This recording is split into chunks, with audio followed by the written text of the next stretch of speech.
Þá þessi fundur borgarstjórnar Reykjavíkur settur 3. maí 2022.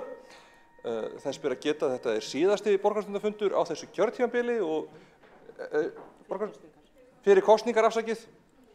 Og hvað segir maður? Forseti bara þakkar ykkur öllu fyrir samstarfið. En fyrst á dagskrá fundarins síðari umræða ársreikning Reykjavíkurborgar 2021. Borgarstjóri hefur umræðuna og lýkur henni. Öðrum borgarfulltrúum sem hafa óskað að taka til máls hefur verið raðað á mælendaskrá í samræmi við stærð flokka. Forseti gefur ennþá 10 mínútur fyrir ákveðsama borgarfulltrúa að bæta sér á þann lista. Ræðutími oddvita borgarstjórnarflokka 15 mínútur en ræðutími annarra borgarfulltrúa 8 mínútur. Í þessu samhengi miðað við oddvita eins og þeir voru 2018 eða staðgengla þeirra eftir atvikum. Hver borgarfulltrúi hefur heimild til að taka til máls einu sinni. Andsvör eru heimil í samræmi við hefðbundin fundarskrá borgarstjórnar. En þá vil ég bjóða borgarstjóra að taka til máls. Gjörðu svo vel Dagur B. Eggertsson borgarstjóri. Forseti, ágæta borgarstjórn. Við fylgdum ársreikningi og hlaði í ágætri umræðu hér á síðasta fundi og ég ætla ekki að endurtaka það. Stóra myndin sú að ársreikningur tekur mið af því að hér var heimsfaraldur og ákveðinn samdráttur. Niðurstöðurnar eins og sterkari en við bjuggumst við, bæði í A-hlutanum og í samstæðunni og endurspegla sterka stöðu fjármála Reykjavíkurborgar til að takast á við utanaðkomandi áföll. Við gátum ekki heyrt annað, auðvitað var ýmsum spurningum svarað í umræðunni en að það sem út af stæði væri fyrst og fremst nákvæmari upplýsingar áhrif COVID-19 og rekstur sviða borgarinnar á síðasta ári og þar síðasta. Og ég vísaði í þau svör sem hafa verið lögð fyrir borgarráð það. Þau eru dagsett 27. mars og fóru fyrir borgarráð í upphafi apríl, ef ég kann þetta rétt. Þar kemur fram að ef að dregið saman bæði tekjutap á einstökum sviðum vegna lokunar eða minni umsvifa og þess kostnaðarauka sem varð af ýmsum faraldurstengdum atriðum að þá var heildarkostnaður A-hluta Reykjavíkurborgar 3.985.280.000 árið 2020 og út frá sömu forsendum 3.214.380.000 í fyrra. Og það árið í fyrra sem ársreikningurinn til, þannig að það talan þar og augljóst af öllu samhengi að faraldurinn hafði mjög mikil áhrif á rekstrarniðurstöðu og borgin auðvitað líka í heild. Ég mun að sjálfsögðu fylgjast áfram með umræðunni og svara þeim frekari spurningum sem hugsanlega vakna en hef þetta ekki lengra að sinni. Já, þá hefur borgarstjóri lokið ræðu sinni og hafa 2 borgarfulltrúar óskað eftir að koma upp í andsvörum. Fyrst veitir andsvar borgarfulltrúum Vigdís Hauksdóttir. Já, ég þakka borgarstjóra fyrir þessa ræðu og þennan inngang að þessari umræðu sem á sér stað hér í dag ársreikning 2021. Nú það svo að innviðaráðuneytið í bréfaskriftum við ESA vegna uppgjörsreglna félagsbústaða inn í samstæðuna. Ráðuneytið þurfti 3 fresti frá uppgefnum degi til að svara spurningum ESA. Það bréf fór 29. apríl síðastliðinn og liggur nú fyrir. Hvernig ætlar borgarstjóri að bregðast við? Komi það í ljós að Reykjavíkurborg að færa þetta með röngum hætti því ársreikningi 2021 að tefla 20,5 milljarð.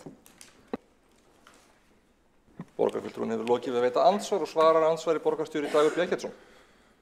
Forseti, ágæta borgarstjórn, það rétt hjá borgarfulltrúanum að eftirlitsstofnun EFTA hefur sent innviðaráðuneytinu fyrirspurn eins og gjarnan gert ef einhver beint að henni.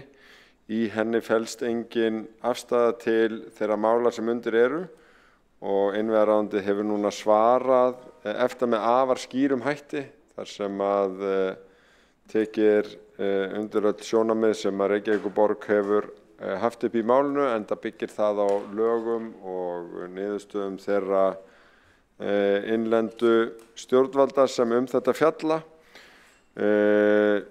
Ég held að maður eigi ekki að temja sér að reyna að svara miklum ef-spurningum eins og felst í fyrirspurn borgarfulltrúans ef að þetta færi allt á versta veg, hvað myndum við þá gera? Ég hef eftir umfjöllun sem þetta hefur verið í borgarráði og á vettvangi borgarinnar, ég ekki viss að það hefði mjög mikil áhrif á reikningsskilin. En ég held að við leggjum ekkert í þá vinnu. Nema svo ólíklega vildi til að eitthvað slíkt kemur á daginn. Það sem að svar innviðaráðuneytisins ber með sér að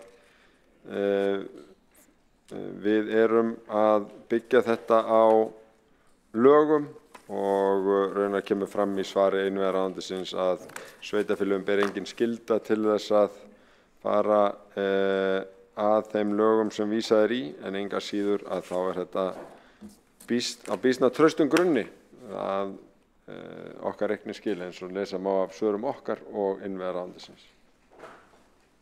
Nú hefur borgarstjóri lokið við að veita svara andsvari og veitir það ansvar öðru sinni borgarfulltrúinn Vigdís Hauksdóttir. Forseti, ágæta borgarstjórn og tilheyrendur, ég gleymdi að ávarpa ykkur hér áðan, ég afsaka það. Já, það á ekki að byggja svör mín á ef-spurningum sem að þýðir það að það ekkert plan B í gangi. Þannig að það alveg greinilegt, en lagatúlkun með þeim hætti að lög standa fram á öllum lögum og reglugerðarákvæði gilda ekki, því að það deila þarna hvort það eigi að láta reglugerð gilda eða lög. Þá ég með beina spurningu til borgarstjóra. Það eðlilegt að stjórnvaldið Reykjavík blandi sér í bréfaskriftir eftirlitsstofnunar EFTA og innviðaráðuneytisins með því að senda sjálft bréf til stofnunarinnar á meðan þetta mál opið og byggist á samskiptum ríkisins, íslenska ríkisins annars vegar og eftirlitsstofnunar EFTA hins vegar. Það ekki mjög í meiri háttar óeðlilegt að raunverulega það stjórnvald sem til rannsóknar af ESA sé að blanda sér inn í þær bréfaskriftir og setja fram sitt álit með þessum hætti í stað þess að bíða niðurstöðu í málinu. Þá hefur borgarfulltrúinn lokið að veita ansvar öðru sinni. Svarar ansvar öðru sinni borgarstjóri Dagur B. Eggertsson.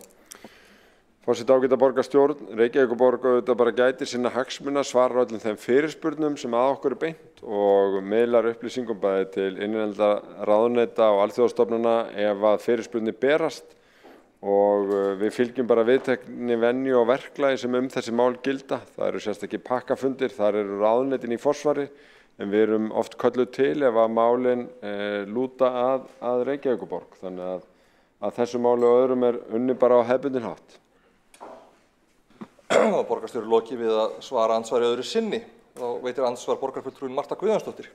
Forseti, góðir borgarfulltrúar, borgarstjóri heldur áfram að fela sig á bak við faraldurinn og slæma fjárhagsstöðu borgarinnar sem að stenst enga skoðun vegna þess að tekjur jukust 6 milljarða í faraldrinum. Mér langar til þess að spyrja borgarstjóra því, nú fengu sveitarfélögin tekjur af úrræðum ríkisins. Hvað fékk Reykjavíkurborg mikið?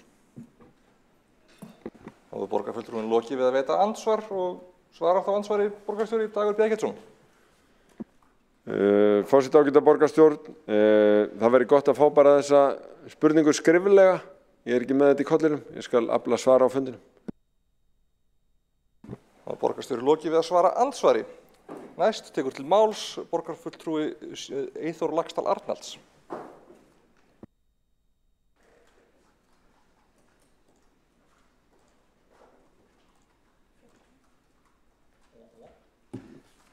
Já, forseti, ágæta borgarstjórn og tilheyrendur, ég fór nú yfir þennan ársreikning í ágætlega löngu máli hérna á síðasta fundi og ætla nú að aðalega hleypa öðrum að, það er ekki að nota allan tíman í sjálfa mig hérna, en ég verð samt að fara aðeins yfir þessa kenningu það að faraldurinn hafi ollið miklum búsifjum hér. Við skulum fyrst horfa á tekjurnar sem að drógust saman hjá fyrirtækjunum í landinu, hjá ríkinu og mætti ætla af orðum borgarstjóra og meirihlutans að þær hafi dregist saman hjá borginni. En það nú öðru nær. Ef við horfum á samstæðuna, þar sem að heildarrekstur borgarinnar með félagsbústöðum, Orkuveitu og öllu, þá jukust tekjurnar ekki lítið, heldur 16 milljarða. 16 milljarða, forseti. Það er að segja fóru úr 186 milljörðum í 202 milljarða, sem gríðarleg aukning. Það 8% aukning, langt umfram verðlag. Þannig að það alveg ljóst að faraldurinn olli ekki tekjusamdrætti hjá borginni. Öðru nær, á síðasta ári var verðbólgan ekki komin á þetta skrið, þannig að 8% hækkun á tekjum bara gríðarlega mikil hækkun. Skatttekjur skiluðu sér í meira mæli vegna þess að ríkið borgaði fólki bæði á atvinnuleysis skrá í hlutabótaleið og með ýmsum öðrum hætti, og af öllum þessum greiðslum til fólks í formi launagreiðslna þá var útsvarið tekið hér í hámarki, hæsta löglega hámarki, og þess vegna eru tekjurnar svona miklar. Á sama hátt þá hækkuðu leigutekjur félagsbústaða vegna vísitölutenginga, gjaldskrár Sorpu voru hækkaðar gríðarlega, ef við munið eftir því, og Orkuveitan hækkaði sína gjaldskrá. Allt þetta skilaði 8% tekjuaukningu. En þegar maður hlustar á ræður borgarstjóra og meirihlutans, þá mætti ætla að COVID hafi komið niður á tekjunum. En skildi þá gjaldarhlutin hafa vaxið svona umfram þessi 8%? Getur það verið að kostnaði borgarinnar hafi verið svo mikill að gjöldin hafi sligað borgina? Þá skulum við skoða gjöldin. Gjöldin hækkuðu í samstæðu úr 153 milljörðum í 160 milljarða. Það eru 7 milljarðar miklu lægri hækkun heldur en tekjuhækkun. Miklu lægri. 5%. Og þegar við sjáum að tekjurnar vaksa 8% og gjöldin einhver 5%, þá það bæting frá síðasta ári í raun og veru. Þannig að vandinn ekkert út af COVID. Vandinn undirliggjandi og var komin löngu á undan COVID. Og vandinn tvíþættur. Annars vegar rekstrarvandi, veltuféð 0,3%, þannig á að vera 9%. Það 30 sinnum of lágt veltuféð. Það rekstrarvandinn. Og svo það skuldavandinn.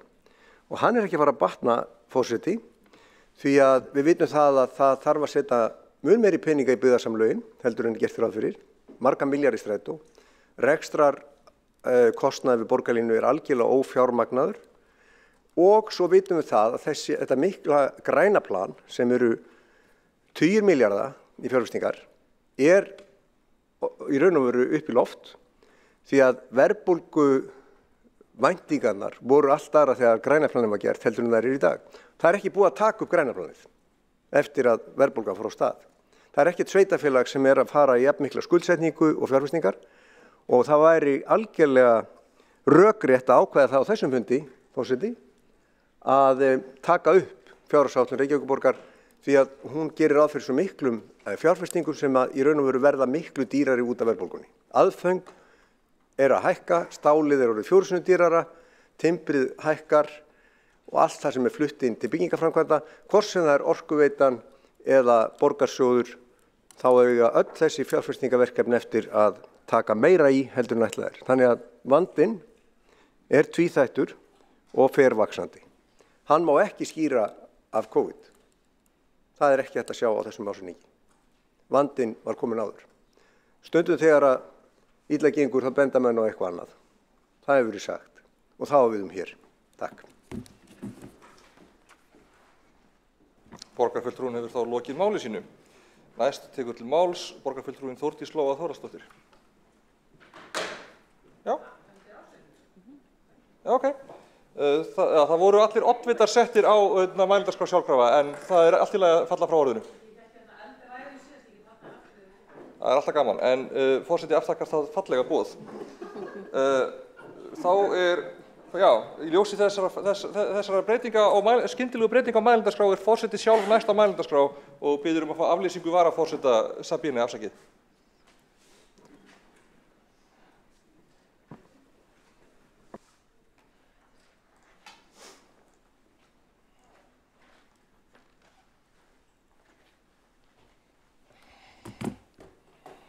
Já, þá tekur næst til máls Alexandra Brím, borgarfulltrúi.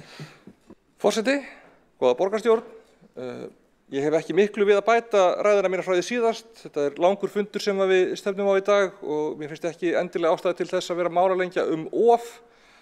Ég vil ítreka það að ársreikningur sterkur miðað við aðstæður. Við höfum farið yfir það. Við ákváðum saman að það væri nauðsynlegt miðað við aðstæður að halda út í öflugri þjónustu í COVID, að fara í framkvæmdir og viðhald sem bæði var ekki vanþörf á og hins vegar nauðsynlegt innlegg í að sporna gegn samdrætti. Það liggur alveg fyrir að fjárhagur sveitarfélaga mjög fast bundinn við sem sagt efnahagssveiflur. Mjög mikill hluti tekna sveitarfélaga út af beinlínis tengdur við tekjuskatt, það í gegnum útsvar. Og þannig í rauninni í sambland við strangar reglur skuldaþak á sveitarfélögum sveitarfélög svolítið í þeirri stöðu að geta illa farið í framkvæmdir þegar samdráttur og haldið að þessir höndum þegar það þensla. Í rauninni þurfa sveitarfélög svolítið í grunninn að fara í framkvæmdir í þenslu og halda þessir höndum í samdrætti sem efnahagslega slæm hugmynd og allir sem hafa tekið 1 eða 2 kúrsa í hagfræði vita það. En út af bara reglunum það bæði hvernig sveitarfélög eru fjármögnuð og hvað mega skuldsetja sig mikið, þá gerist þetta þannig í reynd og sveitarfélög á Íslandi verða í reynd að sveiflu stækkandi fyrirbærum í staðinn fyrir sveiflu jafnandi fyrirbærum. Við erum með þessum ákvörðunum sem við fórum í COVID að reyna að gera öðruvísi, að bregðast við rétt miðað við hagstjórnartól eins og þau eru skilin í dag. Það betra ef sveitarfélög reyna að fara í framkvæmdirnar þegar það niðursveifla, ef þau reyna að halda þessar höndum í þenslu. Ég held að það þurfi bara raunverulega að taka til skoðunar tekjulíkan sveitarfélagana. Píratar hafa talað það að við viljum fá sem sagt virðisaukaskattinn til sveitarfélagana, við viljum skoða að fá fjármagnstekjuskattinn til sveitarfélagana. Þetta ekki allan að hluta til, þetta ekki eitthvað sem að borgarstjórn eða sveitarfélög geta ákveðið einhliða hins vegar. Þetta bara mikilvægt innlegg inn í tekjustofna sveitarfélaga. Á Íslandi opinber fjármál allt of mikið stillt inn á þingið og ríkið og ekki nógu mikið stillt inn á sveitarfélögin sem þó að veita nærþjónustuna. Og þetta bara mikið mál, sérstaklega ef við viljum ekki að sveitarfélögin séu sveiflu aukandi í starfsemi sinni. Þetta í rauninni bara mjög skýrt ef maður skoðar þær skorður sem eru settar á fjármál sveitarfélagana og þá þær tekjur sem þau eiga kost á. Það var þannig í hruninu að það var ekkert fjármagn að fá í lánum. Það var ekkert annað í boði en að skera niður, bæði starfsfólk og viðhald. Það bjó til bara rosalega mikla uppsafnaða viðhaldsstörf sem var reynt að byrja að vinna niður í kringum 2014-15 og í rauninni náðist ekki skottið í að, ná í það að hún hélt ekki áfram að aukast á þessu kjörtímabili og svo fórum við í aðgerðir til þess að reyna að vinna hana niður í rauninni í grannaplaninu og í viðhaldsátökum sem komu í kjölfarið af því. Það tel ég bara mjög nauðsynlegar aðgerðir, því að viðhaldsskuld alveg raunveruleg skuld. Það hún sem þurfti að borga niður. Það hafa margir komið hérna upp og gagnrýnt það að við séum ekki að greiða niður skuldir. Auðvitað erum við að greiða niður skuldir þegar við erum að vinna niður viðhald sem féll niður bara í mikilli kreppu sem var langvarandi. Þannig að mér finnst sá málflutningur ekki halda vatni. Mér finnst ekki sá málflutningur halda vatni að heldur að það sé einhvern veginn ósanngjarnt að Orkuveitan eða önnur b-hlutafyrirtæki greiði til borgarinnar þegar þau geta. Í ljósi þess að borgin hleypur undir með Orkuveitunni og hinum fyrirtækjunum þegar illa gengur. Það bara í rauninni mjög eðlilegt ef að við ætlum að vera með þetta dótturfélaga samband við starfsemi sem að miklu leyti til okkar vegum, þá verður það að vera í báðar áttir. Ef við viljum endurskoða það, þetta sé bara algjörlega bara hluti af starfsemi borgarinnar og ekki í B-hluta, þá náttúrulega orðið öðruvísi við. En ef við ætlum að hafa þetta samband, þá finnst mér að þurfa að ganga í báðar áttir. Mér finnst það heldur ekkert ósanngjarnt að bara reglur markaðarins gangi jafnt yfir alla. Það er alveg rétt að það er skrítið að sjá eignastöðu félagsbústaða breyta svona mikið út af sveiflum á markaði. En það gerir samt bara fyrir alla sem eiga eignir á þessum húsnæðismarkaði. Það er ekki af því að það sé þetta er ekki einhver sérstök ákvörðun okkar megin. Þetta er ekki meira okkur í hag en öðrum. Þetta er bara markaðurinn. Ég sé ekki af hverju, ef að þessar reglur eru á markaðnum, af hverju það er þetta að gilda minna Reykjavíkurborg en aðrar. Það eru bara eins og þær eru. Ákvarða reglur markaðar og reglur reikningsskil. Við hérna í borgarstjórn ákveðum ekki hvaða reglum við fylgjum. Borgarstjóri ákveður ekki hvernig á að gera upp félagsbústaði inn í ársreikningin. Við erum með leiðbeiningar frá ráðuneytinu hvaða reglur þau vilja að við notum. Við erum með fjármála- og áhættustýringarsvið, við erum með endurskoðunarnefnd, við erum með þetta yfirfarið bæði af innri og ytri endurskoðendum. Og í rauninni bara ef þessar reglur breytast, eða þá ef úrskurður verður á þann veg að þær hafa verið rangt túlkaðar og ætti að færa til bókar öðruvísi, þá bara gerum við það. Það er ekkert flókið. Mér finnst bara mikill óþarfi að vera einhvern veginn mála skrattan á vegginn og hafa áhyggjur af því hvað ef. Það er bara, þá bara tökum við á því. Það er bara mjög eðlilega. Ég sé ekki að það sé eitthvað pólitískt hitamál. Það er ekki pólitíki sem ákveður hvaða reglum á að fylgja og ef að reglunar breytast þá bara fylgjum við nýju reglunum. Það er bara þannig sem við vinnum. En já, ég lofaði því víst að vera ekki að eyða allt of miklum tími að röfla og ef ég fer ekki að enda ræðuna þá er ég farin að svíkja það loforð. Þannig að, hvað segir maður, takk fyrir bara mjög áhugavert og lærdómsríkt samstarf síðustu 4 árin og ég vona bara það innilega að við fáum öll nákvæmlega það sem við eigum skilið upp úr kjörgössunum. Þá hefur Alexandra Brím borgarfulltrúi lokið máli sínu og næst á mælendaskrá Sanna Magdalena Mörtudóttir borgarfulltrúi.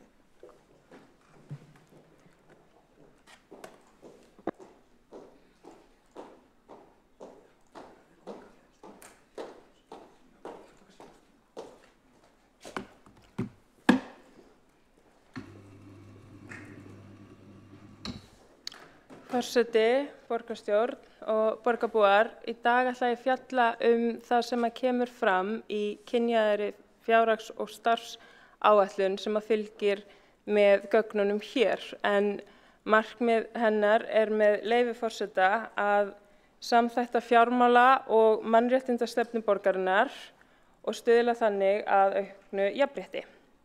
Stefnt er að betri og réttlátari nýtingu fjármuna með tilliti til ólíkra þarfa borgarbúa. Tilvitnun lýkur. Hverjar eru þarfir borgarbúa? Hverjar eru þessar grunnþarfir? Þær eru að geta borðað, að hafa öruggt hús og skjól og að geta notið þín. Þegar við skoðum þau gögn sem eru ekki í kynjaðri fjárhags- og starfsáætlun, þegar við leitum út fyrir þar sem að borgin er að greina og skoðum svona í samfélagsumræðinni og lítum til gagnanna, að þá kemur fram að stærsti hópurinn sem leitar til hjálparsamtaka sem bjóð upp á matargjafir er fólk sem framfleytir sér með fjárhagsaðstoð sveitarfélaga, atvinnuleysisbótum eða örorkubótum. Einnig leitar eftirlaunafólk og láglaunafólk til samtakana þó að minna sé það.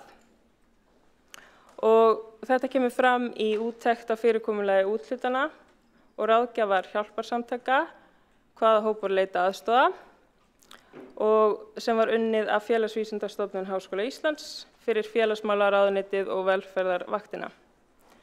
Og þannig að hvernig ætlum við að bregðast við því? Hvernig ætlum við að flétta þessa niðurstöður inn í þessa kynjaða fjárhags- og starfsáætlun sem að miðar einmitt að því að við séum að útdeila því fjármagni sem best þannig að við séum einmitt að mæta þessum grunnþörfum og þörfum borgarbúa. Kynjuð fjárhags- og starfsáætlun, hún fjallar fjárhagsaðstoð og ýmsa þætti sem að tengjast því og er að greina þetta út frá ýmsum breytum fjárhagsaðstoð en ekki með þeim hætti að sé verið að skoða einmitt hvernig þessi upphæð dugar og hvað fólk gerir þegar hún dugar ekki. Það var samþykkt að veita gjaldfrjálsar máltíðir til þeirra barna sem eiga foreldra sem eru með tekjur fjárhagsaðstoðar, en við vitum að hér eru börn sem að búa við skort, sem að koma frá heimilum þar sem foreldrar eru vinnandi í lágtekjustörfum. Þannig að hvernig ætlum við að leysa það, hvernig erum við að greina það þegar við erum meðvituð það og hvernig þá tæklum við þá staðreynd.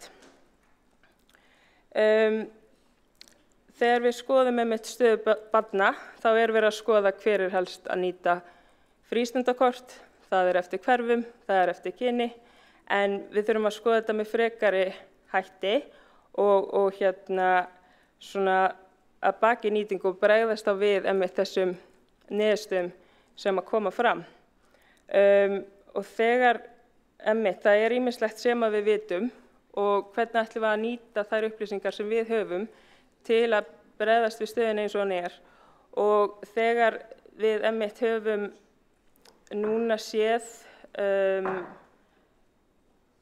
við vitum til dæmis að leigjendur félagsbústaða eru stórum hluta með tekjur frá TR öryrkjar og það er ljóst að hækkanir eru ekki umfram vísitölu, en þær hækkanir bitna samt sem áður á leigjendum þar sem að stór hópur er ekki að fá tekjur í takt við vísitölu né stuðning sem hækkar í takt við það. Þannig hvernig ætlum við að bregðast við þessu? Það sem ég er að segja er að þarf að þessi greining þarf að dýpka þessa stéttanálgun og bregðast við þeim niðurstöðum sem að koma fram. Það hefur vissulega verið hækkuð frístundastyrkur í Breiðholti, en hvernig er það nóg? Þurfum við öðruvísi nálgun? Þurfum við einhvern veginn að breyta umgjörðinni? Það er þetta sem ég legg áherslu á og ég ætla að segja í dag að ræða félagsbústaði í tengslum við tillögur sem við erum með, en það er þessi stéttanálgun og viðbrögð við þeim gögnum sem við höfum og hvernig við erum að bregðast við þeim. Ég vildi líka nefna að það er einmitt sviðin eru mislangt á veg komin með þessa greiningu og að flétta þessa aðferðafræði inn í sína vinnu og svona spyrja einmitt hvernig það miðar áfram. Þá hefur Sanna Magdalena Mörtudóttir lokið máli sinni yfir einn borgarfulltrúi óska eftir að veita ansvar og það er Elín Oddný Sigurðardóttir.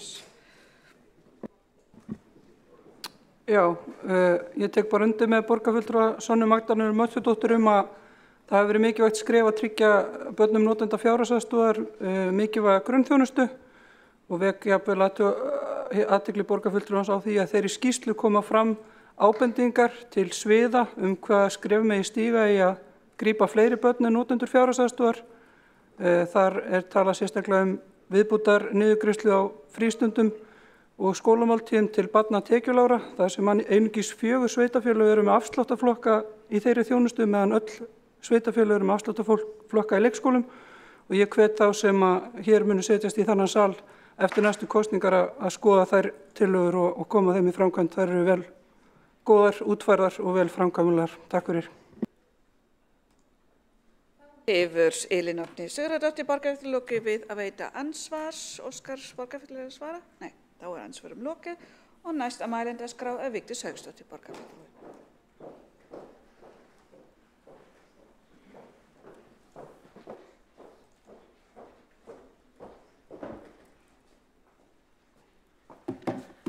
Virðulegi forseti, ágæta borgarstjórn og tilheyrendur. Þetta er síðasta ræðan mín hér í samband við fjármál borgarinnar því að það eru kosningar næsta leyti.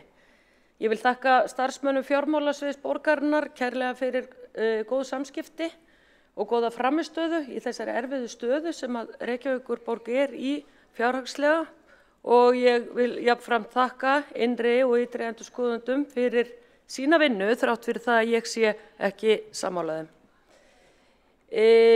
Það er einkennilegt að það sé með þeim hætti að borgarlögmaður fyrir hönd borgarstjóra skuli hafa afskipti hér af bréfaskriftum innviðaráðuneytisins og ESA sem er eftirlitsstofnun EFTA þegar ráðuneytið og ESA eru faktist að skera eða deila og ESA kemur svo til með að skera úr hvort að samstæðureikningurinn sé réttur.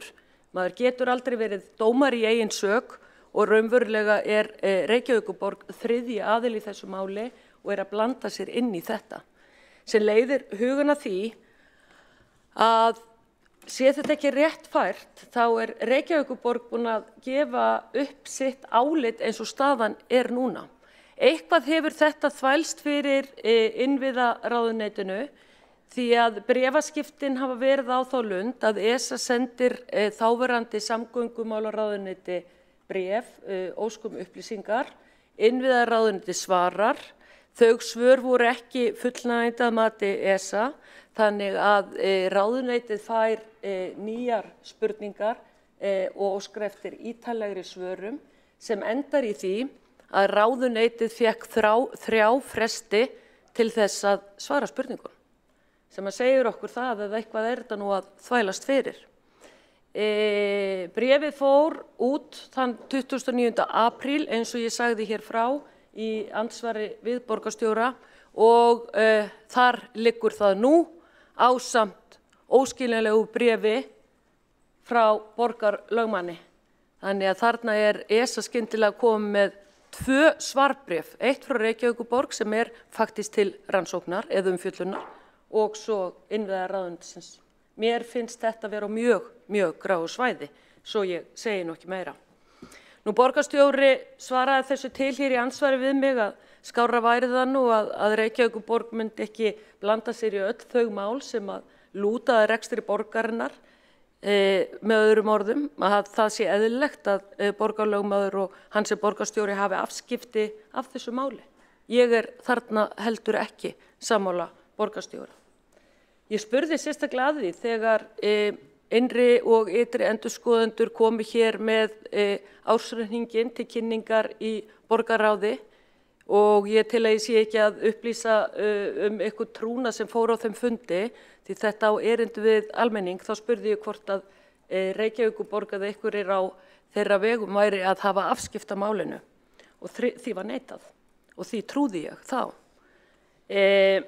En svo upplýsir borgarstjóri það hér að svo hafi verið gert og ég ekki að varpa rýrð hvorki á innri né ytri endurskoðendur borgarinnar þegar ég tala þetta hér því að ég reikna með því að þeir hafi ekki haft hugmynd það að borgarlögmaður væri með þetta erindi í smíðum. Þannig að það sé sagt. En mér finnst þetta mjög og meiri háttar óeðlilegt að málið skulu vera komin í þennan farveg. Nú það hefur jafnframt komið fram að það hafi borist nokkurs konar vink frá borginni eða endurskoðendanefnd Reykjavíkurborgar að það þurfi að endurskoða lögin sem lúta að þessu deilumáli og það sé jafnvel til skoðunar í innviðaráðuneytinu, þá segi ég ef að málin byggð á svona lögunum ársreikningalögunum sé breytt. Ég spyr mig og sveitarstjórnarlögum. Þannig að eitthvað bil þarna á milli sem óútkljáð og það mjög slæmt að þetta hafi ekki verið komið í ljós fyrr eða réttara sagt niðurstaðan og álit ESA áður við samþykkjum ársreikning fyrir 2021 því eins og ég benti hér á í svari til borgarstjóra hér áðan að þá gríðarlega fjármuni að ræða og bara félagsbústaðir, þetta gríðarlega háar upphæðir, 20,5 milljarður sem þarna vafi á og svo jafnframt vafi í gangi Orkuveitu Reykjavíkur svipað málefni. Nú, ég ætla ekki að hafa þetta lengra en ég ætla að lesa hér fyrirvara minn sem að ég set við ársreikninginn með leyfi forseta. Ég tel verulega skekkju í niðurstöðum samstæðureiknings Reykjavíkurborgar. Ofmatið vegna eigna félagsbústaða og Orkuveitu Reykjavíkur. Skekkjan hefur veruleg áhrif við mat á niðurstöðu samstæðureiknings borgarinnar og gefur hann því ekki rétta mynd af fjárhagsstöðu borgarinnar. Hlutfall eigna og skuld þannig verulega skekkt. Nauðsynlegt að ársreikningurinn gefi lánardrottnum ekki ranga mynd af fjárhagsstöðu borgarinnar. Ekki komin niðurstaða í máli ESA og innviðaráðuneytisins hvort uppgjörsaðferðir samstæðunar standist lög. Ég undirrita ársreikningin því með fyrirvara.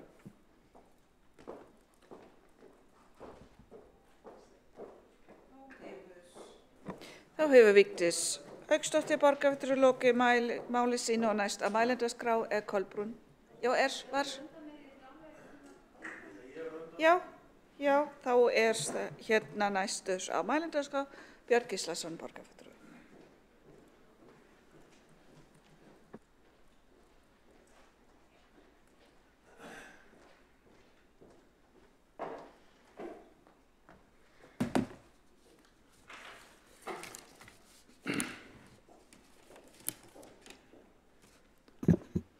Forseti, ágæta borgarstjórn. Það margt komið ljós í þessari umræðu ársreikning Reykjavíkurborgar og meðal annars komið fram að skuldir samstæðunnar, það semst A- og B-hluti sem komin í 407 milljarða og þetta hækkaði 24 milljarða á síðastliðnu ári. Þetta eru miklar skuldir, rauninni gríðarlega skuldir. Nú við byrjum þessa kjörtímabils sem nú að líða voru skuldir samstæðunnar 299 milljarðar. Nú oddviti okkar sjálfstæðismanna, Eyþór Laxdal Arnalds borgarfulltrúi, fór vel yfir ársreikningi hér á síðasta fundi og eins nú áðan og hann benti á margt sem betur mátt fara og meðal annars benti á þessa í rauninni skuld borgarinnar viðhald til húsnæðis skóla og leikskóla. Það sem við erum búin að vera að ganga í gegnum ótrúlegt dæmi vegna viðhaldsleysis og þurft að þvæla börnum fram og tilbaka í önnur húsnæði vegna meðal annars myglu í skólum þeirra og leikskólum. Nú við stöndum frammi fyrir því að ljóst er að strætó þarf mun meiri stuðning en þjónustu strætó hefur þar að ekki verið skert og núna nýverið og þá hefur Sorpa þurft að fá töluverða meðgjöf. Og einnig ljóst að vaxandi fjárþörf verða sennilega vegna vaxandi verðbólgu sem nú að nálgast 8%. Það er ljóst að fjárfestingar munu reynast okkur dýrari á næstu misserum og verðbólgan mun bíta verulega í fjárfestingarnar. Leigutekjur félagsbústaða voru rétt innan við 5 milljarðar á síðasta ári en hagnaður hjá félagsbústöðum voru 20 milljarðar. 20 milljarða og eins kom það fram hjá Eyþóri Arnalds borgarfulltrúa í þessari umræðu ársreikningin. Hagnaðurinn sem sagt 4 sinnum heildartekjur félagsbústaða á síðasta ári og það sér það nú hver maður að þetta svona frekar ótrúvert eða ekki trúverðugt. Nú eftir að hafa farið yfir ársreikningin og hlustað á þessu umræðu hann þá ljóst að víða eru rauðljós farin að blikka að mínu mati og framundan kunna vera erfiðir tímar. Verðbólgan væntanlega fyrir yfir 8% núna í júní. Kjarasamningar að losna árinu og verðhækkanir eru byrjaðar að bíta í og eiga eftir að hækka. Þannig að þetta svona, við skulum segja að þetta geta verið dálítið erfiðir tíma hjá okkur framundan. Og vert að hafa það í huga. Lætur það vera að sinni. Þá hefur Björn Gíslason borgarfulltrúi lokið máli sínu. Borgarfulltrúin Kolbrún Baldursdóttir tilbúin? Já, þá hún næst á mælendaskrá.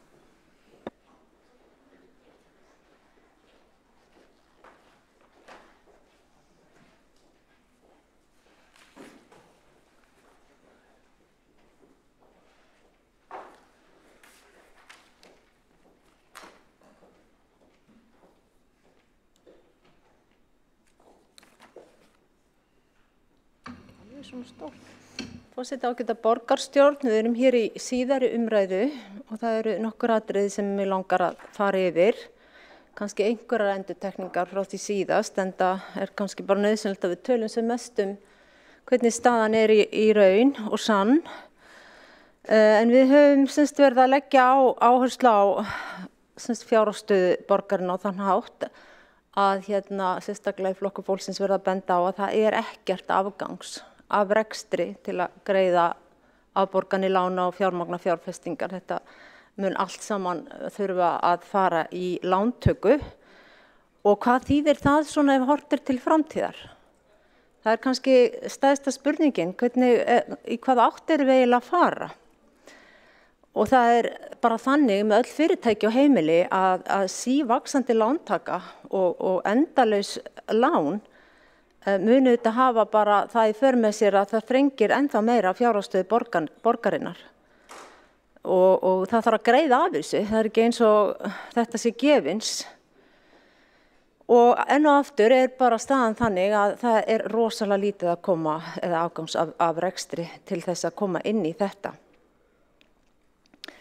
Framundan líka bara þessi viðhaldsþörf sem komin upp. Viðhaldsskuld ágætis orð yfir það gríðarlega stór viðhaldsskuldin og það eiginlega bara vikulega sem að kemur einhverja nýjar upplýsingar að einhver hús eru mygluð og ég sé ekki hvar það endar ef bara helmingurinn ef ekki meira af öllum eignum borgarinnar sem eru til dæmis undir skóla og frístund og annað slíkt að þurfa að fara í viðgerð og það verða að fara með börnin tvist og bast til þess að ýmist að stunda íþróttir eða stunda nám.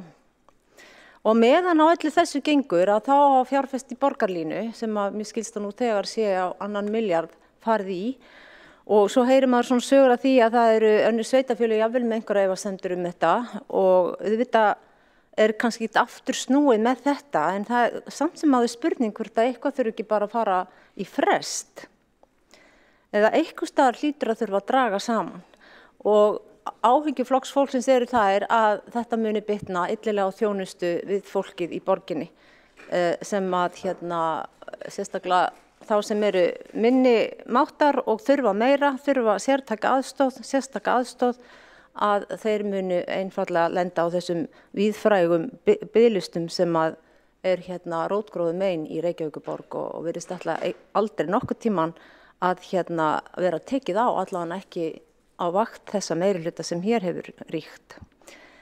Þetta allt saman stór skrítið og nú þetta sérstaklega skrítið að hlusta til dæmis á marga oddvita meirihlutans hér sem eru að berjast fyrir atkvæði sínu í komandi kosningum með öll þessu ofurlofvörð.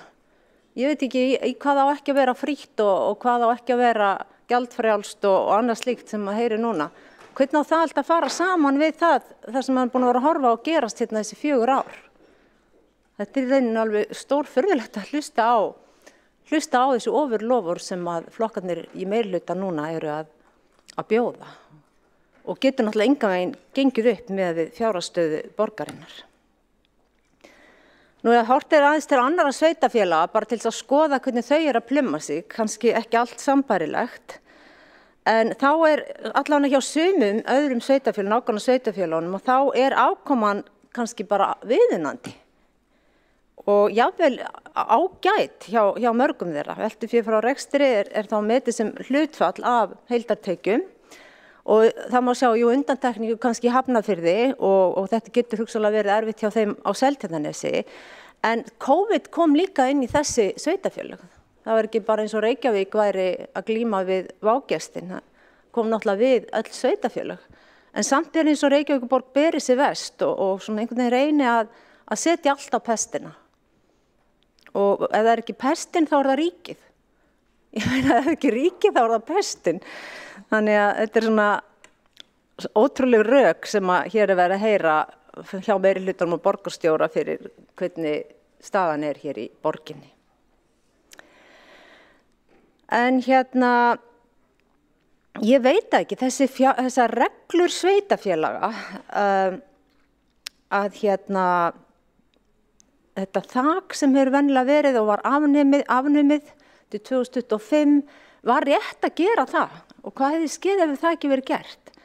Svona aðeins að spá í það, þetta kannski bara spurning sem einhver mér vitrar í þessum málum gæti svarað en það eins og það búið ánum þessar reglu í smá tíma vegna ástandsins að þá svolítið bara fjandinn laus og bara allt í lagi að láta þetta allt saman fara í þá stefnu sem að ella yrði aldrei viðurkennt og aldrei samþykkt.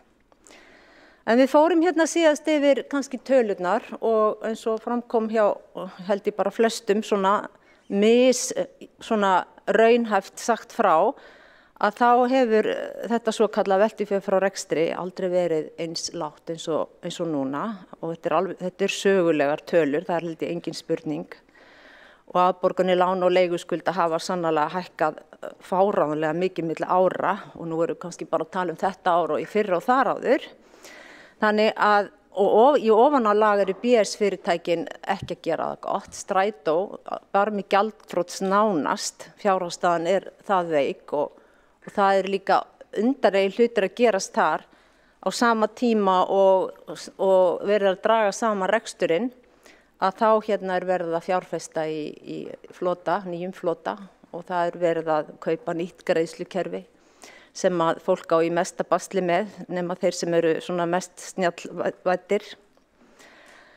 Þannig enn og aftur vil ég bara fara yfir í hvað það sem að við hérna í flokki fólksins viljum. Við viljum forgangsraða öðruvísi hérna í borginni og það auðvitað bara það sem við erum búin að tala um hérna í 4 ár að það þarf að stokka upp á nýtt, það þarf að deila fjármagninu út með allt öðrum hætti og að gera það þannig að það sé að hagsmunir fólksins séu hafðir að leiðarljósi þannig að hver og einn borgarbúi sem hér býr eða flytur hingað fái tækifæri til þess að búa hér, eiga heimili hér og hafa nóg að bíta og brenna.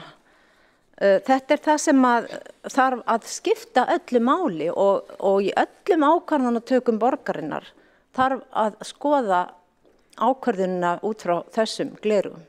Fólkið þarf að koma í fyrsta sæti og annað þarf þá bara að fara að bíða eða vera sett á hakan, sérstaklega gæti þurft að fresta einhverjum fjárfrekum verkefnum og síðan auðvitað að skoða hvað brauðul og sóun.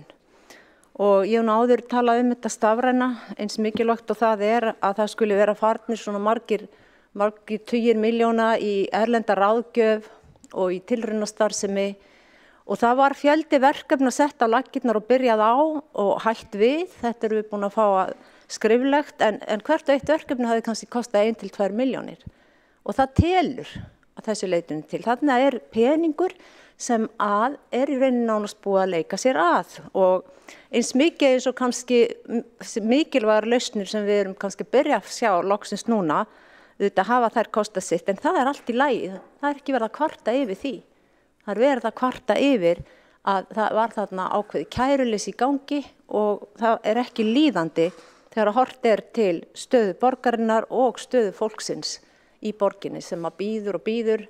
Það húsnæði, sértækt húsnæði, það eftir allri mögulegri þjónustu, það heimaþjónustan og það með sér skólahljómsveitirnar. Það ekki einu sinni hægt að bjóða börnum borgarinnar upp á að ganga í skólahljómsveit óski þeir þess. Það reynt alveg með ólíkindum að hversu víðtækt þetta biðlista dæmi hér orðið.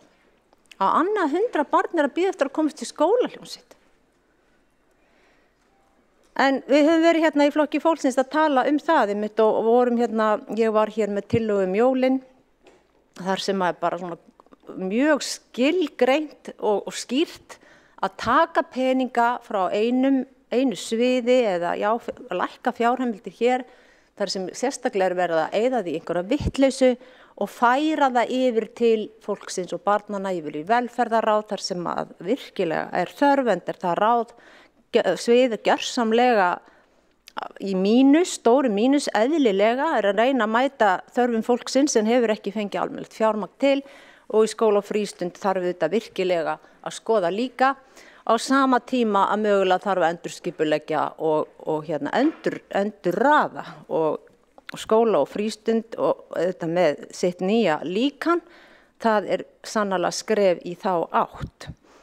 En þetta ekki flóknar en þetta. Það þarf að bara færa milli vasa eftir því hvað þarf, þannig að við séum ávallt að mæta fólkinu það sem það og sjá til þess að fólki fái að lifa hér mannsæmandi lífi. Nú ég var að rifja upp að tillögur líka þar sem að ég hef hreinlega lagt fram bara að fjölga stöðugildum sálfræðinga. Þetta var kostnaðarmeti árið 2020, 3 stöðugildi fagfólks til þess að taka á sem biðlista, 42 milljónir Þetta í rauninni smá peningar með við hvað við erum að horfa á renna út úr borgarsjóði og eins var metið cirka 200 milljónir að bara hreinlega taka á sem biðlista í skólaþjónustunni. Þannig að svona miðað við 13 milljarðana þannig góðu sem eru farnir á 3 árum í stafrænt sem maður sér ekki nema bara eitthvað smá brot af lausnum og þá þetta bara eins og lítið korn. En samt ekki hægt að skoða þessi mál. Ég vil aðeins líka fara í húsnæðismálin, nota tíman þetta allt saman peningamál og við vorum nú á ágætisfundi í gær með samtökum leigjenda og þar voru nú bara við oddvitar, þeir sem voru þarna og fulltrúar flokkana, ótrúlega sammála að það vantar húsnæði í Reykjavík. Það var enginn að þræta fyrir það þó svo að meirihlutin vildi náttúrulega minna á það hversu mikið hafi verið byggt en þá nú samt sem það allir sammála það er bara ekki nægilega mikið byggt. Ég og við í Flokki fólksins höfum viljað skoða að ódýra lóðir annars staðar en á þéttingarreitunum og ég fór svona að skoða hvaða skólar væru til dæmis gætu tekið við fleiri börnum, hvar væri mögulegt að byggja meira, hvar eru innviðir til staðar sem hægt að bæta við eins og í skólum. Þannig að sumir skólar eru löngu sprungnir og get ekki tekið við einu barni í viðbót og það til dæmis Laugardalurinn allur og Bústaðahverfið og Hlíðahverfið og Hálitshverfið. En viti menn, það pláss í skólum í Grafarvogi. Það bara pláss í Grafarvogi. Það til dæmis hægt að bæta við nemendum í Dalsskóla, Rimaskóla, Húsaskóla, Hamraskóla, Engjaskóla, Víkurskóla og Foldaskóla. Og þá spyr ég nú bara, hvað með að þétta eitthvað í Grafarvoginn eða víkka svolítið út Grafarvoginn? Þarna eru innviðir til staðar og svo höfum við líka nefnt Úlfarsárdalinn og af hverju ekki hægt að spýta í lófana og fjölga möguleikum á þessum svæðum. Það kannski að því að þarna borgarlínan akkurat ekki að fara að stoppa og þarna má alls ekki bæta við, þá getur komið fleiri bílar og svo framvegis. Ég ekki alveg að sjá samhengi í þessari hugsun. Það eru til innviðir sem geta bætt við sig fólki og það ætti þess vegna vel að vera hægt að byggja meira. Já, en niðurstaðan þessi og mig langar eiginlega að biðla til ykkar í meirihlutanum að tala þessa hluti ekki af lausung og ekki reyna að plata borgarbúa. Ekki reyna að segja borgarbúum að borgarsjóður standi sterkur og gott hefur ekki sagt aldrei verið sterkari. Það ekki satt. Auðvitað á borgin eignir en við erum ekki að fara að selja sundlaug upp í skuld. Þannig að mér finnst að lágmarka að sýna það verður þetta gegnsæi en líka bara að vera heiðarleg við fólkin. Og það eigum við að vera ef við erum í pólitík. Við eigum ekki að vera að reyna að segja fólki eitthvað annað en Mér finnst það bara, og það óheiðarlegt og þó að sé að koma kosningar og við erum öll að berjast fyrir atkvæðum, þá alveg takmörk hvað maður getur leyft sér að ganga langt í óheiðarleika. Það alveg takmörk og þetta finnst mér að allir eiga að sjá sóma sinn í hér sem staðsett á stað eins og hvort það á Alþingi eða í borgarstjórn. Og mér eiginlega, mér var bara óæði að sjá hvernig þessi hlutir voru orðaðir hérna í fyrri umræðu. Það var eins og öllu snúið við og í þeirri von að borgarbúar myndu gleypa við eins og þessu að borgarsjóður stendur sterkur. Þegar að hann í rauninni, það allt niður ykkur hérna og framundan bara lántökur og aftur lántökur. Og það bara eitthvað sem í rauninni aldrei hægt að segja sé gott. Þannig að það hlýtur að fara að þurfa að spara, horfa í hverja krónu og fara að hugsa til þeirra sem að eiga ekki neitt, eru með einhverja skítnar 450.000 kall kannski á mánuði og að greiða leigu við 300.000 og hjálpa því fólki sérstaklega, setja það fólk allt saman í forgang. Áður borgarfulltrúinn lokið máli sínu. Gott að slá rösklega í bjölluna. Forseti reynir að haga bjölluslætti sínum með sanngjörnum hætti hverju sinni. Einstaka sinnum hleypur hamarinn til. Það einn borgarfulltrúi óskað eftir að veita andsvar. Nei. Já, einn borgarfulltrúi er óskað eftir að veita andsvar, það er Sara Björk Sigurðardóttir.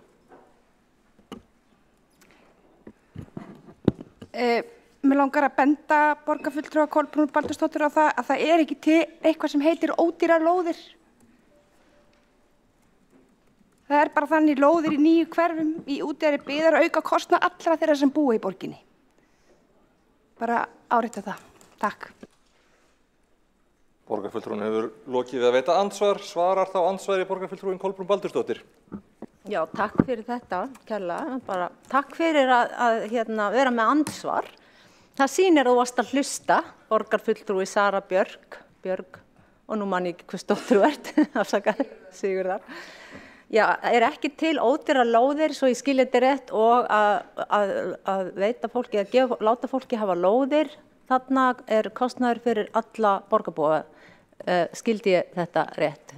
Ég er ekki alveg sem ég skilja þetta samt, en ekki til ódýrar lóðir, það þarf bara að láta fólk hafa lóðir. Ég man bara þá tíð þegar að lóð kostaði ykkur 50 milljónir.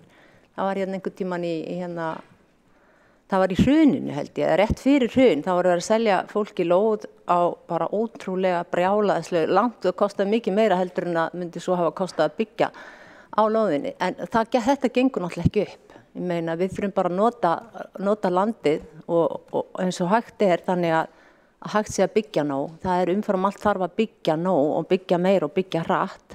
Öðru sem mun þetta aldrei ganga. Ef þetta heldur svona áfram þá verður þessi markaður, húsnæðismarkaður, bara helsjúkur. Og þetta leiðir til hærri verðbólgu og þetta endar með ósköpum. Þannig að umfram allt er að byggja og það er ekki endalaust að þétta. Það má þétta vel og þannig aldrei spóa þétta sem stað vel. En það er líka takmörk fyrir hvað hægt er að þétta. Og nú var ég að benda þarna á Grafavoginn, þar eru innviðir og þar mætti byggja til dæmis meira og eins í Úlfarsárdal. Það var svona minn punktur. Þá borgarfulltrúin lokið við að svara andsvari, veitir andsvar öðru sinni borgarfulltrúi Sara Björk Sigurðardóttir. Sko, ef þú nýtir innviði annars staðar, já. En í þínum málflutningi þá varst að tala að það eru til ódýrar lóðir. Það eru engar ódýrar lóðir. Það er vegna þess að við öll byggjum upp nýjar lóðir. Við byggjum upp nýja innviði. Og ef það er gert á kostnað út þessu, þá verða önnur hverfi af þeim innviðuppbyggingum. Það er ekki hægt að fjárfesta á öllum stöðum, bæði í nýjum hverfum og í sterkari hverfum. Takk. Þá er borgarfulltrúin lokið við að veita andsvar öðru sinni. Forseti áréttar að þegar að borgarfulltrúar veita andsvör eða svara andsvörum, þá skal ávarpa forseta og þegar rætt borgarfulltrúa þá skulu þeir ávarpa þeir fullu nafni og starfstitli. Maður segir ekki þú skalt athuga, heldur borgarfulltrúin eitthvað ætti að athuga eða eitthvað svoleiðis. En í ljósi þess að borgarfulltrúin er tiltölulega ný í þetta hlutverk þá lætur forsetið það nægja að minna léttilega á þetta.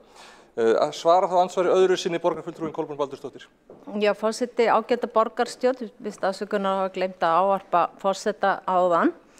Ég mig langar nú bara kannski að ljúka mínu seinna andsvari með því að spyrja borgarfulltrúan Söru Björk Sigurðardóttur, hvað leggur hún þá til? Hvað leggur hún til að verði gert til þess að leysa húsnæðisvandann hér í Reykjavík þannig að allir fái þak yfir höfuð og þannig að húsnæðismarkaðurinn komist í heilbrigðara horf?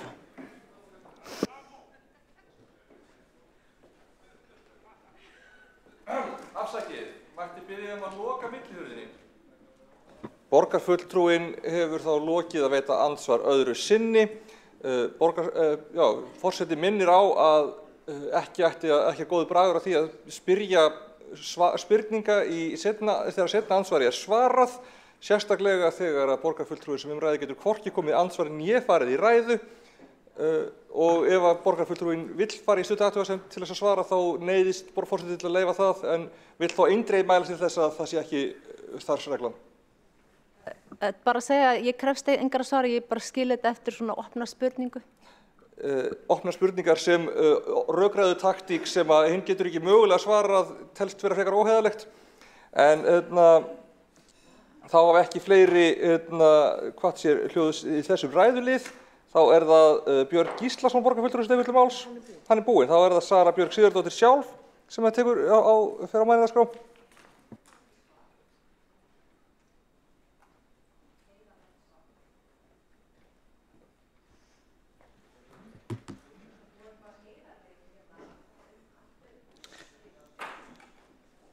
Forseti, ágæta borgarstjórn, gaman að taka jómfrúarræðina sína hér með ykkur í dag á þessum síðasta degi ykkar allra.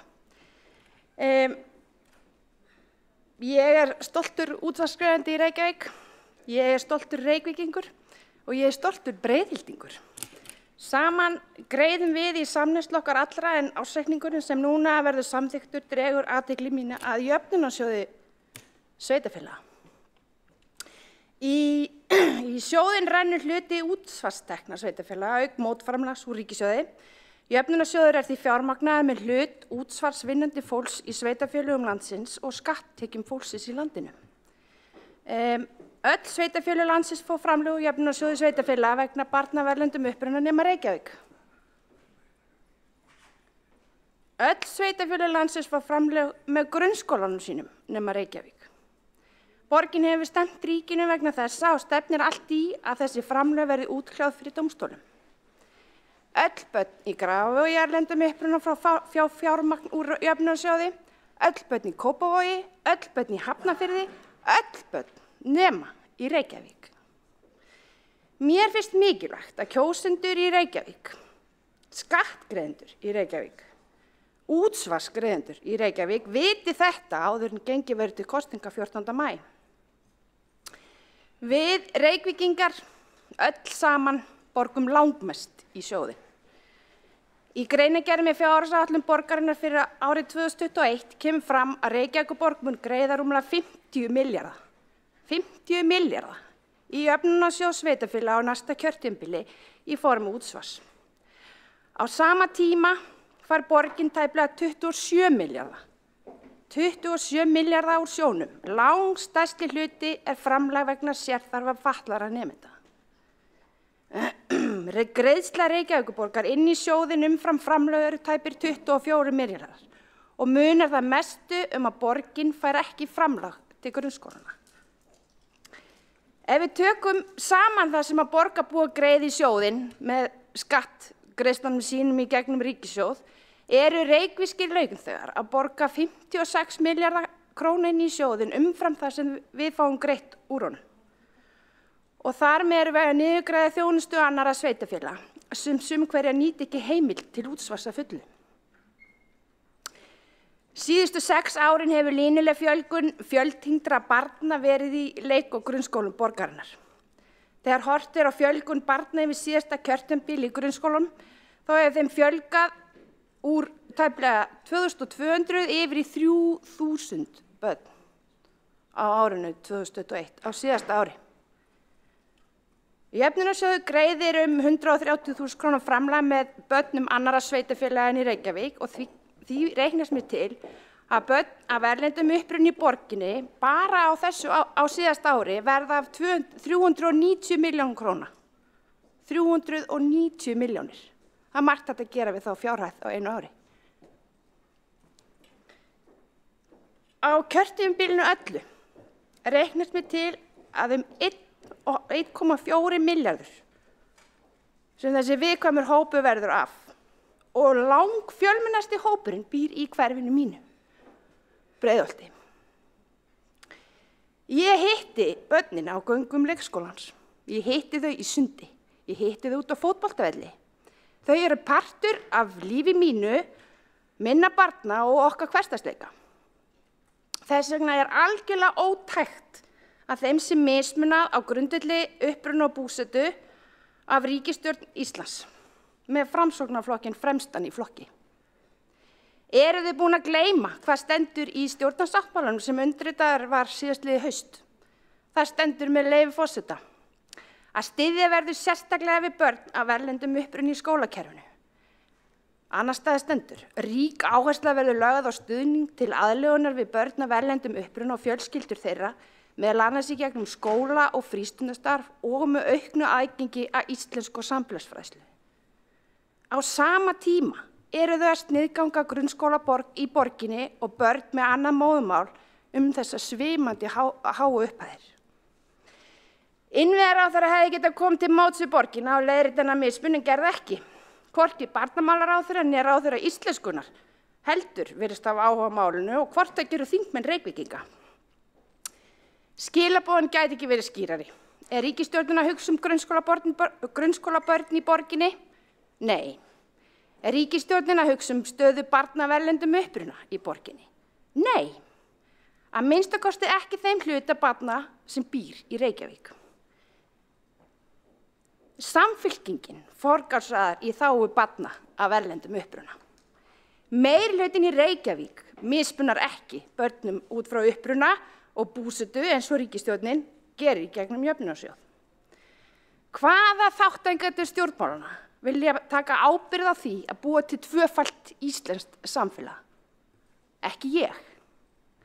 Fyrir mér skipta öll börn máli og það er okkar sameiginlega verkefni að gæta þess að þau fá sinn skerf af samneyslunni, hafi skýra áheyrilega rödd í heim stjórnmálanna og fái öll sömu tækifæri enda framtíðin þeirra. Takk. Borgarfulltrúin hefur lokið máli sínu, hefur einn borgarfulltrú óskað eftir að veita andsvar, Þórdís Lóa Þórhallsdóttir. Takk fyrir.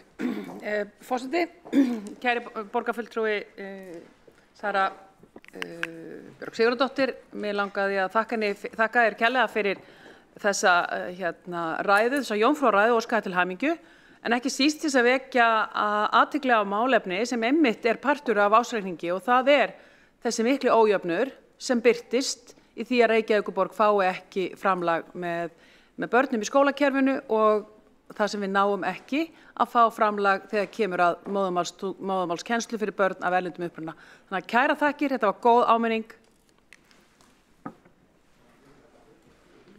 Forseti vill nota tækifærið og benda á að það hefur ekki þótt góður bragur á því að nota andsvör bara til þess að jánka eða hrósa þeim sem eru samherjar og forseti hefur áður ávitað, ekki ávitað formlega en varað við fulltrúa minnihlutans og það fer rétt á því að vara þá líka við fulltrúa meirihlutans þegar að svo ber undir andsvör eru ekki til þess að hrósa samherjum eða jafnvel þó mismunandi flokka sé að ræða eða til þess að í rauninni lengja ræðutíma. Maður bara næst. Ef svarið hefði verið mikið lengra þá hefði forseti sennilega tekið orðið af. En já,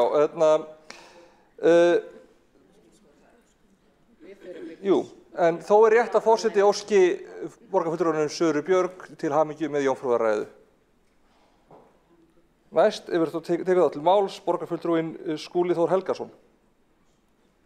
Er ekki mælendaskrá inn á borgarstjórn í beinni?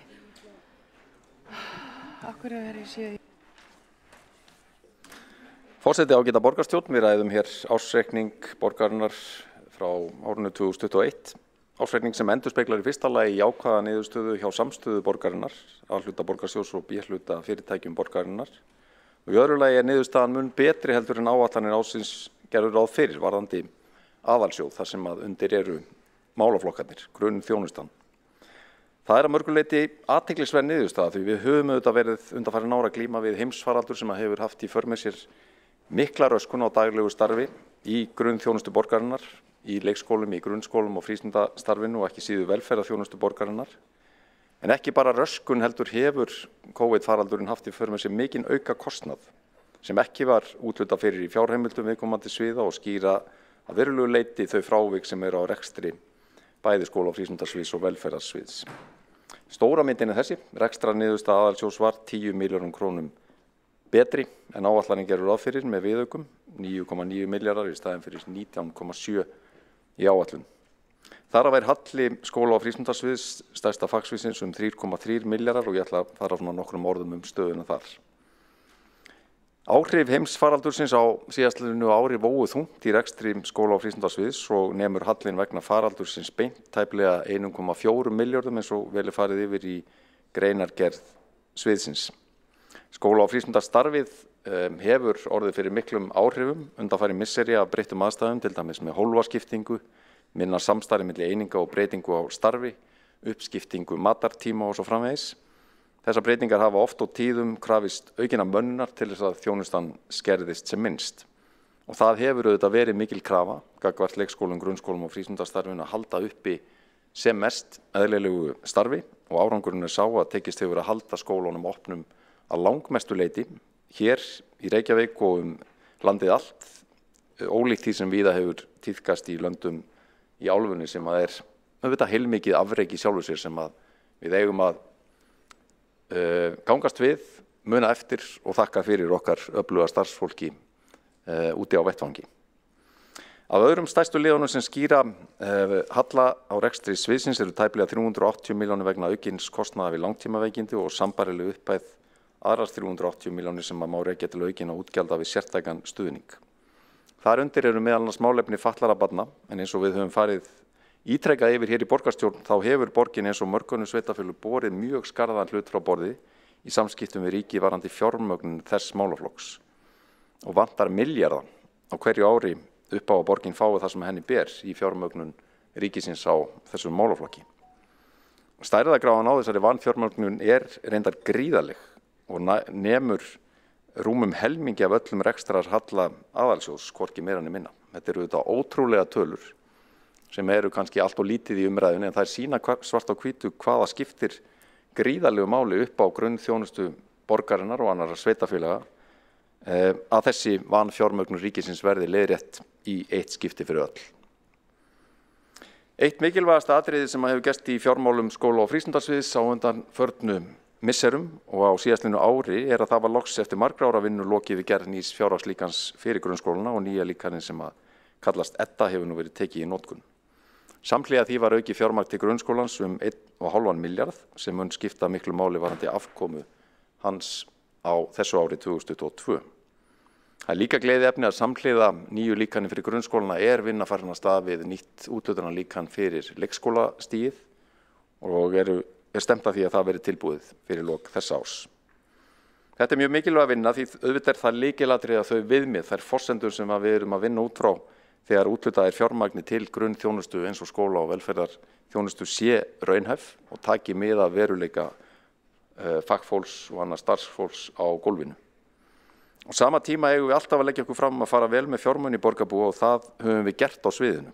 Þrátt fyrir að fjárframlögin séu mest til skóla- og frístundamála af öllum málaflokkum í borginni, þá nær allt fjármagn sviðsins bundið í fyrirfram ákveðna liði, langmest í launakostnað og stuðning við börn á starfsstofunum og þar liggur okkar forgangssviðun númer 1, 2 og 3 og verður sannarlega áfram. Ég bind mjög mikla vonir við samstarf skóla- og frístundasviðs og velferðarsviðs undir merkjum verkefnisins Betri borg fyrir börn sem var innleitt sem tilraunaverkefni í Breiðholti og hefur núna frá síðustu áramótum verið innleitt í öllum hverfum borgarinnar. Tilgangurinn þessi að stuðningu við börn verði markvissari og betri vegna þessa samstarfs og sömuleiðis tengingar við ný lög farsæld barna. Við eigum auðvitað að vera samherjar, ríki, borgin og önnur sveitarfélög í stuðningi við börn og ungmenni. Þar liggur framtíðin og fjárfesting í stuðningi við börn og ungmenni, ekki síst þau sem í viðkvæmri stöðu í dag, sparar samfélaginu stórar fjárhæðir í framtíðinni fyrir utan það að skapa gott samfélag fyrir okkur öll.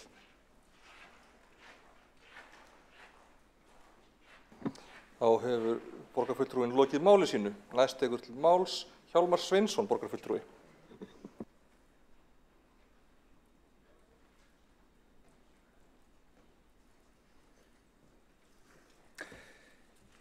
Forseti ágæta borgarstjórn, ég stóðst ekki þá freistingu að koma hér upp til að segja örfá orð í tilefni umræðu ársreikning og ég ætla að byrja á að segja það að svona umræðan í rauninni, umræðan síðastliðin 4 ár þessu ágæta kjörtímabili hefur einkennst af opboðslegum stóryrðum og fullyrðingum að allt sé í kalda koli og borgin gjaldþrota og það svona minnsta og vægasta sem að sagt hefur verið. Sem betur fer þessu tímabili stór yrða að ljúka í bíli og við sjáum hvað nýtt tímabil býður okkur upp á. Það fer náttúrulega eftir persónum og leikendum hverju sinni.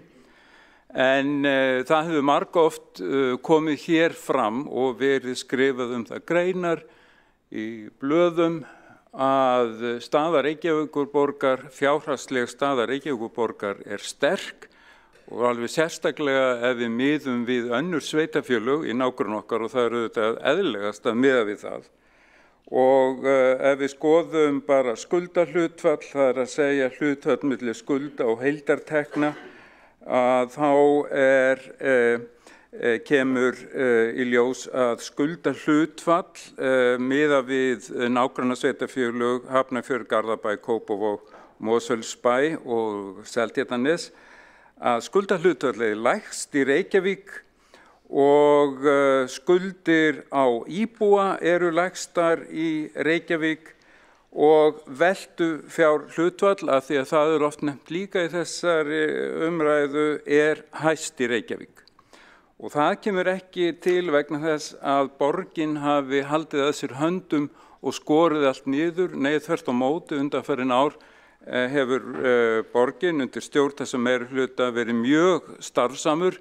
Það hefur margoft komið fram að Reykjavíkurborg stendur í rauninni undir félagslegu húsnæði á höfuðborgarsvæðinu og á landinu öllu. Hér voru gerðir mjög merkilegir samningar við verkalýðsfélögin uppbyggingu 1000 langtímalegu íbúða og svo uppbygging henni er að verða lokið. Það hafa verið byggðar gríðarlega margar stúdentaíbúðir og auðvitað íbúðir fyrir aldraða og öryrkja. Þannig að þetta er eitthvað sem að verður munað eftir, þetta er eitthvað raunverulegt og auðvitað hafa félagsbústaðir neytt forkaupsréttar sem að kveðir á í samningum borgarinnar við lóðarhafa á nýjum uppbyggingarsvæðum, þannig að íbúðum þar og íbúum hefur fjölgað gríðarlega og það er auðvitað engin froða, það er raunverulegt, þetta eru raunveruleg heimili, raunverulegar byggingar, raunveruleg efnisleg verðmæti, raunveruleg félagsleg verðmæti, raunveruleg fjárhagsleg verðmæti. Og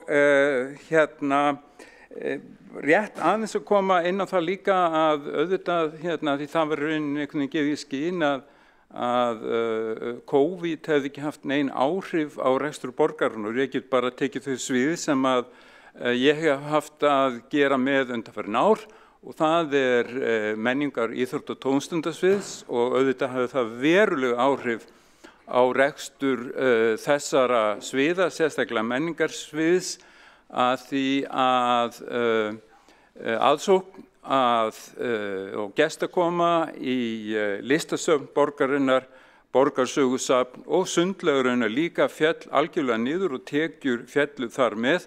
Samverið sem Strætó árin 2020 til 2021 tapaði Strætó sem samsvarar 1,5 milljarða króna meðað við árið 2019. Auðvitað hefur þetta haft mjög mikil áhrif og þess vegna er í rauninni stór merkilegt hvað þessi ársreikningur er þrátt fyrir allt og enn og aftur ekki sé talað ef miðað er við önnur sveitarfélög, hvaðan er í rauninni jákvæður og ég get ekki orða bundist og haft orð á því að mér fannst það ótrúlega lágkúrulegt hjá borgarfulltrúanum Kolbrúnu Baldursdóttur að halda því fram að við sem erum í meirihluta séum óheiðarleg og hún er þá væntanlega í þeim skilningi fulltrúi hins heiðarlega fólks. Það er bara alls ekki þannig. Við erum alveg jafn heiðarleg og annað fólk, störfum þannig, höfum verið þannig og ætlum að vera þannig áfram. Hafa borgarfulltrúin lokið við að halda ræðu sína, þá er tveir borgarfulltrúar óskað eftir að veita andsvar og fyrst veitir andsvar borgarfulltrúin Kolbrún Baldursdóttir. Já, forseti ágæta borgarstjórn. Ég veit ekki hvort ég á að þakka borgarfulltrúanum Hjálmari Sveinssyni fyrir sína ræðu en ég heyri það að það er greinilega því oftar sem að fólk kannski segir sér að staða borgarsjóðs sé sterk þá fer fólk að trúa því. Þetta er spurning að segja hlutina eins og þeir eru og já, ég er að prófa að setja mig í spor, ef ég myndi prófa að setja mig í spor einhverja í meirihlutanum við þessar aðstæður, þá held ég að ég stæði þarna og segði bara sannleikann að staða borgarinn er ekki góð og framundan eru eintómar lántökur. Það sagði það heldur enginn að COVID hafi ekki haft áhrif, það var allan ekki mín orð, þannig að mér finnst alveg ágætt að það verið að segja í ræðu hvað maður hafi sagt að það hafi þá verið hlustað á það sem hann sagði. Hins vegar ekki hægt að setja allt á reikning COVID. COVID kom náttúrulega við alla og það nú bara þannig að mörgunni sveitarfélög eru bara standa ágætlega. Það eru þeir sem hafa verið að rýna í þá reikninga sem að hafa vit á þeim, hafa fullyrt það. Þannig að ég veit ekki, kannski verður maður bara smátt og smátt svona bæði samdauna og meðvirkur, kannski ég það sjálf ef ég væri búin að vera hérna árum saman og ég bara hef hreinlega sagt að stundum hreint út að þessi meirihluti fyrir mér einn flokkur, ótrúlega mikið meðvirknispunkt, þeir bara afsaka það að geta virkilega sagt að hér sé allt í blúsandi góðæri og velgengni með við þær tölur sem eru í ársreikningum bara einfaldlega ekki rétt og ég held meiri sé að fjármálastjóri og endurskoðendur hér myndu ekki taka nákvæmlega svona til orða. Þannig að tölum bara hlutina eins og þeir eru og það bara held ég fyrsta skrefið sem að ég held að við öll verðum að taka hvort sem við erum hérna megin í salnum eða hinum megin og að mér finnst líka vont að heyra það að það sé verið að bíða eftir þessu tímabili ljúki vegna þess að þá verður ekki lengur einhver svona gífur borgarfulltrúinn eins og að viðkomandi fulltrúi þoli bara alls ekki að heyra svona tækja almennilega til orða. Já, ég var einmitt að tala hlutina eins og þeir eru og ég var að nefna 3 þætti sem að skipta mjög miklu máli og það skuldahlutfall í sveitarfélaginu Reykjavík og ég vona að borgarfulltrúinn Kolbrún Baldursdóttir hlusti. Skuldahlutfall í borginni Reykjavík, skuldir per íbúa og veltu fjárhlutfall. Reykjavíkurborg kemur langbest út úr öllum þessum 3 liðum og þannig að við tölum hlutinu eins og eru en ég veit ekki hvað borgarfulltrúinn að tala Þá hefur borgarfulltrúinn lokið við að svara andsvari og veitir þá andsvar öðru sinni borgarfulltrúinn Kolbrún Baldursdóttir. Forseti ágæta borgarstjórn, ég engin hagfræðingur en ég hef lært svo mikið að veltufjárhlutfall að það sé miðað við þumalfingursreglu að það sé 9%. Það slefar núllið núna. Þannig að það segir sig sjálft að það ekkert afgangs. Það ekkert að koma úr rekstrinum til þess að ganga upp í þetta. Þannig að það má kannski fara að tala samanburð hér og auðvitað má finna einhvern vinkil sem að svona aðeins skárri en einhver annar. En mér finnst það aftur ekki heiðarlegt að horfa ekki á stóru hlutin í þessu og fara að tala eitthvað önnur sveitarfélög í staðis bara að horfa á Reykjavíkurborg og miða kannski við bara árið í fyrra og árið þar áður og sjá hvernig tölurnar hafa breyst.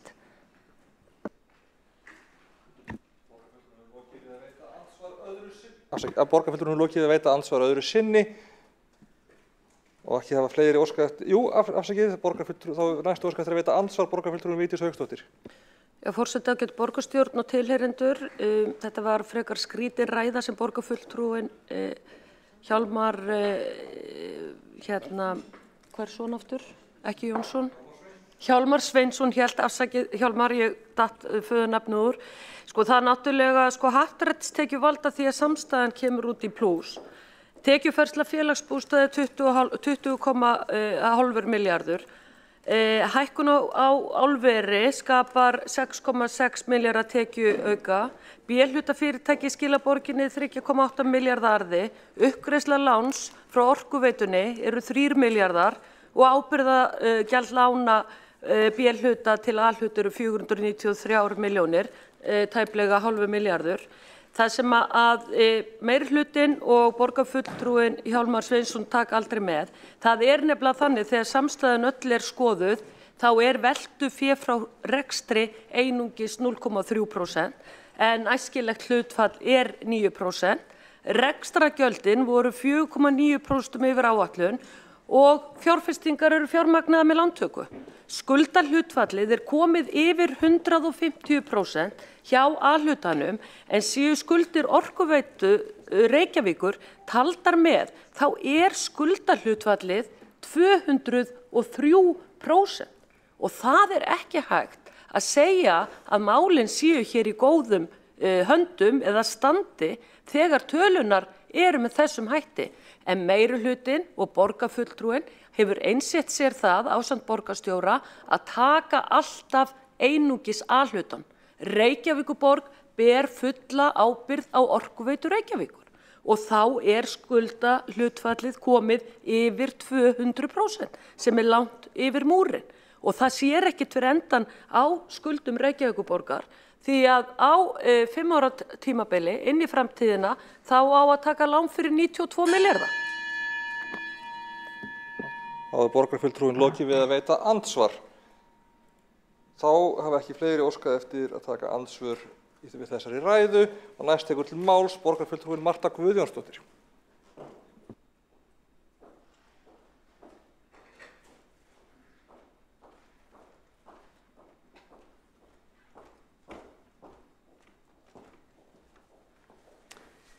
Forseti, góðir borgarfulltrúar, það áfellisdómur yfir fjármálastjórn Reykjavíkurborgar og meirihlutans hvernig skuldir halda áfram að hækka og vaxa og að heildarskuldir séu komnar yfir 400 milljarða króna og hafa aldrei verið hærri. Meirihlutinn hér augljóslega í afneitun í þessu máli, eins og fram hefur komið í umræðinni hér í dag. Þessi staða sýnir lausatök á fjármálunum. Meirihlutinn lofaði að lækka skuldir á kjörtímabilinu, en í stað þess að standa við það loforð hafa skuldir hlaðist upp og hækkuðu hvorki meira né minna en 24 milljarða á síðasta ári, eða 2 milljarða á mánuði. Staðan orðin grafalvarleg því skuldahlutfall samstæðu borgarinnar komið í 201%. Það því ljóst að skuldasöfnun og útgjöld borgarinnar eru langt umfram tekjur, þrátt fyrir mettekjur af sköttum og gjöldum. Það segir sig sjálft að þessi skuldasöfnun kemur fram í hærri álögum og verri þjónustu. Það hefur sýnt sig í því að þrátt fyrir þessa skuldasöfnun hefur meirihlutanum ekki tekist að sinna almennilega þeirri grunnþjónustu sem henni ber að sinna. Biðlistar halda áfram að lengjast, endurbótum og viðhaldi á skólahúsnæði verulega ábótavant og ekki hefur tekist að vinna margra ára uppsöfnuðu viðhaldsleysi með þeim afleiðingum að nemendum og starfsfólki boðið upp á heilsuspillandi húsnæði. En á sama tíma hefur þessum meirihluta tekist að sólunda fjármunum skattgreiðenda í hvert gæluverkefnið á fætur öðru. Forseti, ársreikningurinn staðfestir að engin merki að meirihlutinn hafi reynt að sýna ráðdeild, gera ráðstafanir með að hagræða í rekstrinum og taka á vandanum. Borgarstjóri virðist hæst ánægður með þessa skuldsetningu og biður borgarfulltrúa að rita undir ársreikninginn með bros á vör, en ég ekki viss að borgarbúar taki þessum ársreikningi og skuldasöfnun með jafnmikilli ánægju. Því það eru þeir á endanum sem borga brúsann. Borga brúsann fyrir þessa óhóflegu skuldasöfnun og finna fyrir því í buddunni með hæsta leyfilega útsvari og gjaldskrárhækkunum sem í mörgum tilfellum ekkert annað en skattheimta. Forseti, það segir sig sjálft að það skuldsetur sig enginn út úr fjárhagsvanda. Hvorki heimili, fyrirtæki né ábyrg sveitarfélög.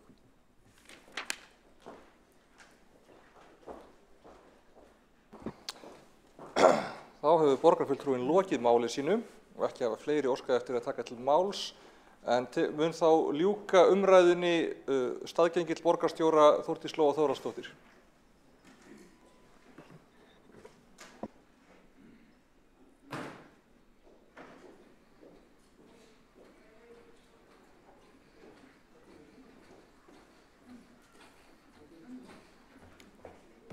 Forseti, takk fyrir umræðuna. Mér langar nú kannski, þetta nú bara verið fín umræða ársreikninginn svona í seinni umræðu og mér langar nú kannski aðeins að bregðast aðeins við orðum borgarfulltrúa Kolbrúnar Halldórsdóttur. Hér hefur enginn talað góðæri. Mér baldurs Ólafsdóttur. Hér hefur enginn talað um góðæri, alls enginn, og ef að við horfum til síðari ára að þá var árið í fyrra mun verra og mun erfiðara, eða árið 2020 skulum við segja, mun erfiðara og niðurstaðan verri heldur en árið 2021. Við lokum þessari umræðu á þeirri staðreynd og í því engin meðvirkni eða engin beygla á tölum. Staðreyndin sú að samstæðan jákvæð 23 milljarða sem viðsnúningur 27 milljarða frá fjárhagsáætlun. Það alveg rétt sem hefur komið hér fram að auðvitað inn í loka ársreikningi ýmsar breytur sem taka breytingum eins og álverð og fleira. Og það hefur komið fram hér meðal annars hjá borgarfulltrúa Eyþóri Laxdal Arnalds að eðlilega hefur síðan heimsmarkaðsverð á ýmsu líka áhrif eins og ál og fleira. Niðurstaðan samt sem áður sú að hér erum við með A-hluta sem neikvæður upp á 3,8 milljarða og þetta betri niðurstaða heldur við áttum von á og fyrir það getum við verið þakklátt. En það hins vegar ekki markmið borgarstjórnar hérna að reka borgarsjóð með halla, alls ekki. Enda bæði í 5 ára áætlunum og í fjármálastefnunni settum við okkur markmiðum það að snúa þessu við. Við höfum verið að fara í gegnum áföll í efnahagslífinu á þeim skala sem ekki hefur gerst á þessari öld. Og satt best að segja, þá þorir maður að segja lítið því að þrátt fyrir það að við höfum staðið hér með algjörlega nýjan veruleika í heimsfaraldri, að þá stöndum við hér líka algjörlega með nýjan veruleika í fanginu sem stríð í Evrópu. Þannig að leið og við vonum að við séum að fara inn í betri tíð hvað varðar heimsfaraldur, þá erum við líka undir það búin að við séum að fara inn í erfiða tíma þegar kemur að stríðstímum og það sannarlega ekki þannig að við sjáum fyrir endan á því. Ég vil bara ítreka það að hér mikil viðsnúning að ræða á A-hlutanum frá fjárhagsáætlunum eða 8 milljarða og leggjum hér þennan ársreikning upp til samþykktar og ég slít umræðu með þeim orðum. Takk fyrir. Þá hefur staðgengill borgarstjóra lokið máli sínu og tökum við þá stutt fundarhlé, cirka 5 mínútur. Það verða lesnar bókanir eftir atkvæðagreiðslu, eftir hléið. En já, stutt fundarhlé.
Í ljósi þess að það náðist að fá alla borgarfulltrúa í salinn, þá betra að drífa í atkvæðagreiðslunni frekar en að geyma hana frekar.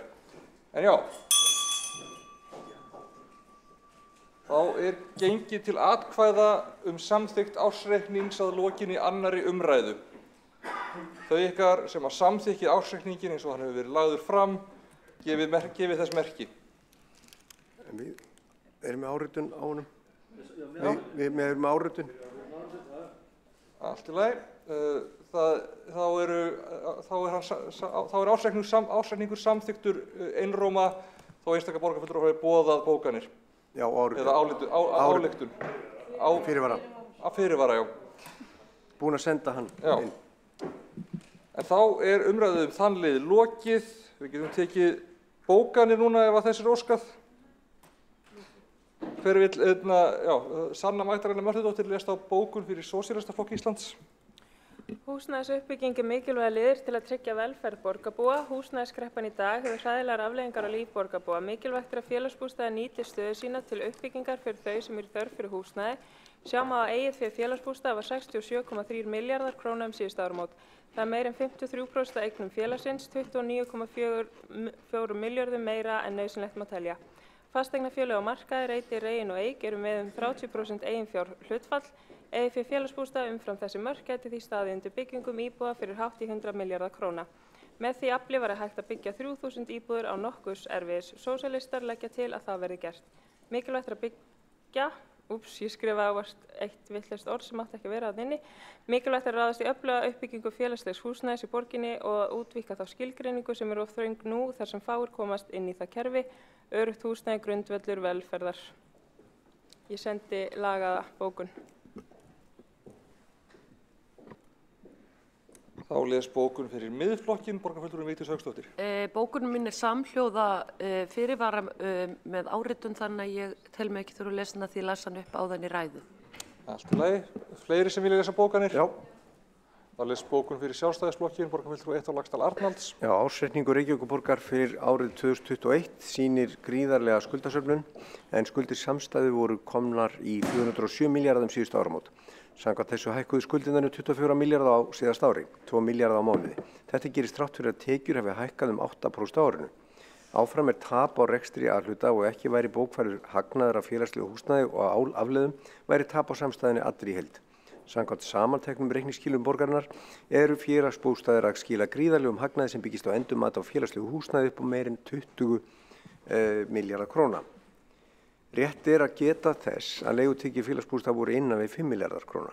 Skuldir vaxa nærri 5 milljarða hjá félagsbústöðum einum. Þessi framsetning skekkir niðurstöðuna umtalsvert enda hún verulega umdeild meðal annars innan endurskoðunarnefndar Reykjavíkurborgar sjálfrar. Rétt er að geta þess að eftirlitsnefnd fjármál sveitarfélaga og eftirlitsstofnun ESA hafa gert athugasemdir við þessa framsetningu borgarinnar. Það er spurningum enn ósvarað. Skuldahlutfall samstæðu borgarinnar er komið í 201%. Þetta hlutfall segir sína sögu og ljóst að skuldasöfnun og útgjöld borgarinnar eru langt umfram tekjur, þrátt fyrir mettekjur af sköttum og gjöldum. Þá hefur borgarfulltrúinn lokið við að lesa bókun. Eru fleiri með bókanir? Já, þá les bókun fyrir flokk fólksins, Kolbrún Baldursdóttir, borgarfulltrúi. Ágæta borgarstjórn, meirihlutinn leggur sér líma við að slá ríki í augu borgarbúa og sannfærða að fjárhagsstaða borgarans sé sterk. En ekki er allt sem sýnist. Stór hluti er vegna hækkunar á verðmæti félagsíbúða sem eru ekki söluvara eða fjárhagsleg innistæða. Matsverði þeirra er þáttur sem villir sýn. Grundvallaratriði í reikningsskilum er að gefa henni sér sönn mynd af borgarsjóði. Ástæður til að hafa áhyggjur af fjármálastjórn og rekstrarstöðu A-hluta borgarsjóðs velti fyrir rekstri til greiðslu afborgana og til nýfjárfestingar einungis rúmlega 300 milljónir króna en þyrfti að vera milli 12 til 13 milljarðar. Heildarskuldir afborganir lána og leiguskulda hafa hækkað 35% milli ára. Heildarskuldir og skuldbindingar hafa hækkað 17% milli ára. Taka þar lán fyrir öllu sem þrengja fjárhagsstöðu borgarinnar. Þessi sívaxandi fjármuni fari í að greiða afborganir á lánum og leiguskuldbindingum. Fyrir liggur gríðarlegt viðhald á lykilmannvirkjum svo sem skólum má vera skólum fyrir utan aðrar fjárfestingar. Hvernig verður áætlaðar fjárfestingar í borgarlínu fjármagnaðar? Mun þessi staða þýða að það verða að draga saman í útgjöldum til félagslegra þátta. Flokkur fólksins vill að staldra sér við hér og forgangsraða með öðrum hætti í rekstri borgarinnar. Á meðan öllu þessu framvindur er þrengt að fólki á ýmsum sviðum, biðlistar lengjast og fátækt fyrir vaxandi með tilheyrandi vanlíðan. Það var borgarfulltrúinn lokið við að lesa bókun. Lest á bókun fyrir meirihlutaflokkana Ragnar Sigurðardóttir, borgarfulltrúi.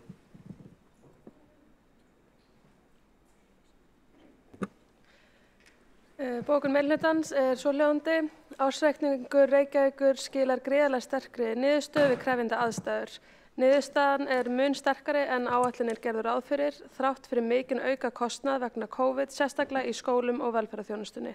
Þar sýndu starfsfólk og stjórnendur ótrúlega útsjónarsemi og seiglu og öllu því fólki þakka sérstaklega. Borgin brást einnig við COVID með því að auka fjárfestingar. Þar erum við að fjárfesta í innviðum hverfan okkar og í lífsgæðum fyrir borgarbúa með grænum áherslum í samræmi við græna planið. Þessi ársreikningur staðfestir því ábyrga fjármálastjórn, öflug og rétt viðbrögð við erfiðum aðstæðum, góðu frammistöðu starfsfólks og stjórnenda og sterka stöðu borgarsjóðs og samstæðanar í heild. Það gott veganesti inn í framtíðina. Þá hefur borgarfulltrúinn lokið við að lesa bókun. Þá ekki fleiri bókanir undir þessum lið og textunum lokið. Og forseti bara þakkar borgarstjórn fyrir að afgreiða þetta hratt og örugglega. Þá næst á umræðu liður 2, almenn eigendastefna Reykjavíkurborgar, samanber 7. lið fundargerðar borgarráðs frá 28. apríl 2022 og fyrst tekur til máls borgarfulltrúinn Þórdís Lóa Þórhallsdóttir.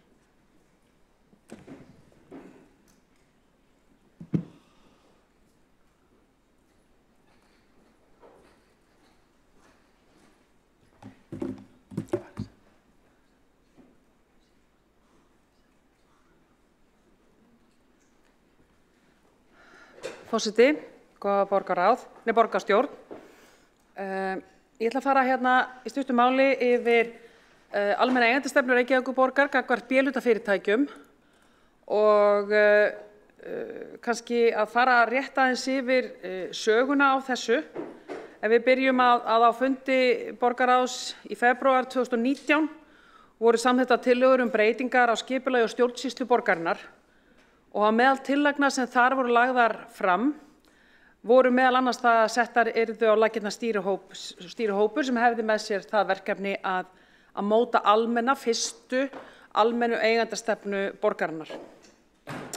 Og við tókum okkur síðan til í borgarráði í október það sama ár og stofnuðum þann hóp og það ákváðum við að gera strax frá upphafi í víðtæku samráði.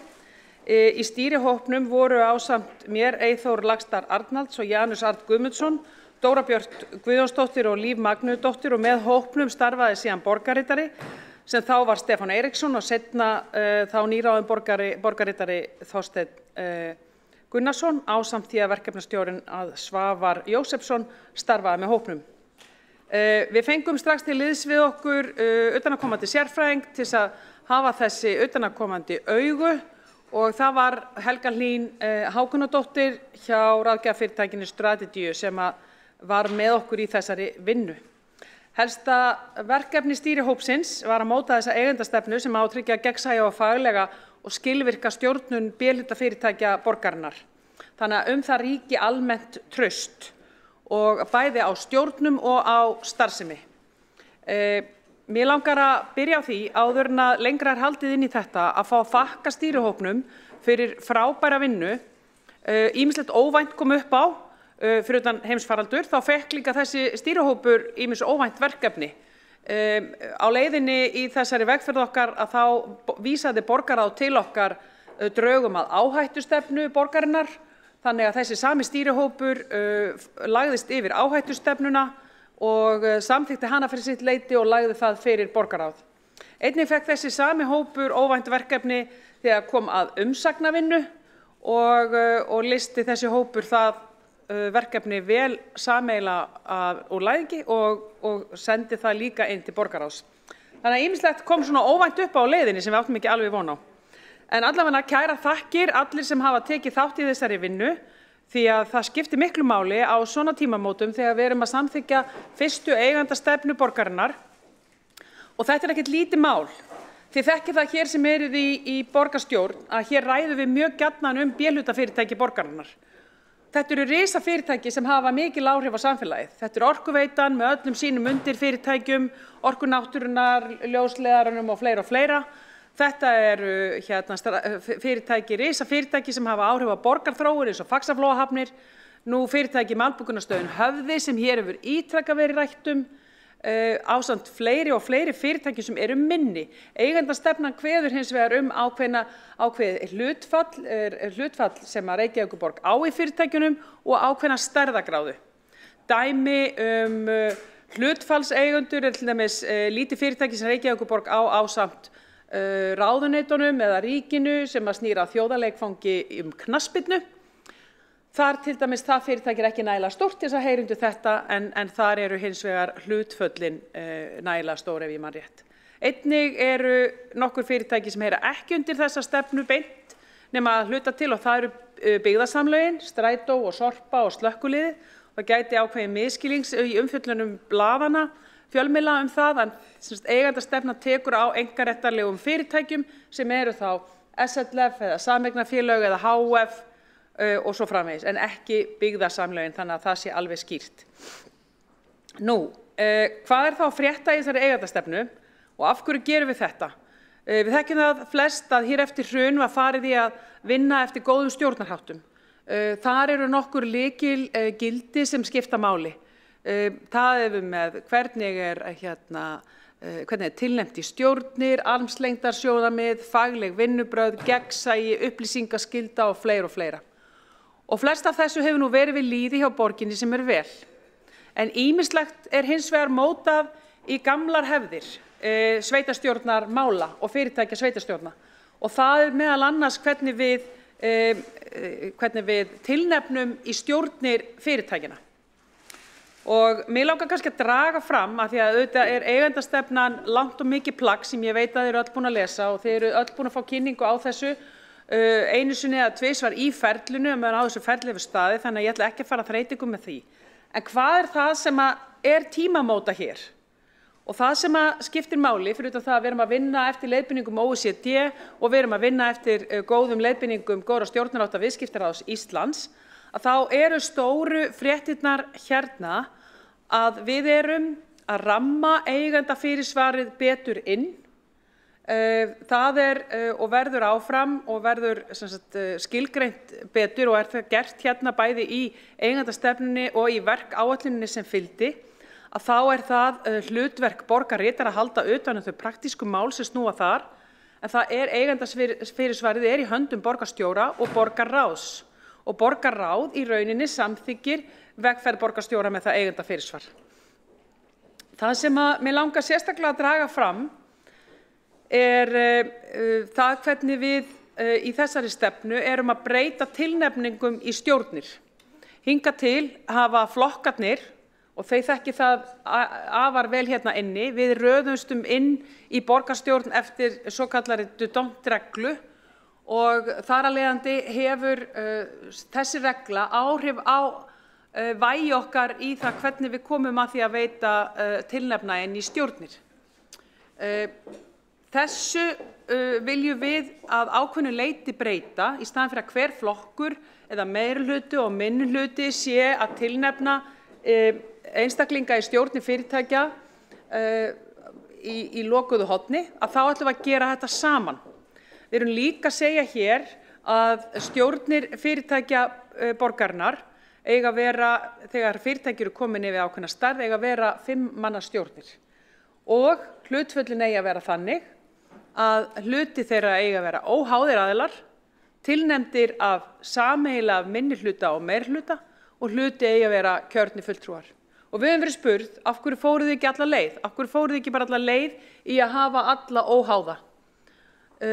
Það var ekki sátt og ekkert endilega farið á stað með það markmið í upphafi. Með það markmiði var að fara af stað og taka góð og skref í sátt og samlyndi. Af því að þetta í rauninni, eigendastefnur, ekki eitthvað plagg sem komið til að vera næstu 40 árin óhreyft og óhaggað. Svona plöggum þarf að aðlaga því samfélagi sem við erum í hverju sinni. Þannig að við lítum á það að gera þetta svona, að blanda stjórnir fyrirtækja með óháðum og kjörnum fulltrúum, sé í rauninni eðlilegt og gott fyrsta skref. Ef við erum komin hérna fram 20 ári tíman og við staðum 2042, þá getur bara vel verið okkur finnist þetta allt saman freka fyndið og séum okkur allt öðrum stað og við þurfum bara að vera undir það búin. En það sem við erum að fara að gera hér það að við erum að fara að búa til tilnefningarnefnd sem heyrir undir borgarráð. Hún og verður mönnuð fulltrúum úr borgarráði. Þessi tilnefningarnefnd mun vinna ásamt utanaðkomandi ráðgjöfum að því að stilla upp tilnefningum borgarráðs og þá borgarstjórnar til fyrirtækja sem ræðir. Og þetta eru fyrst og síðast Orkuveitan, Faxaflóahafnir, Malbikunarstöðin, Höfði og fleiri en enn og aftur ekki byggðasamlögin.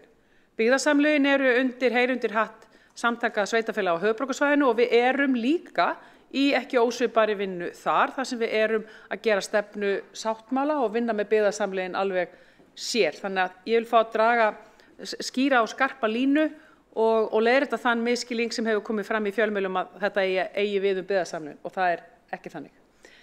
En allavega, hér eru við sem sagt að leggja til að minni og meirihlutir, hvernig sem hann verður samsettur í framtíðinni, við erum að búa rammi saman inn og tilnefni saman hverjir sita fyrir hönd borgarinnar í stjórnum fyrirtækja. Í þessari eigendastefnu er líka skilgreint svolítið hvað er óháður og það er mjög eðlileg spurning að við spyrjum okkur hver er óháður og hver er háður.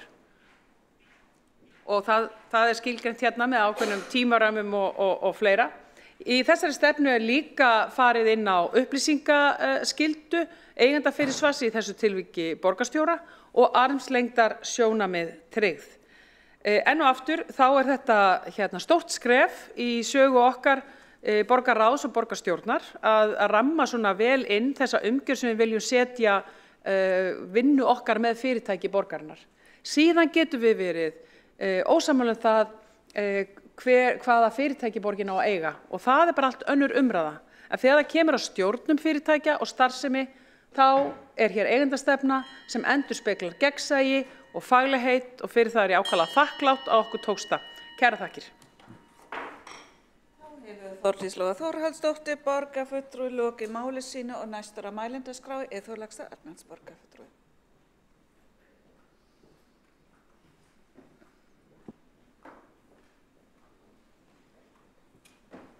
Já, forseti, ágæta borgarstjórn og tilreyndur. Við erum hérna að stíga skrefin í framtíðina með þessari nýju eigendastefnu. Ég tel að við séum að vinna jákvætt starf bæði á þessum vettvangi og líka varðandi stefnuráð, varðandi byggðasamlögin og samstarfið önnur sveitarfélög þar sem að Reykjavíkurborg á hlut með nágranna sveitarfélögum sínum og þó að það sé á öðrum stað, í öðru ferli, þá viljum samt ræða þetta svona heilt yfir. Við höfum séð á þessu kjörtímabili sem er að ljúka mörg mál sem varða dótturfyrirtæki og byggðasamlög þar sem að við höfum ekki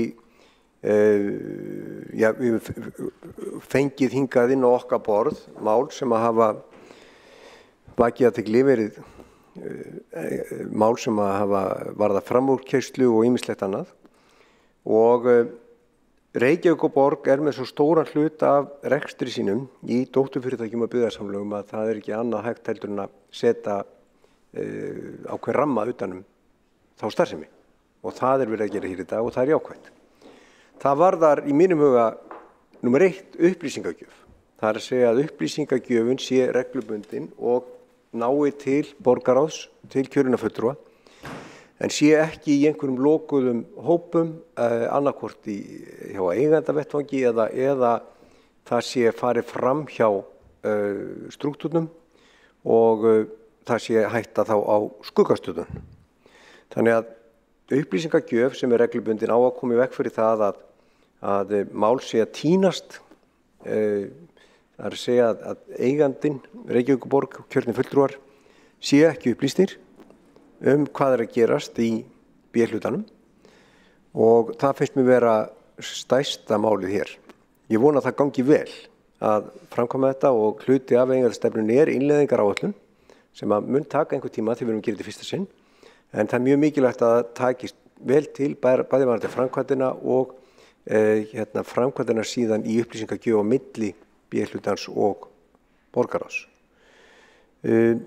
Síðan er það tilnefningarnefndin sem að formaður borgarráðs fór ágætlega yfir hérna áðan og hérna þar er líka varnagli sem er kannski óvenjulegur miðað við fyrirtækjamarkaði að ef ekki næst samkomulag þá er varnagli það að lýðræðisleg skipting gildi. Það er að segja að minnihlutin sé varin að einhverju leyti. Og þetta er dálítið merkileg umræða að því leyti að minnihluti í hlutafélögum oft með meiri vörn heldur en minnihluti í bæjarstjórn eða borgarstjórn. Og ef að minnihluti er orðin mjög lítill til dæmis í hlutafélagi, þá á hann möguleika að vera keyptur út og varin með ýmsum hætti. Það er ekki hægt að vaða yfir hann. Það þarf aukin meirihluta til að breyta samþykktum í hlutafélögum, 2/3, en einfaldur meirihluti getur ráðið í bæjarstjórnum. Og þess vegna er mikilvægt að við reynum að virða minnihlutann hvers svo sem í minnihluta. Og ég held að við þurfum að minna okkur á það sífellt að minnihlutinn, hann mikilvægur, ekki bara til að gagnrýna, heldur líka til að hlusta á hann. Og það er eitthvað sem á við um þessa stjórnskipan líka. Þannig við erum með varnagla upp á það að ef að næst ekki samkomulag í tilnefningarnefndinni þá eigi að fara eftir lýðræðislegum hlutföllum. Það er jákvætt. Svo vona ég bara að þetta gangi vel á nýju kjörtímabili og ég vil þakka bara fyrir samstarfið í hópnum og Helgu Hlín sérstaklega fyrir góða vinnu og vonandi erum við bara að fara í átt að nútímavæðingu. Það er að segja að við séum ekki með svona svört box. Svört box þau eru fín í flugvélum en þau eru ekki góð í fyrirtækjarekstri og við erum hérna að opna boxið. Og stundum þarf að hrista boxið en hérna erum við að opna boxið. Og alveg eins og Þórdís Lóa Þórðarsdóttir borgarfulltrúi sagði að þá er þetta varða á leið. Við erum alltaf að reyna að gera betur og við tökum þetta, eða einhverjir aðrir, taka þetta upp þá bara síðar. En þetta er allavega skref í áttina að nútímavæðingu og ég þakka fyrir samstarfið. Takk. Þá hefur Eyþór Axel Arnalds lokið máli sínu og næst á mælendaskrá Sanna Magdalena Mörtudóttir borgarfulltrúi.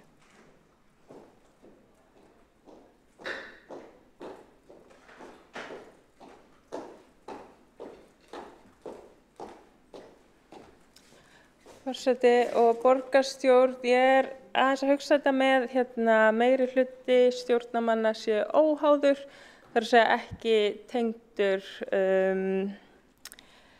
ekki kjörnir fulltrúar eða starfsmann Reykjavíkurborgar. Ég er bara að hugsa þetta aldrei með þetta svona óhæði, svona einmitt, hversu langt frá við séum að fara og hvernig við erum að tryggja bara sem besta samsetta fulltrúa.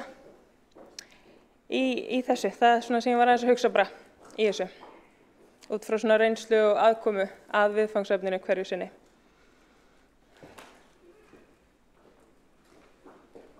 Þá hefur Sanna Magdalena Mörtudóttir borgarfulltrúi lokið máli sínu, hefur Þórdís Lóa Þórhallsdóttir óskað eftir veita ansvar.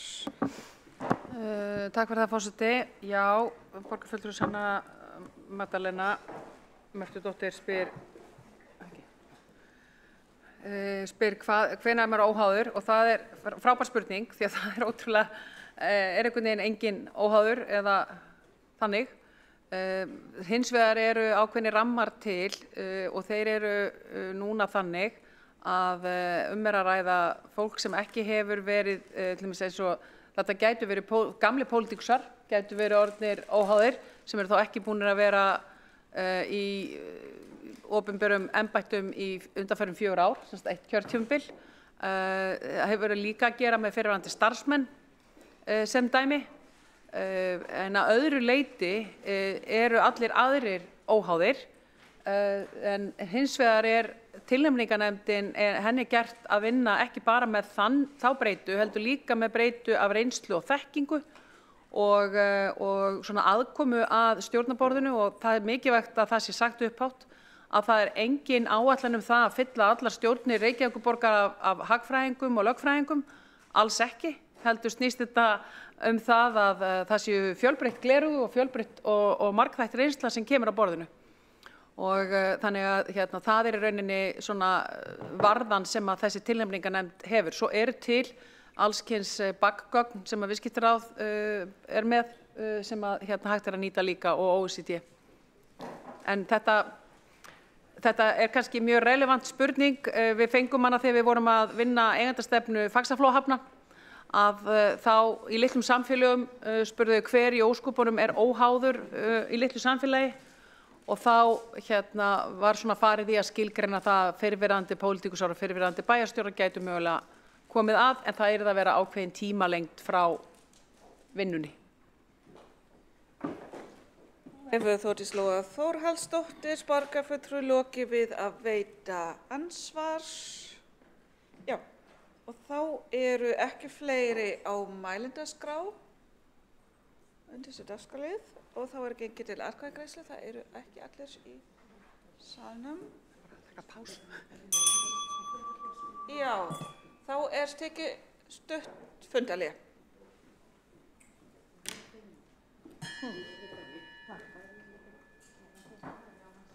Já.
Fundinum áframhaldið í borgarstjórn Reykjavíkur og hérna er gengið til atkvæðagreiðslu eigendastefnu.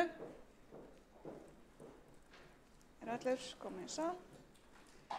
Þeir sem samþykkja til að gefa eigendastefnu, já, gefa merki.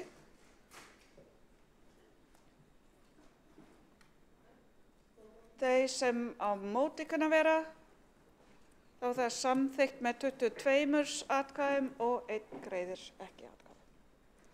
Já. Þá er gengið til næsta máls á útsendri dagskrá.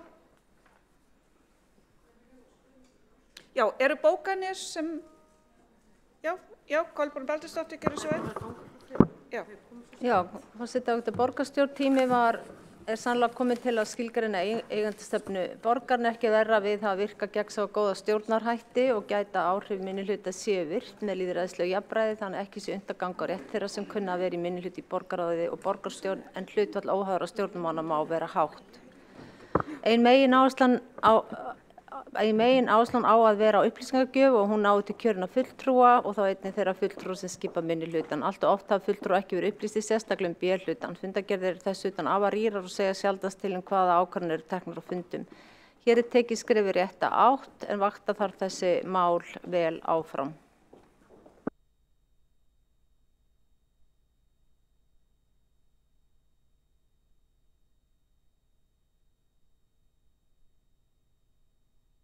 Vil jeg lese núna? Nei?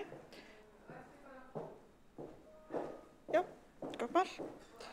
Já, þá skengið til næsta máls á... Já, bara gera svo vel. Ég les þá sameiginlega bókun meirihlutans og Sjálfstæðisflokksins allavegana og mögulega fleiri ef að vilja. En þetta er sama bókun og við stóðum saman að í borgarráði. Hér er verið að samþykkja eigendastefnu Reykjavíkurborgar sem unnin að þverpólitískri sátt og tekur með á leiðbeiningum OECD stjórnarhætti fyrirtæki og opinberri eigu.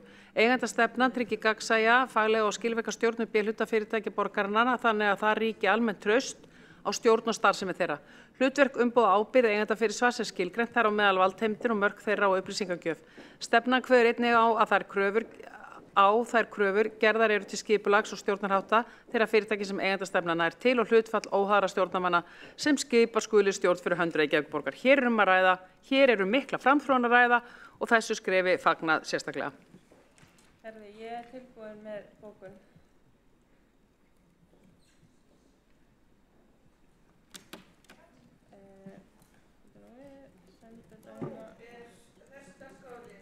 Lokið en... Má ég senda bók? Nei, lesa.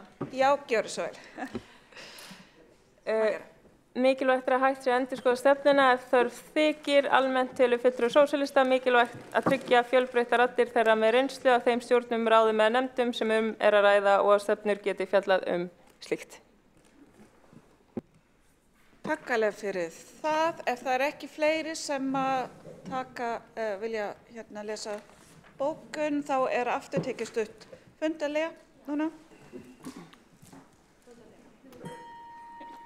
Já, til að skrifa undir.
Fundi þá framhaldið í borgarstjórn Reykjavíkur á þessum ágæta þriðjudegi og förum við þá næst í þriðja lið á útsendri dagskrá sem forgangsröðun viðbygginga skóla og frístundastarfs, samanber 31. lið fundargerðar borgarráðs frá 7. apríl 2022.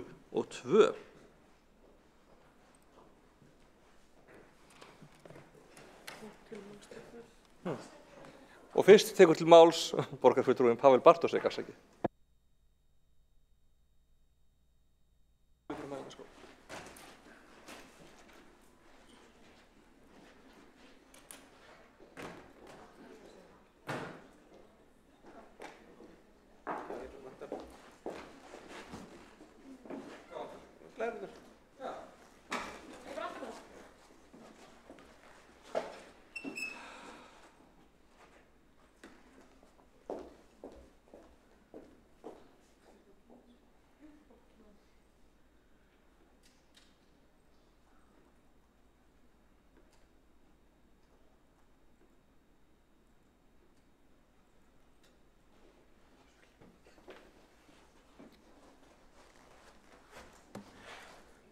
Forseti, það með ánægju sem ég stend hér í dag og kynni niðurstöður hóps sem hafði það verkefni að forgangsraða viðbyggingu fyrir skóla og frístundastarf.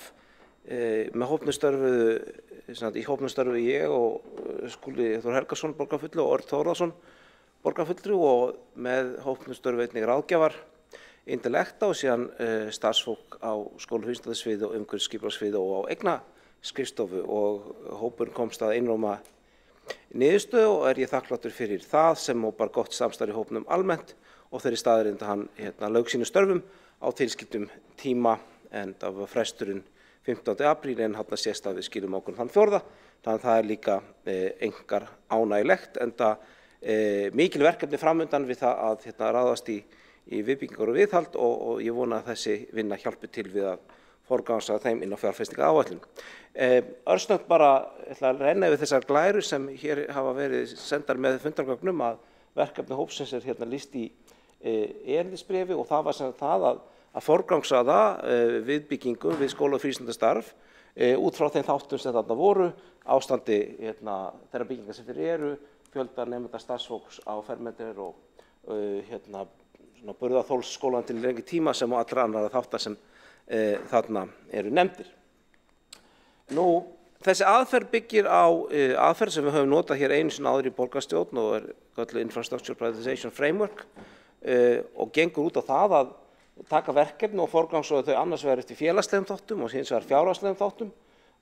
Síðan fáum við þá einhverja innbyrðis röðun og það má síðan segja að segjum að við höfum einhverja 10 milljarða til umráða og ef eitthvað verkefni innan þeirra marka, bæði ef tekin eru bara félagslega sterk verkefni og þau sem koma fjárhagslega vel út, þá augljóst að ráðast í það verkefni.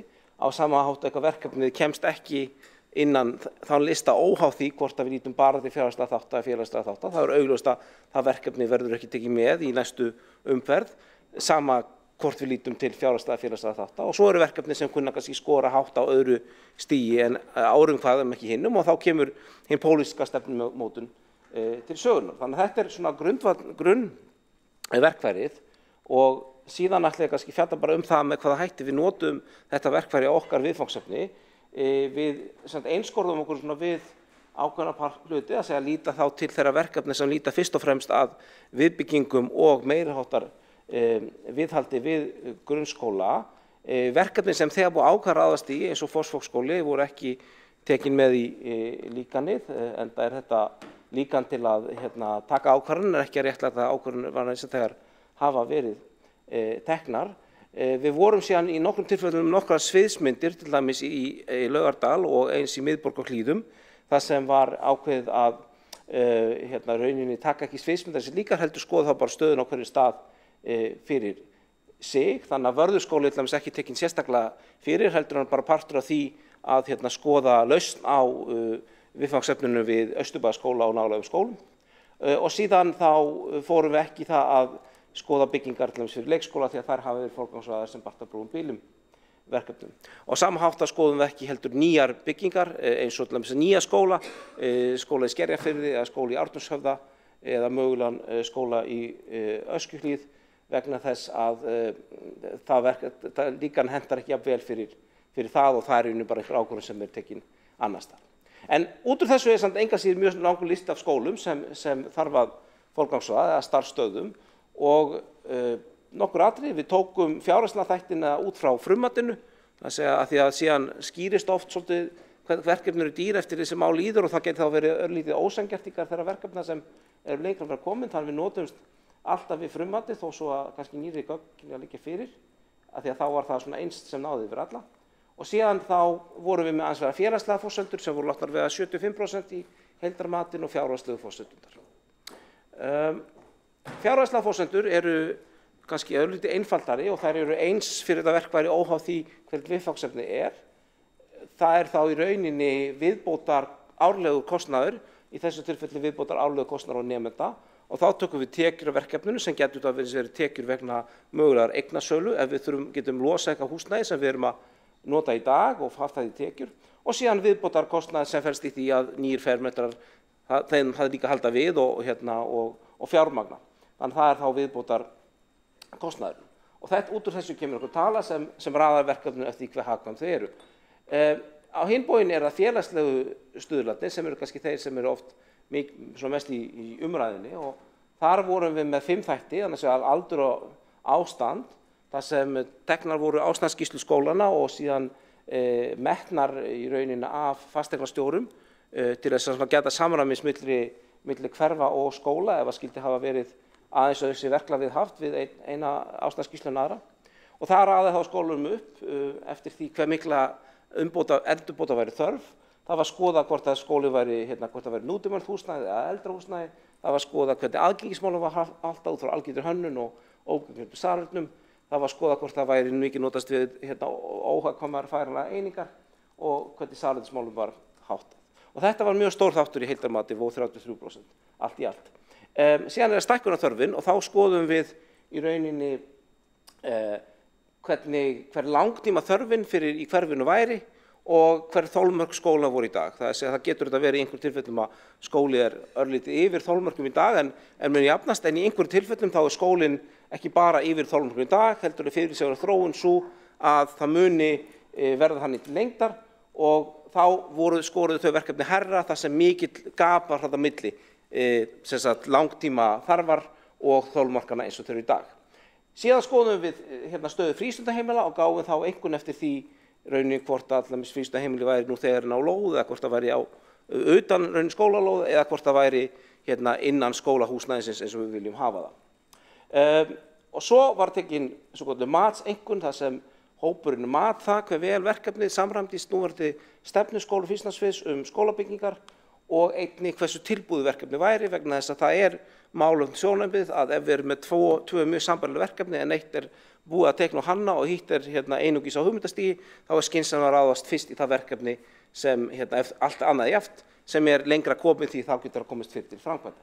Og loks þá tókum við líka loðstuðul sem metur jafnræði og jafnrétti eða félagslega áskorunni í skóla hverfinu til þess að þá forgangsa aðeins herra þeim skólum það sem slíkt er tilfellið.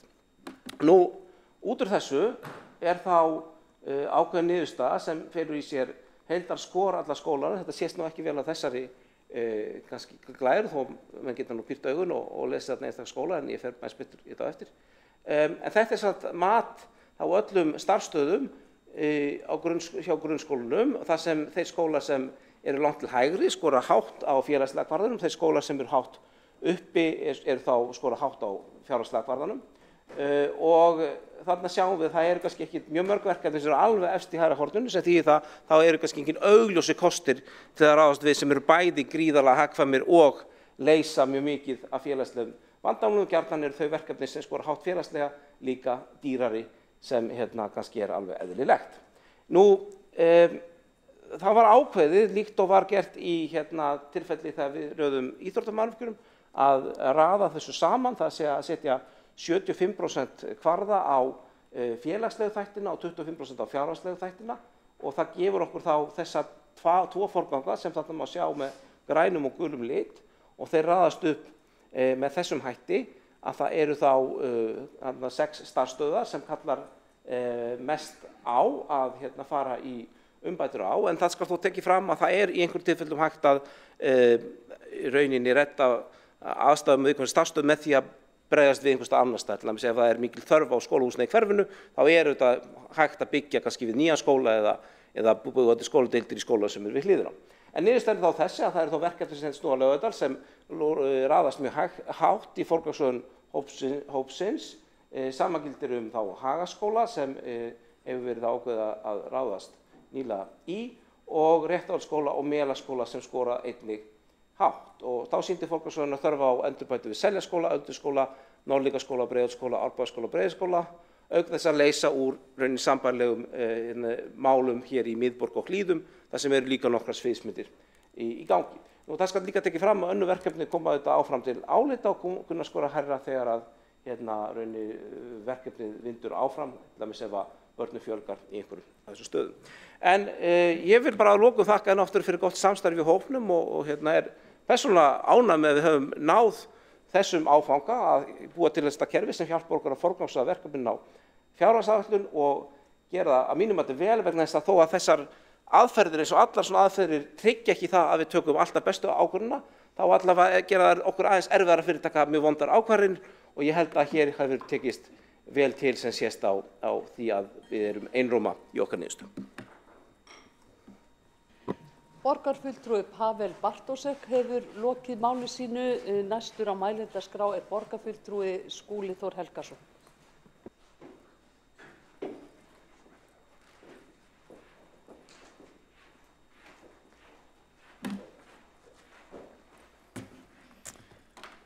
Forseti ágæta borgarstjórn.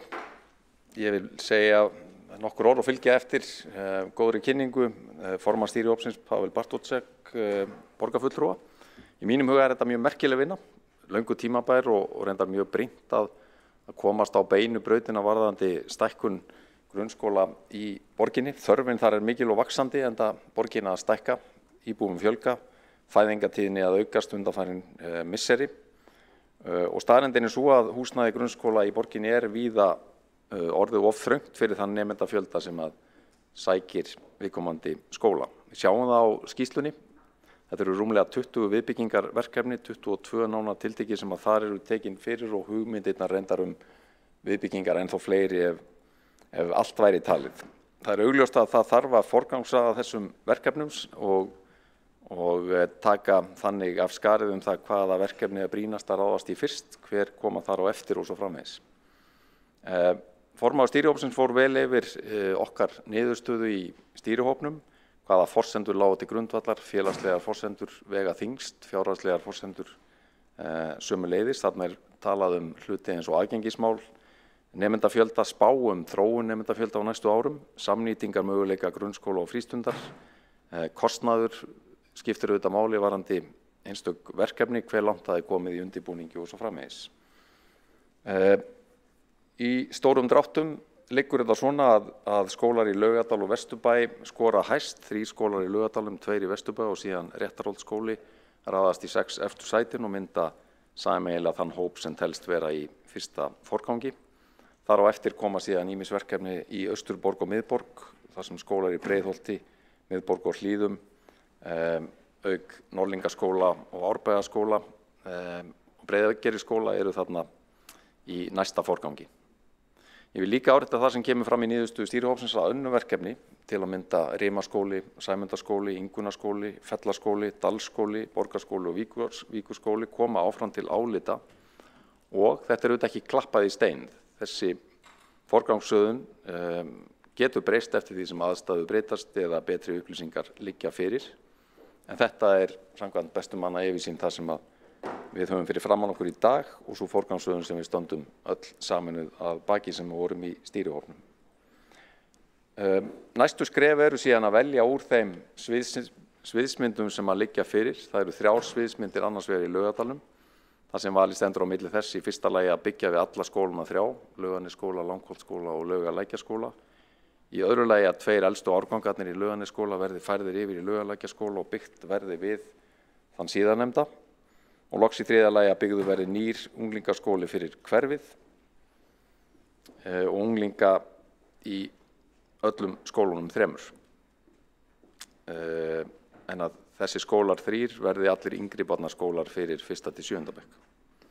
Þetta eru auðvitað misróttækar tillögur og eðlilegt að sitt sýnist hverjum ágæti þeirra, en þessar tillögur hafa verið í umræðunum nokkura mánaða skeið og nú er einmitt að ljúka ítarlegu umsagnaferli þessar sviðsmyndir þar sem hefur verið leitað eftir áliti nemenda, foreldra og íbúa í hverfinu á sviðsmyndunum 3. Við erum að rekna með því að fá samantekt sviðsins á umsögnum síðar í þessum mánuðin í skóla- og frístundaráð og í framhaldinu eru þá forsendur til þess að taka ákvörðun það hver þeirra verður fyrir valinu. Hitt stóra verkefnið í tengslu við viðbyggingar sem hefur fengið mikla athygli og vinnu undanfarna mánuð og misseri tengist miðborg og Hlíðum og skólunum í því hverfi, Austurbæjarskóla, Háteigskóla og Hlíðaskóla, með þeirri gleðilegu viðbót sem að tilkoma Vörðuskóla sem að borgin keypti nýlega af ríkinu og skapar verulega möguleika á umbótum í húsnæðismálum grunnskólana í hverfinu. Þar eru sviðsmyndindar fleiri, alls 5, þar af 3 sem gerir ráð fyrir því að Vörðuskóli verði unglingaskóli, ýmist fyrir 2 af skólunum 3 eða alla 3. 4. sviðsmyndin felur í sér að Austurbæjarskóli verði unglingaskóli fyrir nemendur úr öllum skólunum 3, en 1. til 7. bekkur Austurbæjarskóla færi yfir í Vörðuskóla. 5. sviðsmyndin felur svo í sér að húsnæði Vörðuskóla yrði hluti af Austurbæjarskóla sem yrði heildstæður skóli en tæki einnig við unglingum úr hinum skólunum 3. Sömuleiðis verið að vinna að því að taka saman úr umsögnum þessar tillögur og sviðsmyndir og niðurstöðu sömuleiðis að vænta þarna á allra næstu vikum, vonandi í þessum mánuði. Þannig að staðan þessi, það gríðarleg uppbygging framundan í skólamálum í borginni. Þessi forgangsröðun viðbygginga gríðarlega mikilvægt innlegginn í þá vinnu. Hún nauðsynleg og mikilvæg forsenda þess að hægt sé að ráðast í framkvæmdir á þeim verkefnum sem að raðast efst í forgang.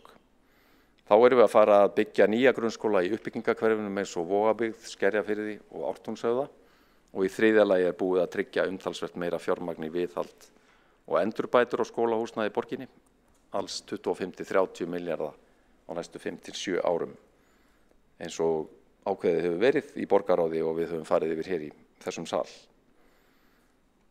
Mín niðurstaða þessi og það reyndar staðfest í ýmsum nýlegum heimildum. Það hafa verið merkar greinar ritaðar af prófessorum í Háskóla Íslands upp á síðkastið, meðal annars í tengslu við yfirfærslu grunnskólans til sveitarfélaga fyrir 25 árum. Og niðurstaða þessara aðila þessi að Reykjavík sé ótvírætt forystuafl í menntamálum á Íslandi, eins og kemur fram í grein Ingvars Sigurgeirssonar á menntavísindasviði. Það sem segir með leyfi forseta, mörg sveitarfélög bara á góma þegar spurt var stuðning við grunnskóla sem væri til fyrirmyndar. En áberandi var að verkefni sem tengdust Reykjavík komu lang oftast í sögu og má segja að borgin hafi þar algjöra sérstöðu. Í greininni kemur fram að 15 álitsgjafar af 25 nefndu fyrirmyndaverkefni á vegu Reykjavíkurborgar og sumir nefndu mörg.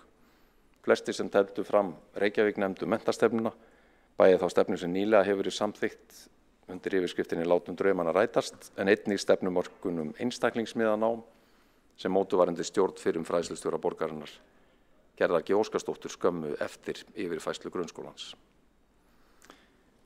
Ég vil að lokum þakka fyrir afar gott samstarf við félaga Pavel Bartósek og Örn Þórðarson borgarfulltrúa þessa vinnu, forgangsröðun viðbygginga í skólamálum og ekki síður það öfluga starfsfólk skóla- og frístundarsviðs, umhverfis- og skipulagssviðs og fjármála- og áhættustýringarsviðs sem vann með stýrihópnum sem og ráðgjöfum intellekta að mótun þessara forgangsröðunar.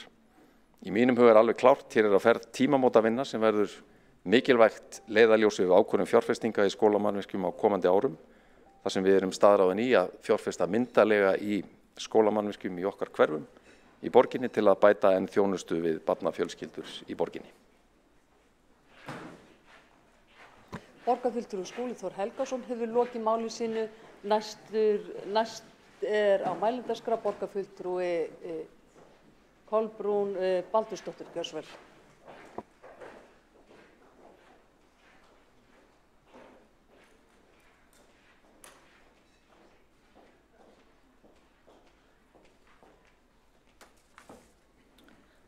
Forseti, ágæta borgarstjórn.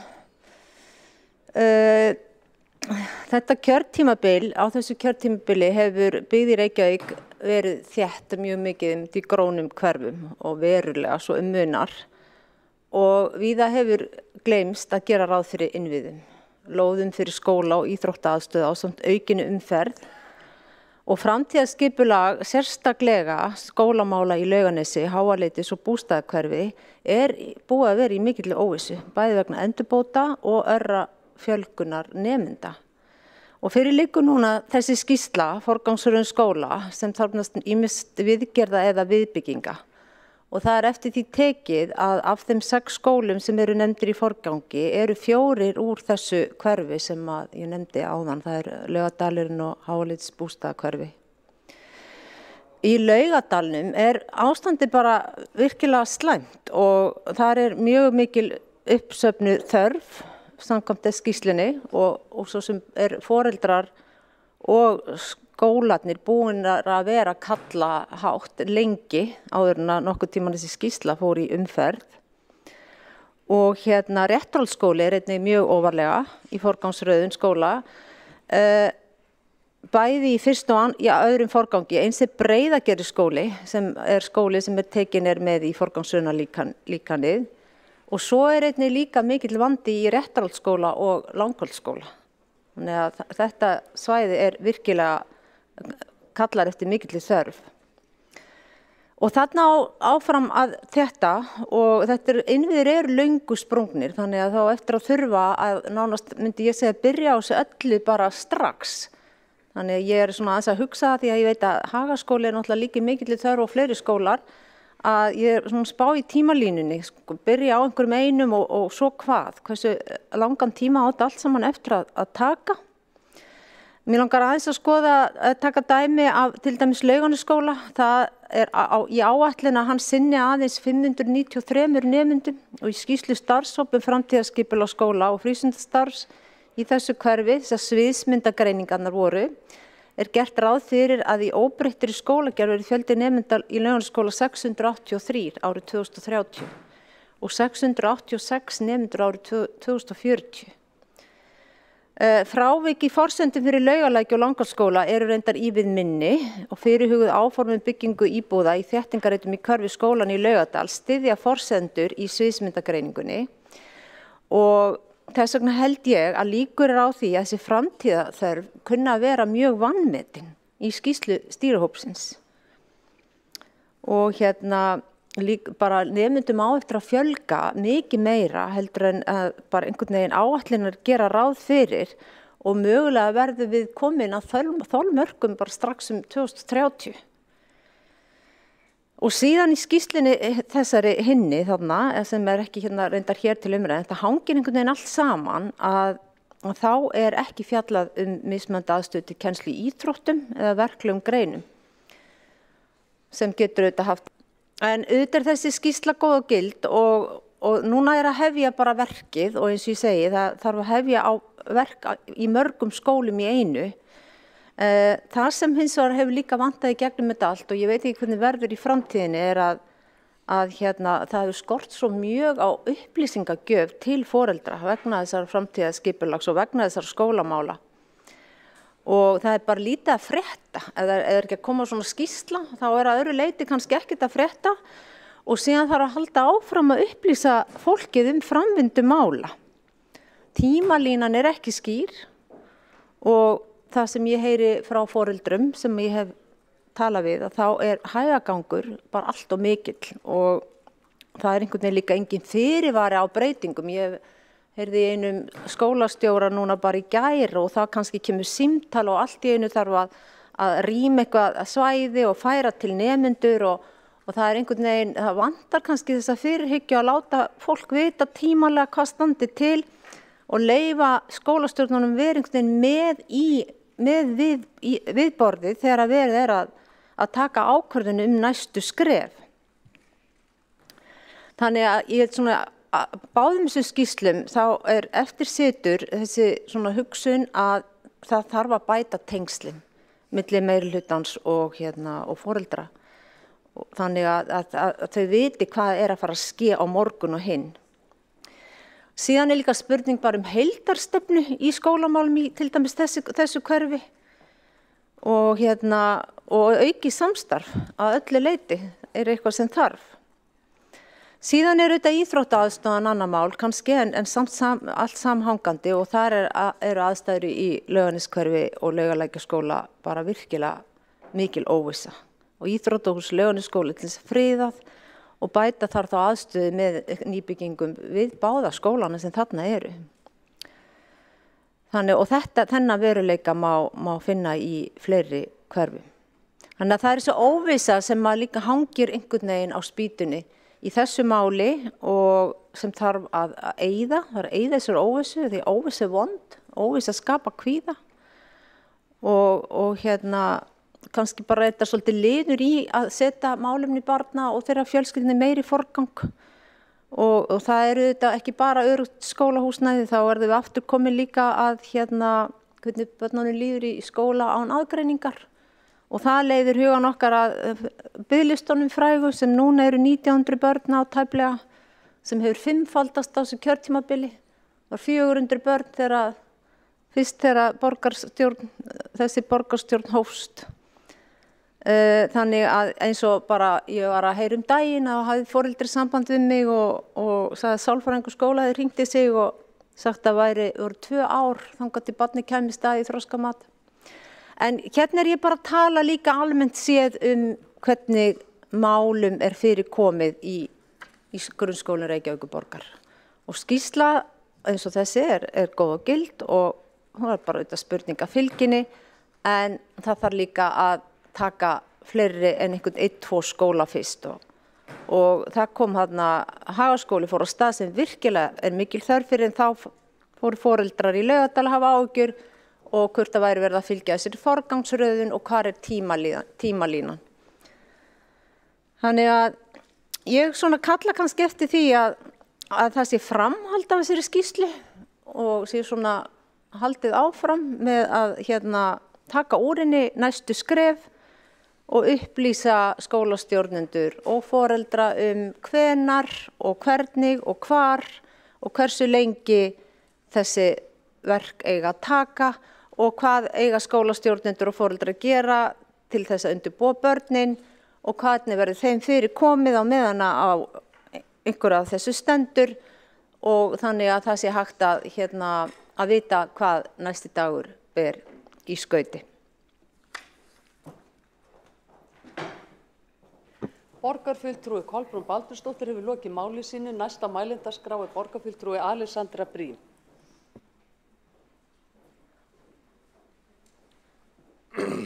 Forseti, borgarstjórn, ég vil nú kannski bara þakka stýrihópnum fyrir mjög gott starf.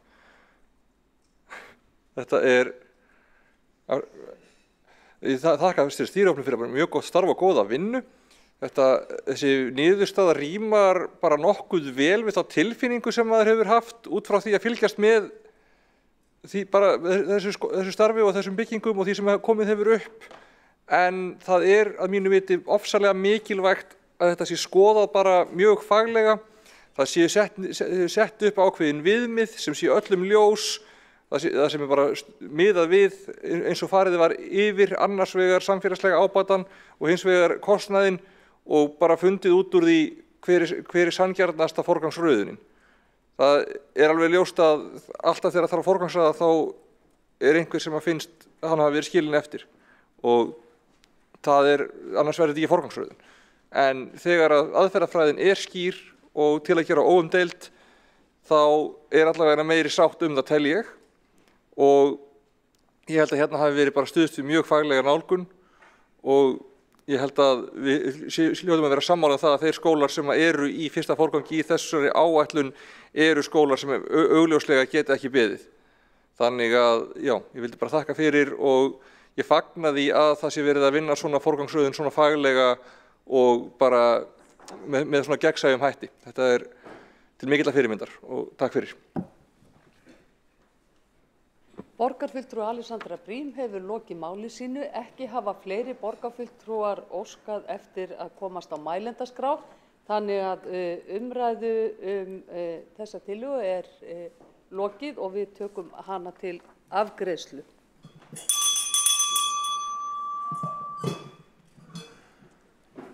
Þá ber ég hér upp 3. lið, forgangsröðun viðbygginga fyrir skóla og frístundastarf, samanber 31. lið fundargerðar borgarráðs frá 7. apríl 2022. Þeir borgarfulltrúar sem vilja samþykkja það gefi merki.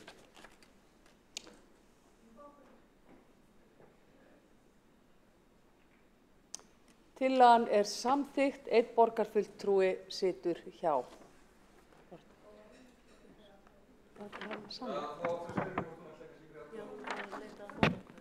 Já. Þá leitar forseti ber aftur upp tillöguna og óskar eftir því að allir borgarfulltrúar komi inn í salinn.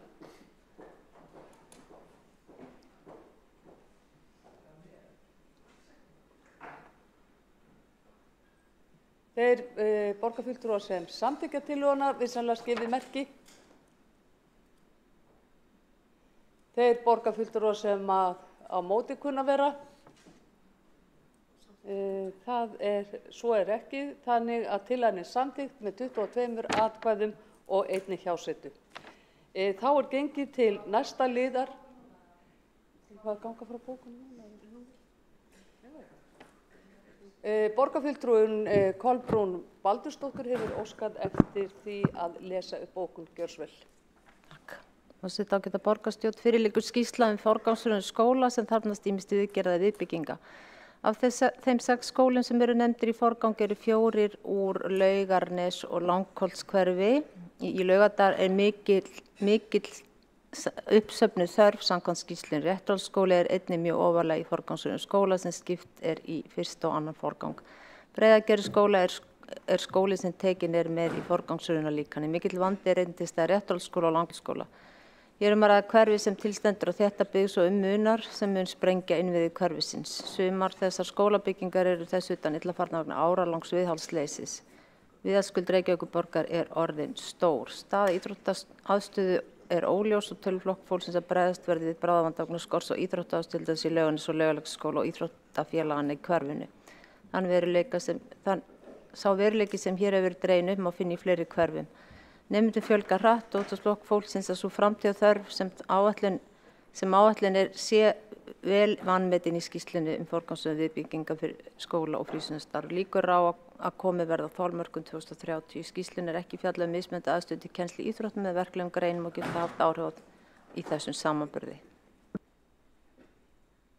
Borgarfulltrúi Kolbrún Baldursdóttir hefur lokið við lestur bókunar. Þá tekur næstur við bókanalestri borgarfulltrúinn Pavel Bartósek.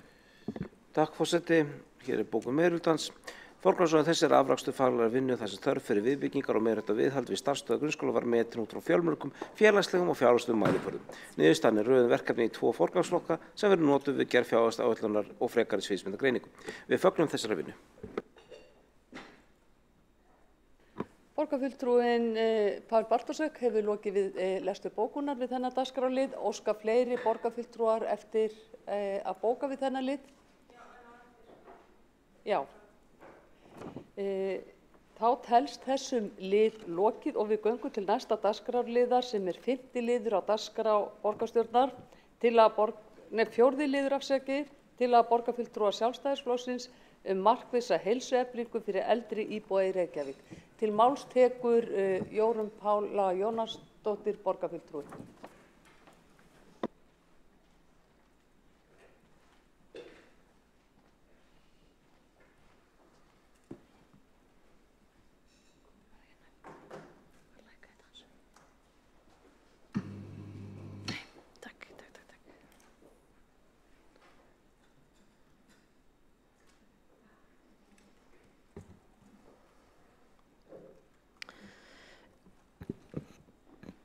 Forseti, borgarstjórn og tilheyrendur. Þegar upp staðið berum við hvert og eitt ábyrgð á eigin heilsu. Sveitarfélög hafa engu að síður ýmis tækifæri til þess að hafa jákvæð áhrif á tækifæri íbúa til heilsueflingar. Á Á fundinum hér í dag leggja borgarfulltrúar Sjálfstæðisflokksins þannig til að Reykjavíkurborg bjóði íbúum 65 ára og eldri að taka þátt í markvissri heilsueflingu. Lagt til að velferðarsvið í samráði við öldungaráð Reykjavíkurborgar fá það hlutverk að kanna hvort framkvæmdin skuli verið í samráði við samstarfi íþróttafélögin í borginni eða sjálfstætt starfandi fagaðila. Það mikilvægt að allir búi við góða heilsu eins og kostur Þar skipta heilsuefling og forvarnir miklu máli. En hvað heilsuefling? Í skýrslu starfshóps heilbrigðisráðuneytisins heilsueflingu aldraðra frá janúar 2021 heilsuefling skilgreind á þessa leið með leyfi forseta. Heilsuefling miðar að því að gera fólki kleift að lifa heilsusamlegu lífi við heilnæmar aðstæður. Heilsa og vellíðan eru afurð af samspili einstaklinga og þeirra nánasta umhverfis og aðstæðna. Í heilsueflingastarfi markvisst unnið með áhrifaþætti heilbrigðis.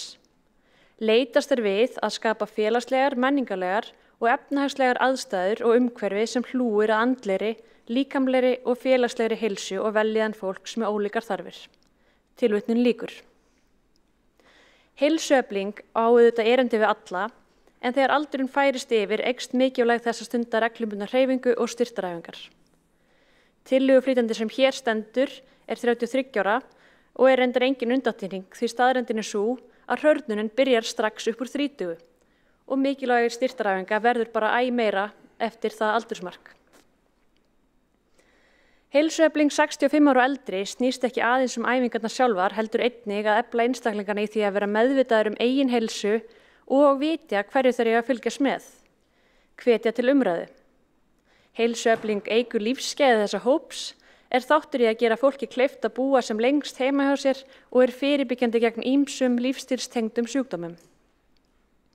Bætt heilsa eldri íbúa skiptir ekki einungis gríðarlegu miklu máli fyrir þá sjálfa og aðstandendur þeirra, heldur hún líka þjóðhagslega hagkvæm. Loks má nefna að það liggur fyrir að það fjölgar mikið í elstu aldurshópunum og því mikilvægt að aukin áhersla sé lögð á heilsueflinguna. Samkvæmt mannsfjöldaspá Hagstofunnar fyrirsjáanlegt að hlutfall eldri íbúa í Reykjavík muni fara vaxandi á næstu árum eins og áður sagði og gangi spáin eftir mun aldursamsetning mannfjöldans breytast þannig að hlutfall íbúa yfir 65 ára verður 20% árið 2037 og yfir 25% árið 2064. Hlutfallið núna 14%. Þá mun meðalævilengd karla og kvenna fara hækkandi. Þá komum við að mögulegri útfærslu. Niðurstaða starfshópsins sem vísað var til hér að ofan að leggja þurfi aukinn kraft í heilsueflingu aldraðra og framtíðarsýnin sú að ríki og sveitarfélög sjái til þess að unnið sé markvisst að heilsueflingu aldraðra. Í öðrum sveitarfélögum hafa samstarfsverkefni gefið góða raun. Það til dæmis Grindavík í Vestmannaeyjum, Reykjanesbæ og Hafnarfirði.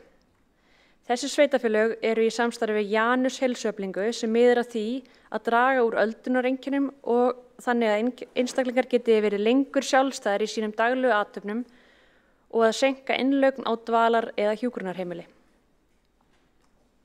Þá má nefna að ýmis íþróttafélög í Reykjavík hafa tekið boltann og boðið upp á heilsueflingu, til dæmis Fylkir, Kraftur í KR og Vítamín í Valsheimilinu. Þá boðið upp á göngu í Egilshöll og hjá IR og þessar göngur eru innanhús. Sums staðar einnig veittur íþróttastyrkur sem tekjutengdur. Þar má nefna Hafnarfjarðarbæ og styrkurinn hljóðar upp á 4.000 krónur á mánuði. Það þarf nefnilega að vera fyrir alla eiga kost á því að vera í heilsueflingu og styrkur á þessu tagi hvati, eitthvað sem kemur við budduna.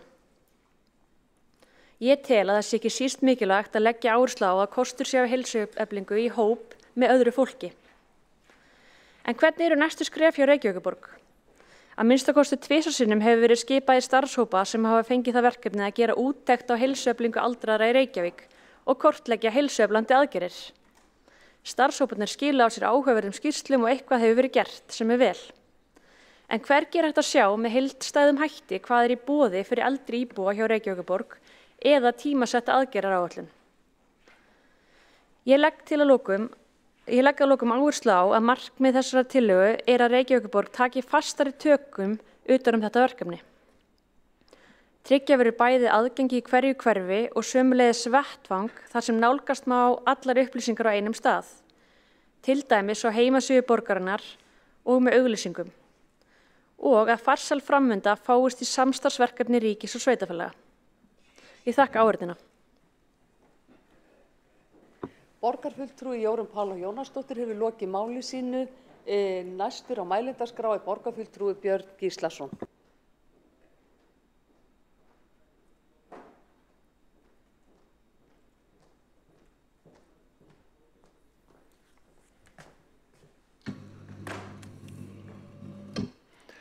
Herr forseti, ágæta borgarstjórn, ég líst ákaflega vel á þessa tillögu sem borgarfulltrúi Jórunn Pála Jónasdóttir las hér upp. Nú, þetta má segja kannski töluvert mikið hagsmunamál fyrir eldra fólk að fá að stunda íþróttir, og það sem ég þekki nú til þannig upp í Árbæ þá er þetta þar í gangi og mikil aðsókn í þetta. Þetta er tvisvar í viku og mælist mjög vel fyrir hjá eldra fólki að stunda þessar íþróttir. Þetta eru alls konar hreyfingar og teygjur og ýmislegt sem það eru, og þetta er eins og kom fram hjá borgarfulltrúanum Jórunni Pálu Jónasdóttur að þetta er líka inn í Vesturbæ og í Hlíðunum hjá íþróttafélögunum þar. Nú, ég held að það sé rétt kannski að skoða það að Reykjavíkurborg styrki íþróttafélögin sem það vilja og geta verið með þessa íþróttir fyrir aldraða eða eldra fólk, eins og við segjum nú. Þetta er gert í nágrannasveitarfélögunum eins og Kópavogi, það sem ég þekki til. Þar er Kópavogsbær að styðja og styrkja þau félög þarna sem þar eru við þessa starfsemi og sem er besta mál. Nú hjá okkur, svo ég segi nú okkur að því að við erum þannig í Árbænum og það vil nú þannig við erum 2 fulltrúar í íbúðaráði Árbæjar, en íbúðaráð Árbæjar hefur styrkt þessa starfsemi þarna upp í Árbæ sem er mjög flott og þetta er gríðarlega vinsælt og maður tekur eftir því að fólk hefur ekki síður gaman að koma saman þarna og eftir hreyfinguna og setjast niður og fá sér kaffisopa. Nú, það er ekki spurning að þetta eykur sjálfstæði fólks, þjóðin er eldast og við þurfum að skapa þá aðstöðu að fólk getur verið sem lengst heima og þetta er hluti af því.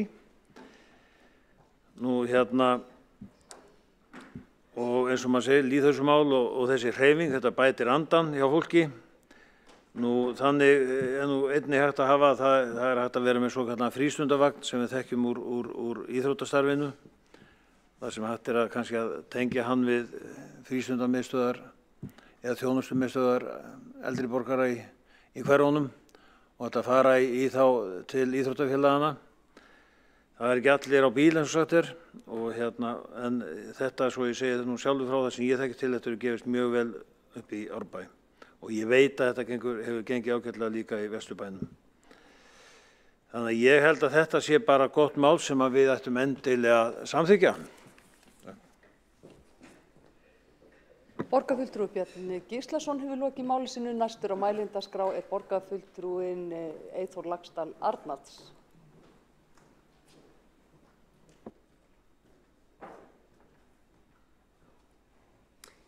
Já, forseti, ágæta borgarstjórn og tilheyrendur. Heilsuefling eldri borgara er tímanna tákn. Því að við erum að fara í gegnum algjöra breytingu á aldursskiptingu þjóðarinnar og ekki bara íslensku þjóðarinnar, heldur allra í heiminum.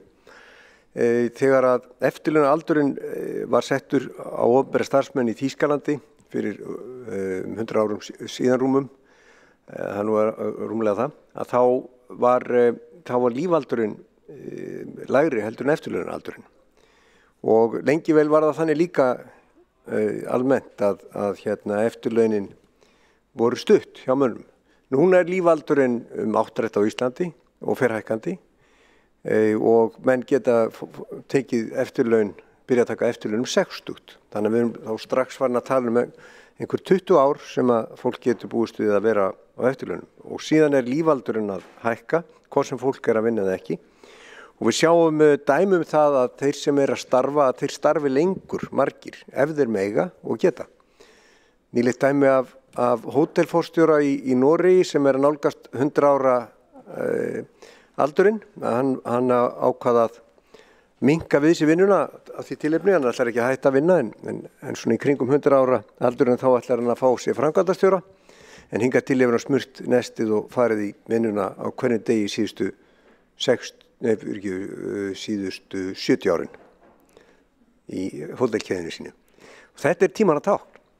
Við erum að sjá það að eins og Warren Buffett sem einn helsti fjárfestir í heimi, það var talið að hann myndi hætta fyrir 20 árum síðan en hann ennþá að fjárfesta til langstíma.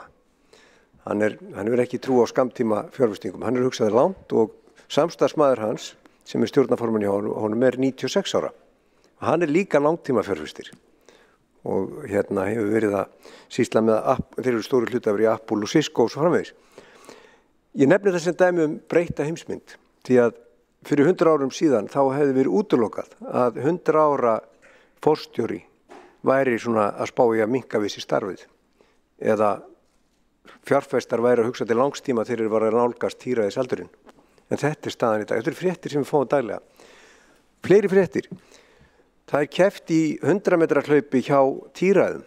100 ára setja heimsmet bæði í kvenna og karlaflokki og þetta 26 sekúndur núna, nýja heimsmetið að hlaupa 100 metrana og svo var ein kona sem var búin að missa heimsmetið sitt í flokki 100 ára og eldri og hún setti upp nýja flokk og keppti í því og það 105 ára og eldri sem að hlaupa 100 metra.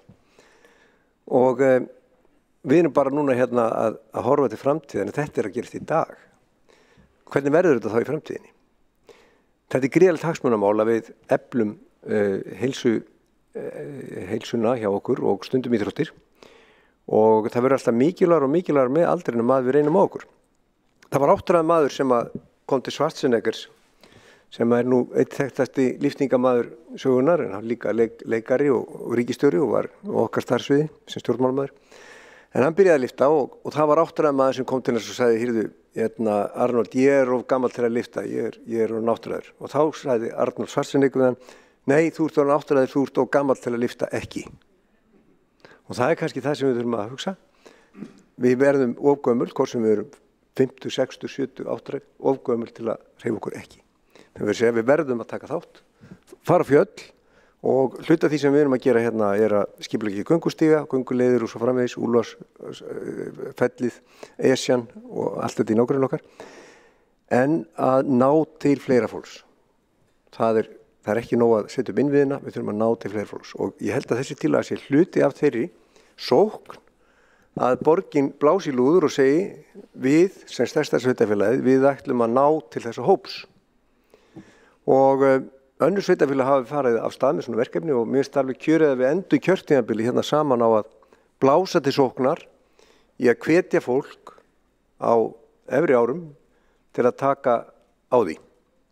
Og bara þakka tillögu flýðindan og kærlega fyrir framsögu. Takk.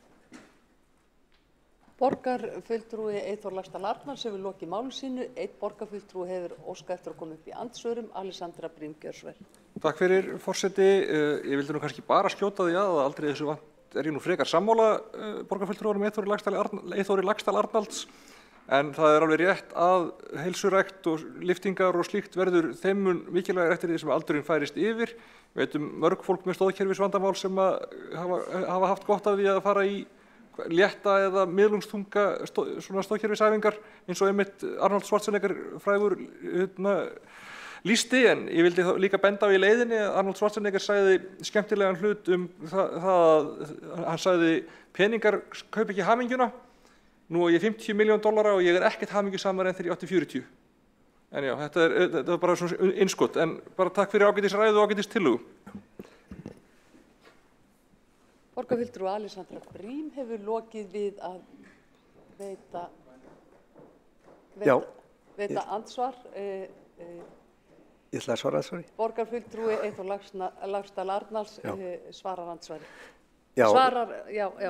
Já, mér finnst bara mjög gott að ræða þetta og varandi styrkleikaæfingarnar þá hjálpa þær bæði stoðkerfinu og vöðunum en líka beinunum og það er mikilvægt að átta sig að því að beinbrot og beinþynning er vaxandi vandamál því eldri sem við verðum og með því að reyna á beinin að þá getum við fyrirbyggt mjög erfið mál á efri árum því að beinbrot geta orðið til þess og að fólk missir hreyfigetu og margt og hugsanlega þá hamingjuna líka en það er alveg rétt að peningar gera mann ekki hamingjusaman en við getum verið fátæk og rík en við eigum bara eitt líkama og við skulum bara passa hann vel. Takk. Borgarfulltrúi Eyþór Laxdal Arnalds hefur lokið við að svara andsvari og þá telst andsvörum lokið. Næst á mælendaskrá er borgarfulltrúi Rannveig Tensi.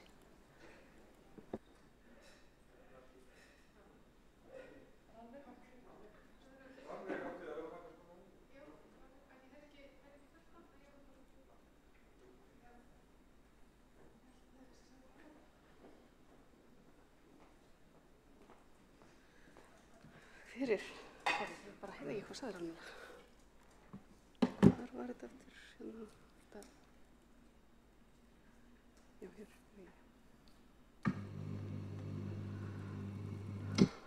Hérna. Litla fólkið. Ágæta borgarstjórn og forseti og borgarstjóri.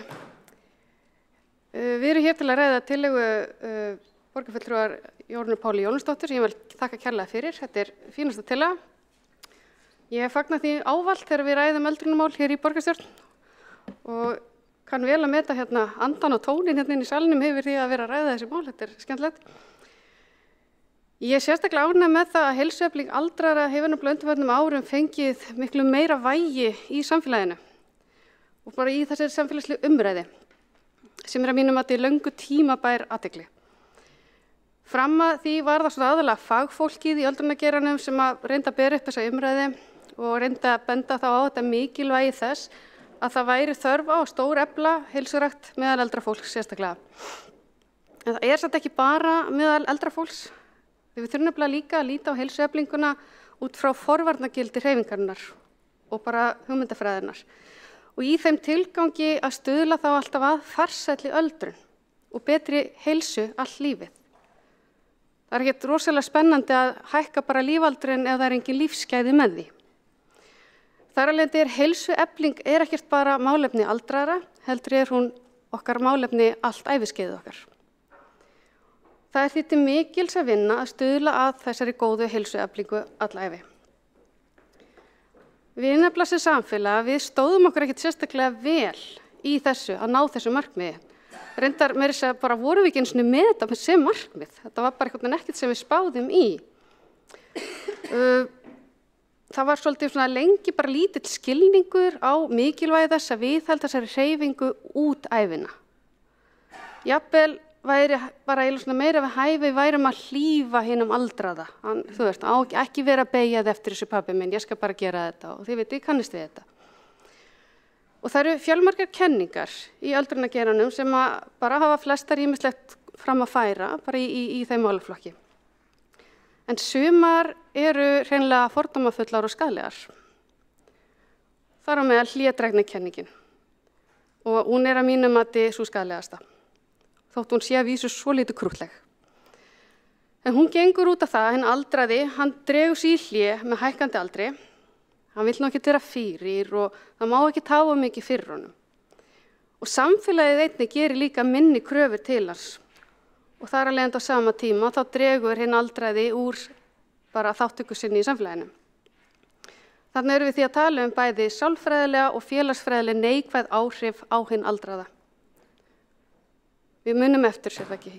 Ég man eftir ömmu minni sem að tók svolítið þessu alvarlega og hún var svolítið föst í þessu. Það mátti aldrei hafa fyrir henni.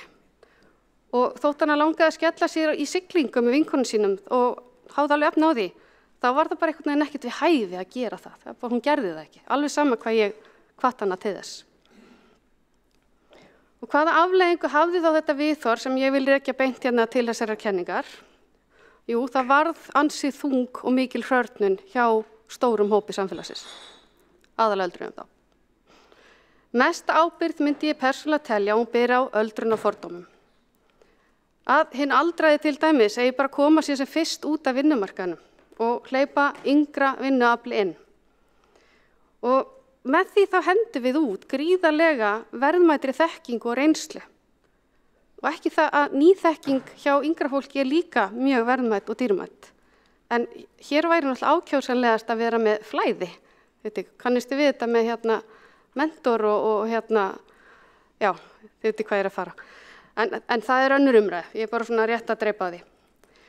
En ok, yfir þá aftur í hreyfinguna. Við kannumst væntanlega flesti það, hvernig það er þegar við verðum lasin eða hefum ekki hreyft okkur lengi, hvað það er erfitt að koma sér í gang. Það er rosalega þungt, það getur verið þungskref. Ég er búin að vera í 4 mánuði í gang aftur, það er alveg að koma. En þá kannumst við væntanlega líka vel við það hvað það er mikill ávinningur af því að gera það samt. Þrekið eykst, heilsan eflist og bæði geð og líkamlegir burðir styrkjast. Þetta við alla ævi. Bara alla æfina. Ekki fram á efri ár, heldur alla ævi. Eldri borgarinn sem er orðinn hrumur og er mögulega farin að tapa heilsu og færni, hann þarf líka að fá styrk og hann þarf líka að komast í gang. Og hann þarf faglegan stuðning. Og það mun bæði efla andlega sem og líkamlega heilsans. Og ávinningurinn af því sem við sem samfélag setjum heilsuefling í forgang er mikill. Þetta er lýðheilsumál sem stuðlar að góðri heilsu alla ævi, sem þýðir þá auðvitað að auknar líkur eru á farsælli öldrun. Og slíkur ávinningur bæti lífsgæði árafjöldan og seinkar eða jafnvel kemur í veg fyrir flutning á hjúkrunarheimili. Góð færni og heilsa hins aldra er ekki bara einkamál hans og aðstandans, heldur þjóðhagslega mikilvæg og stuðlar að aukinni farsælli öldrun.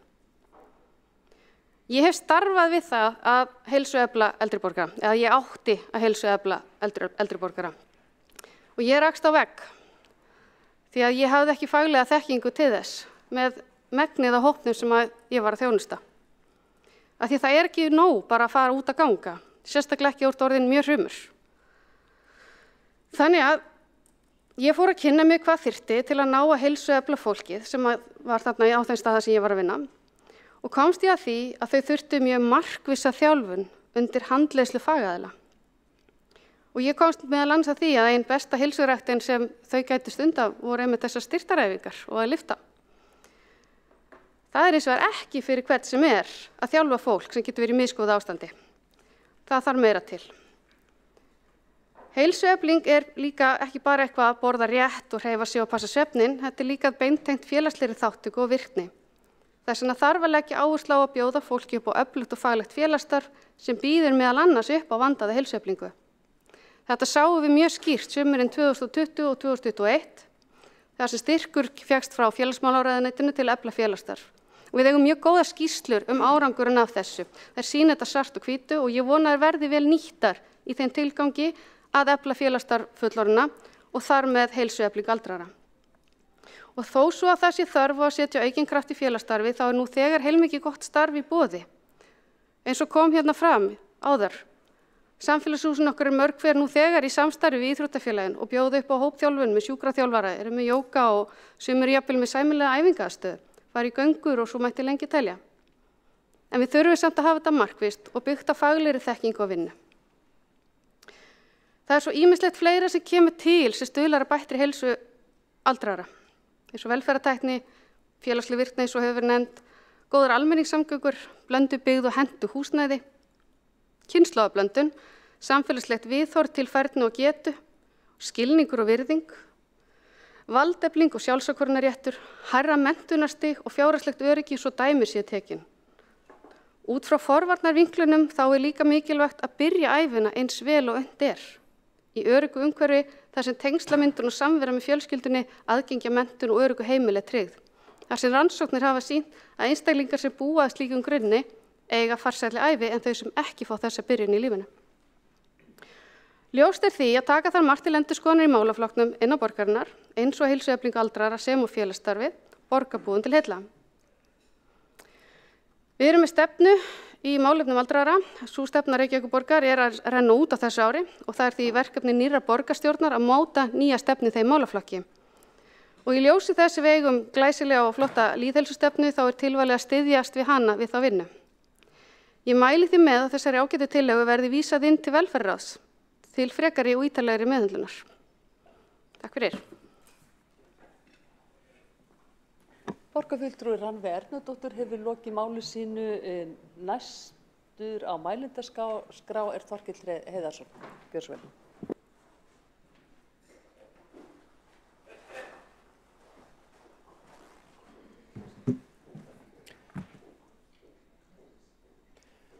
Forseti, ágæta borgarstjórn. Ég ætlaði nú bara svona aðeins að leggja orð í belg hvað þetta varðar.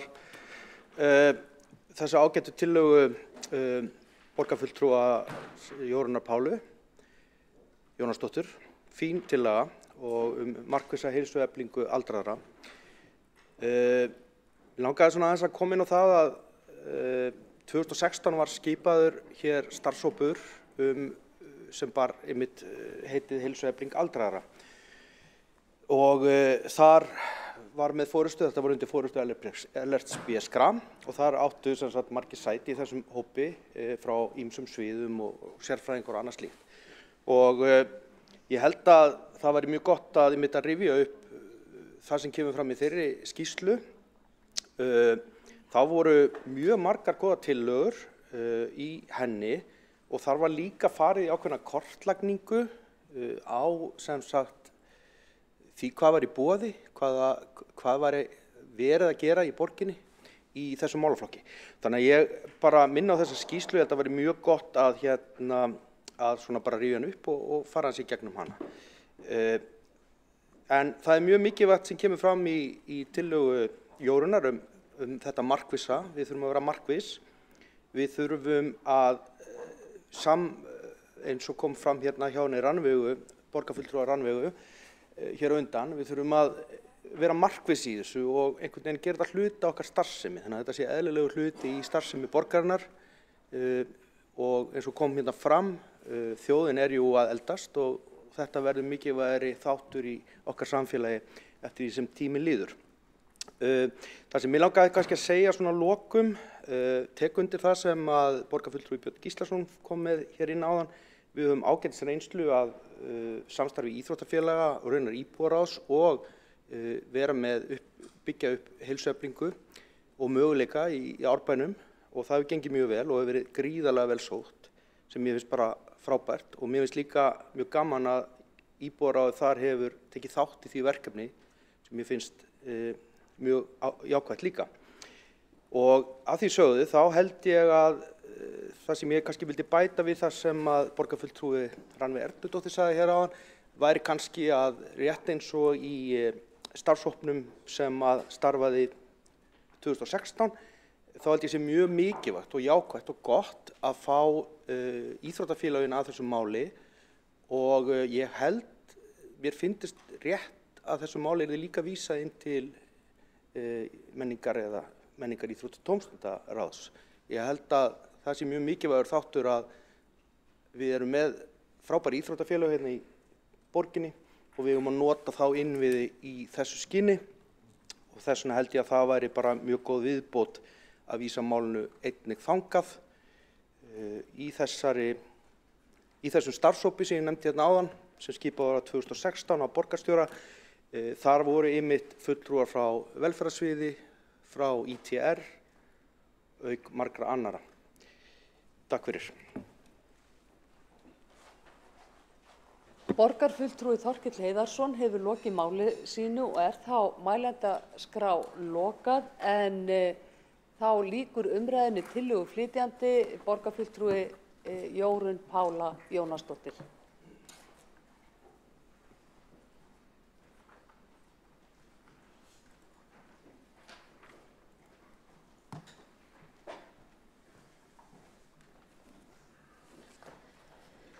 Já, forseti, borgarstjórn, ég þakka góðar umræður. Ég vil segja að frá því ég steig inn á þennan vettvang sveitarstjórnarmála þá hef ég kynnst ýmsum málum En mér finnst þetta atriði einna mest áhugavert og öllu því sem ég hef fengist við og vona að þetta fái mikinn meðbyr og mikla athygli eins og borgarfulltrúi Rannveig Ernudóttir kom inn á þá þetta, það eru sóknarfæri til staðar, ég er líka alveg handviss um það og mér langar líka að segja svona ömmusögu sem að Rannveig var með þá þegar ég var að byrja þá spurði ég ömmu mína nú var ég að byrja í borgarstjórn og ég spurði hana hvað ég ætti að gera þar og amma sagði láta fólkinu líða vel og þetta í takt við það og ég átti góðan fund með doktori Janus Guðlaugsssyni á kjörtímabilinu sömuleiðis og þar var með mér borgarfulltrúi Egill Þór Jónsson og ég hvet hvern sem hefur tækifæri til þess að heyra hvað hann hefur að segja, hann hefur komist að ýmsu í sínum rannsóknum og ég held að það fari engin af slíkum fundi með óbreytta afstöðu til þessa málaflokks. Ef ég skildi rétt þá á að vísa tillögunni sameiginlega inn til velferðarsviðs sem og inn í menningar, íþrótta og tómstundaráðs, það ekki rétt skilja mér, það sé lagt til. Já, það bara flott mál, en það væri gott að fá bara svona alveg nákvæma útlistun áður en við göngum til atkvæða hvernig eigi að vísa tillögunni áfram. En að öðru leyti þá býðst ég bara til þess að senda með ýmislegt efni sem ég er búin að við að mér núna í undirbúningnum. Það var sem sagt líka annar starfshópur og borgarstjóri þekkir það kannski betur sem að ég fann líka niðurstöður til viðbótar við starfshópin sem að borgarfulltrúi Þorkell minntist á. Að þá var ég búin að finna einhverjar fleiri skjöl sem væri gott að senda með. En annars takka ég áriðina. Takk. Borgarfulltrúi Jórunn Pála Jónasdóttir hefur lokið máli sínu og telst á umræðu þessa tillögu lokið og við tökum hana til afgreiðslu.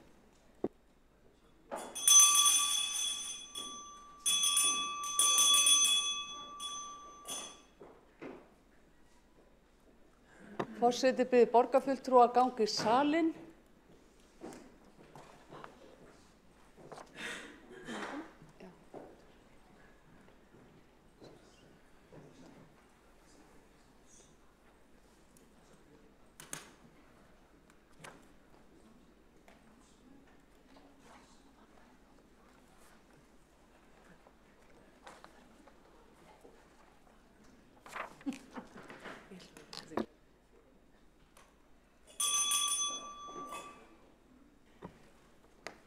Tillaga borgarfulltrúa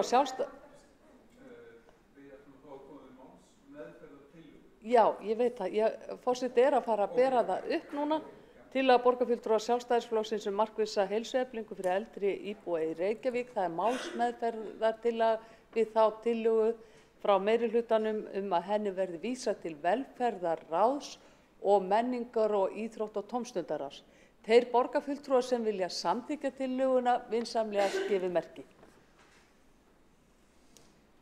Tillagan samþykkt með 23 atkvæðum og telst því samþykkt. Þá göngum við til næsta dagskrárliðar sem 5. liður á dagskránni. Tillaga borgarfulltrúa Miðflokksins tilraunaverkefnum gjaldfrjálsar strætó. Til máls tekur borgarfulltrúi Vigdís Hauksdóttir.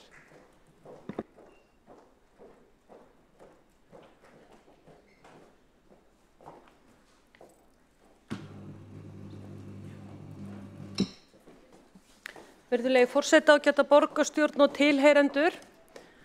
Ég flyt nú hér mína síðustu tillögu í borgarstjórn á þessu kjörtímabili.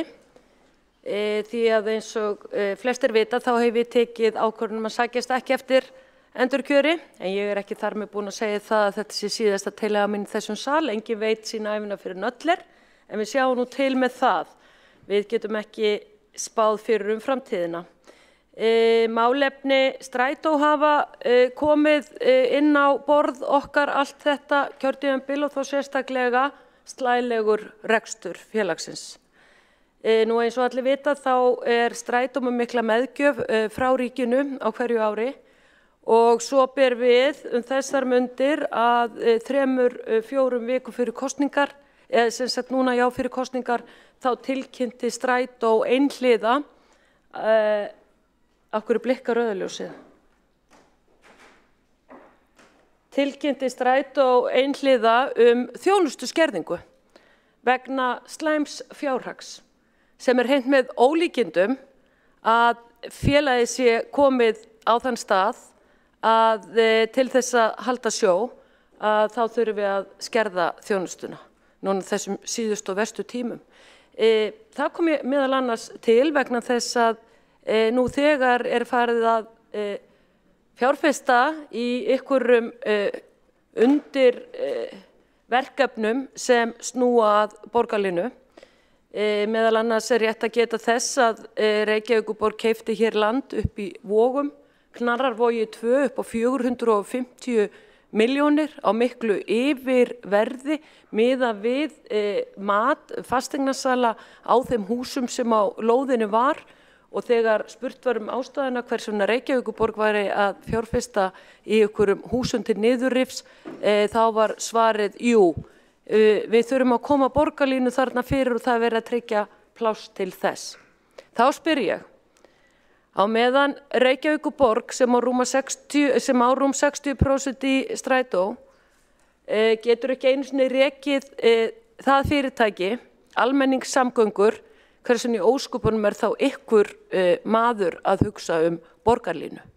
Nú farþegum hefur ekki farið fjölgandi eins og gert var ráð fyrir í samningnum við ríki frá 2012, þannig að þetta búið að vera í miklu óefni í mörg ár. Það ekki verið að hugsa framtíð eða breytingar á Strætó.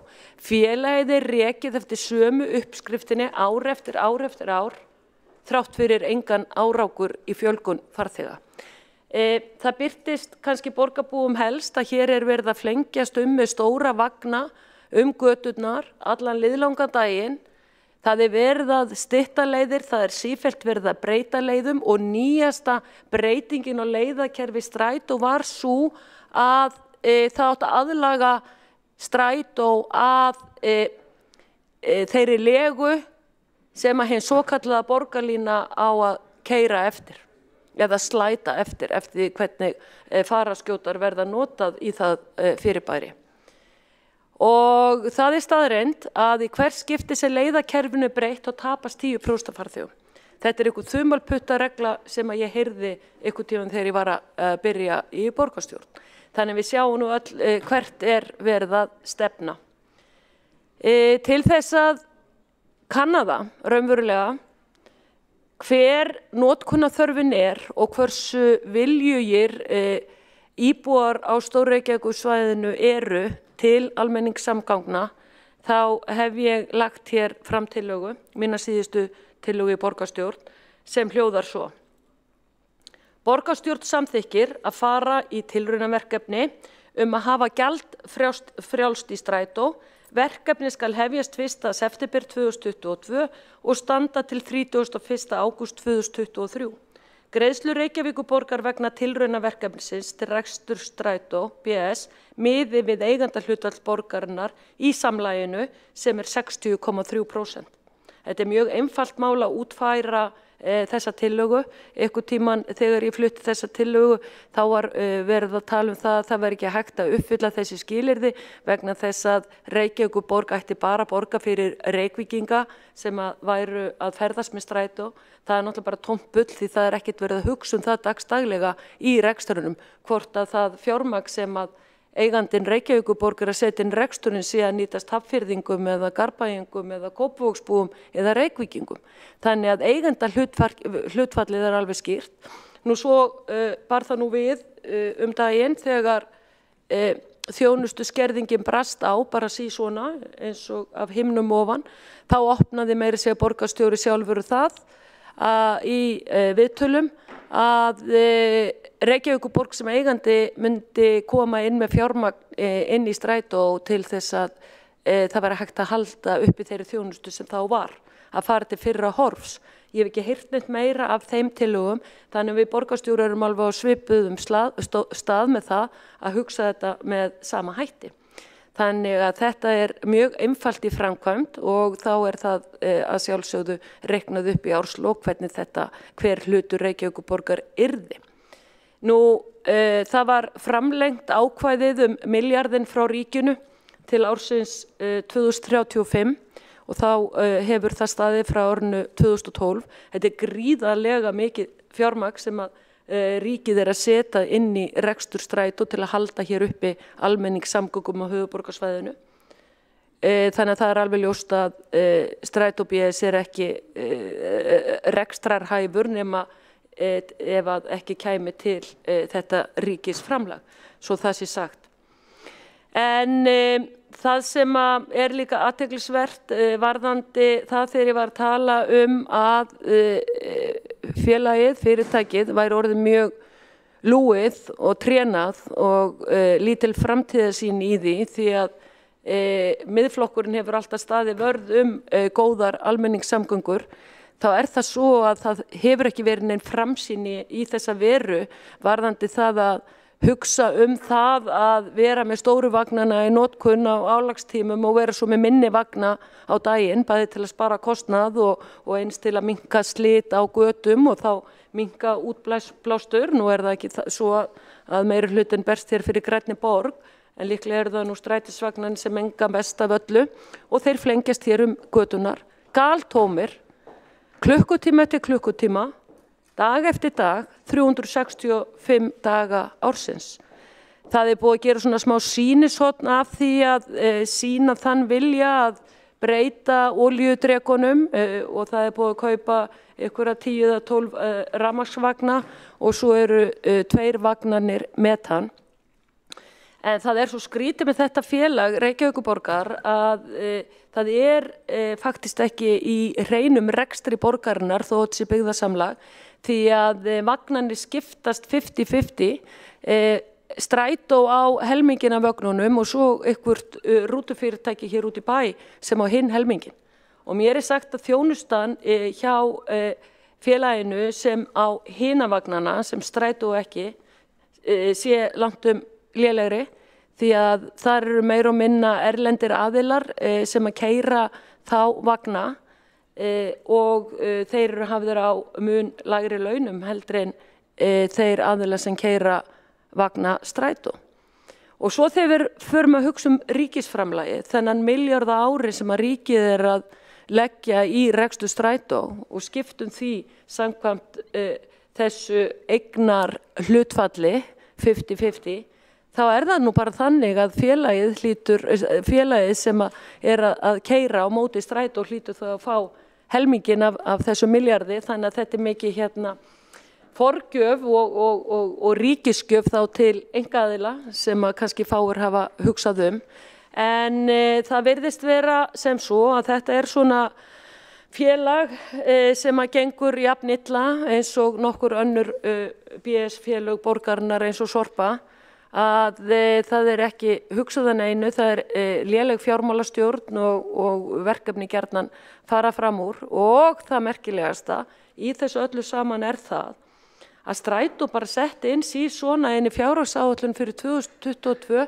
bara 900 milljónir, bara svona út í loftið, sem ætlaði að fá hjá ríkinu, aukalega við milljarðinn á ári sem að ríkið leggur inn í félagið og bara setja það bara blindandi og á nokkura vífilenginga þarna inn í fjárhagsáætlunina. Nú það varð uppi fótur og feti á ríkinu og ríkið hafnaði því, fjármálaráðherra svaraði þessu á þann hátt að sýniði mér fjárskortinn sem að félagið stendur frammi fyrir og Strætó virðist ekki hafa getað sýnt fram á það. Þannig að það endaði þannig að auka ríkisframlagið vegna COVID voru einungis 130 milljónir. Svo þegar við erum komið hér inn í ársreikning 2021 að þá þetta bókvert með þeim hætti að félagið sé undir áætlunum sem voru aldrei til, sem var loft, sem var aldrei fótur fyrir. Þannig að þetta svo ótrúlegar bókhaldsbrellur í Strætó eins og hjá borginni varðandi félagsbústaði og álverðsamningarnir í Orkuveitu Reykjavíkur og annað. Þannig að þetta bara eins og ég segi hreint með ólíkindum. Forseti, ég veit ekkert hvað tíma mínu líður því klukkan ekki í gangi, þannig að hvað heldur að sé nú mikið eftir að tíma mínum? Ég get talað hér í allan dag, það getur sagt ykkur úr því að þetta minn síðasti borgarstjórnarfundur. Ég tek bara þeirra áskorun, ég skal tala hér til 6 strætó, byggðasamlagið. Nú það tími búinn. Ég óska eftir að taka aftur mál sem ég bendi á greinargerðina sem fylgir með tillögunni og svo jafnframt ársreikningur strætó fyrir 2021 hér sem fylgiskjal. En ég óska eftir að komast aftur á mælendaskrá. Þá hefur borgarfulltrúinn Vigdís Hauksdóttir lokið máli sínu og næstur á mælendaskrá borgarfulltrúinn Hjálmar Sveinsson.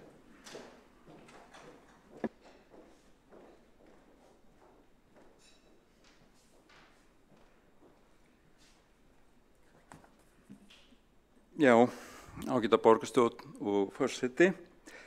Borgarfulltrúinn Vigdís Hauksdóttir brá ekki af vana sínum að tala niður öll fyrirtæki borgarinnar, allt sem heitir byggðasamlag, hvort sem eða félagsbústaði, Sorpu, Orkuveitu Reykjavíkur og auðvitað strætó sem hefur verið mikið uppáhalds efni hjá borgarfulltrúunum til að mínum mati tala niður á hverjum einasta fundi sem að það ágæta og mikilvæga fyrirtæki hefur borið á góma og já, hver veldur sem á heldur. Mér finnst þetta smá dapurlegur endir á borgarstjórnarferli. Þessi ræða, ef við segjum alveg eins og hún full af rangfærslum og en líka hlutum sem ég bara ósammála.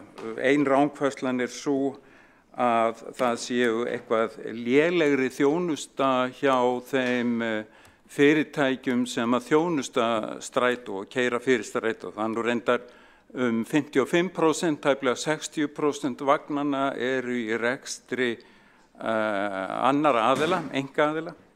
Og í borgunum í kringum okkur sem við berum okkur sama við, þá rekstur strætisvagna alfarið á höndum félaga sem ekki í eigu sveitarfélagana eða ríkisins, heldur sjá sveitarfélögin í samvinnu við ríkið leiðarkerfi, ákveða tíðni þjónustu og hvernig þjónustu skuli háttað.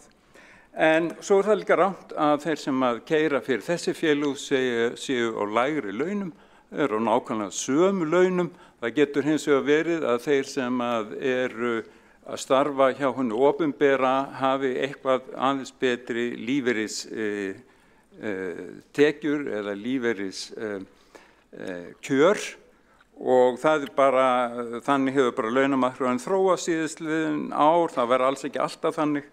Þannig að þetta algjörlega tilhæfulaust og beinlínis rangt sem að þarna kom fram. Og svo það líka svona þessi neikvæði tónn að tala meðgjöf frá ríkinu og í stað þess bara að tala fjárfestingu hjá ríkinu. Það ekkert verið að fetta fingur út í það þó að séu settir tugir milljarða í jarðgöng víðsvegar landið. Þá það bara fjárfesting, það ekki talað ölmus eða meðgjöf eða neitt slíkt og þetta kalla ég svona dæmi opaslega svona neikvæða afstöðu gagnvart þessu ágæta og mikilvæga þjónustu fyrirtæki og ég hafna því algjörlega að fyrirtæki sé trénað og staðnað og engin framtíðarsýn. Það hafa verið haldnir hér fundir í borgarráði þar sem að frábærlega hæft starfsfólk strætó, ungir verkfræðingar sem að sjá leiðakerfið, nýtt greiðslukerfi, sýna fram á að þetta fyrirtæki sem í mikilli sókn og þannig að allar fullyrðingar þetta að það sé engin framtíðarsýn eru algjörlega rangar. Og vísa ég þeim til föðurhúsanna. Nú það þannig að svona í eðlilegu árferði má búast við því að tekjur af farþegum, eða þessum farþega greiða séu 2,2 milljarðar á ári. Það var það árið 2019 og það búist við því í fjárhagsáætlun að það verði svipuð upphæð árið 2022. Þannig að þessir 2 milljarðar kæmi þó ekki lengur til rekstur strætó ef að þetta yrði gefið frítt. Þannig að ég held að það sé myndi raunin bara enda með því að þetta fyrirtæki er lagt niður. Og það er kannski það sem að borgarfulltrúinn vill. Mér hefur fundist það á hans málflutningi eða hennar málflutningi að hún telji þetta fyrirtæki einhvern veginn ekki hæft og þjónustan einhvern veginn óþörf. En ég ætla ekki að fullyrða það, mér langar samt að í þessu tilviki að rifja upp ósvífnasta kosningaloforð sögunar og það var þegar að Besti flokkurinn kom fram og Jón Gnarr lofaði ókeypis handklæðum í sundlaugum og alls konar fyrir aumingja. Og þetta var náttúrulega yfirgengilegt en á endanum vann hann sannarlega stærsta kosningasigur sem unnist hefur í sögu borgarinnar. Þetta nefna ég vegna þess að mér finnst stundum þegar talaður strætó að strætó eigi að vera fyrir svona minnimáttar í þjóðfélaginu. Og ég er algjörlega ósammála því, strætó á að vera öflugt þjónustufyrirtæki, öflugt almannaþjónustufyrirtæki eins og við elskum að ferðast með þegar við förum til London eða Kaupmannahafnar. Það sem að bæði þeir sem eiga bara heilmikla peninga en líka þeir sem eiga litla peninga geta nýtt sér. Og það er stefna með rekstri strætó, öflugt og skilvirkt almenningsvagna fyrirtæki og það er líka stefnan með fyrirhugaðri borgarlínu og allt tal það að það sé eitthvað svona óljóst hvað það er, náttúrulega bara bull, það liggur alveg á hreinu, hvernig borgarlínan verður, hvernig vagnar keyra og hvernig öllu þessu verður háttað. Og það hefur ekki verið vilji meirihlutans til þess að hafa alfarið frítt í strætó. Það þýðir ekki það að það kom ekki til greina að einhverjir aldurshópar fái frítt í strætó. Það var núna í vetur ákveðið að börn sem eru 11 ára yngri fái frítt í strætó. En strætó á að mínu mati ekki að vera tekjulaus, hann á ekki alfarið að vera háður peningum frá hinu opinbera, hann á að afla sér rekstrarfés, en það hefur svo sem komið í ljós að hugmyndir það að 40% af tekjum strætó eigi að koma í gegnum fargjöld eru óraunhæf og það þarf að breyta því. En allavega áður en ég fer að tala hér í marga hringi að þá legg ég til að þessi tillaga verði felld og hef ekki fleiri orð það. Þá hefur borgarfulltrúinn Hjálmar Sveinsson lokið máli sínu. Einn borgarfulltrúi hefur óskað eftir að veita andsvar og það er borgarfulltrúinn Vigdís Hauksdóttir. Virðulegi forseti, ágæta borgarstjórn og tilheyrendur, borgarfulltrúinn Hjálmar Sveinsson áttaði sig í lok ræðunnar, hann var búinn að tala marga hringi og það nú ágætt þegar fólk átt að sjá því. Ég hef aldrei nokkuð staðar sagt að strætó eigi að vera fyrir minni háttar, hvergi nokkuð staðar. Það eru orð borgarfulltrúans Hjálmar Sveinssonar sem er þar að auki stjórnarformaður strætó. Ég hef talað við fullt af notendum og notendur strætó hafa samband við okkur allavega hér í minni hlutanum allavega mig og ég hef heyrt akkurat af þessari mismunun í þjónustu sem ég fór yfir í ræðuminni. Það er ekki nema von að rekstur strætó sé með þeim hætti að borgarfulltrúinn Hjálmar Sveinsson líti á þessa 23 milljarða frá ríkinu á 23 árum sem einhvers konar fjárfestingu þegar þetta fer beint í rekstur og miðar það hér við þegar ríkið er að koma til dæmis með, hann nefndi dæmi jarðgöng, þvílík fyrra. Það ekki nema að vona reksturinn sé eins og hann finnst að stjórnarformaður Strætó áttur sig ekki á muninum á beinu rekstrafé og fjárfestingu. En þetta kannski segir allt sem segja þarf. Ég hef ekki séð þessa sókn sem að borgarfulltrúinn fór hér yfir í hring 1 í ræðu sinni. Ég hér að tala tilraunaverkefni til 1 árs. Ég tel að ég sé að gera meirihlutanum mikinn greiða með þessari tillögu. Þá fyrst getum við farið að sjá hvort að það komi aukning ef að þetta tilraunaverkefni nær fram að ganga að hafa frítt í Strætó í 1 ár. Gá hvort við fáum fleiri til þess að nota almenningssamgöngur. En líklega ástæðan sú að hér lagt til að þessi tillaga verði felld. Meirihlutinn treysti sér ekki til þess að fara í þetta tilraunaverkefni því að kannski og líklega ekki myndi aukningin ekki verða og þá eru draumar borgarlínu algjörlega brostnir. Það það sem að gerast hér í þessum sal í dag. Meirihlutinn vill ekki fara í þetta tilraunaverkefni til 1 árs til að ganga úr skugga það hvort að það verði aukning í notkun. Það gæti leitt til forsendubrestar borgarlínu. Takk fyrir kæru borgarfulltrúar. Þá hefur borgarfulltrúin Vigdís Hauksdóttir lokið við að veita andsvar. Óskar borgarfulltrúin Hjálmar Sveinsson svara þá andsvari? Já, það eiginlega á mörkunum að maður hættir sig út í það, en ég vil þó geta þess og það ætti eiginlega borgarfulltrúin að vita líka að það hefur reynsla allstaðar þar sem eru öflugar strætósamgöngur sýna það að verð skiptir litlu máli, það sem skiptir öllu máli tíðni ferðanna og það að Strætó verði tekjulaus í heilt ár, sem sagt verði af rúmum 2 milljörðum ekki líklegt til þess að auka ferðir, auka tíðni í ferðum Strætó. Þvert á móti það mjög líklegt til þess að ferðir yrðu miklu mun strjálli og farþegum fækkaði eftir því. Þá hefur borgarfulltrúin Hjálmar Sveinsson lokið við að svara andsvari og veitir það andsvar öðru sinni borgarfulltrúin Vigdís Hauksdóttir. Já, geti forseti borgarstjórn og tilheyrandi nú versna málið.